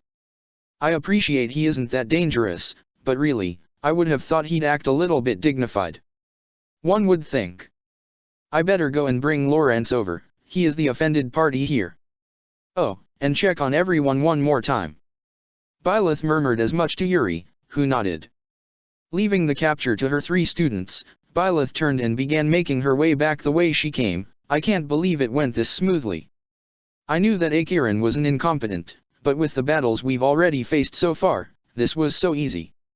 It's a sign of how far they've all come since that first battle with the bandits." "That's right. This is pride I'm feeling, isn't it?" Suthies chuckled lightly. "Indeed it is." Claude found her late in the evening the next night. Lawrence sent them back to Garreg Mach ahead of them, explaining that he needed to meet with his father, give a status report, and oversee the negotiations with the captured Acheron. They'd returned to one of the inns they'd visited on their way to the battle, tired but full of cheer. Most everyone else was quick to go to bed after an impromptu feast was held for them in the dining hall. She'd stayed up, lingering on the balcony as she watched the sunset, hoping that he would come and find her. "One of the things I miss from home are the views." She blinked at this statement and glanced over her shoulder. Claude had walked up next to her, resting his elbows on the railing as he gazed out across the trees. "It's not that there aren't beautiful sights here in the Alliance," he went on, "it's just there aren't many mountains. One of my favorite pastimes as a child was flying with Ivory up to mountain range after mountain range and just looking down at the world. Revealing in how beautiful it is, how vast and mysterious." He hesitated, taking a moment to look over both his shoulders, reassuring himself that they were, in fact, completely alone. "Almira is beautiful," he said softly. Byleth's breath hitched a bit. "I was right. I wish I could show you. I wish that it was as simple as using a break in the school year to whisk you and the others across the border, drag you all over the place until even Lysathea is so enamored with the sights that she doesn't mind being taken away from her books. But that was stolen from us, replaced with generations of hatred from a falsified source." "Falsified?" Something prickled up Byleth's spine. "Suthies, what did you tell him?" "I think he's about to explain," her friend responded chidingly. "How about you reassure the poor boy before you start asking questions?" Immediately Byleth felt stupid. Of course Claude had been frightened of telling her this. The animosity between Fodlan, specifically the Alliance, and Almira ran deep and foul. She knew that half-blood children on both sides of the border suffered from it. In Fodlan they'd even been subjected to hunts and lynchings before Ria's administration stamped them out for good.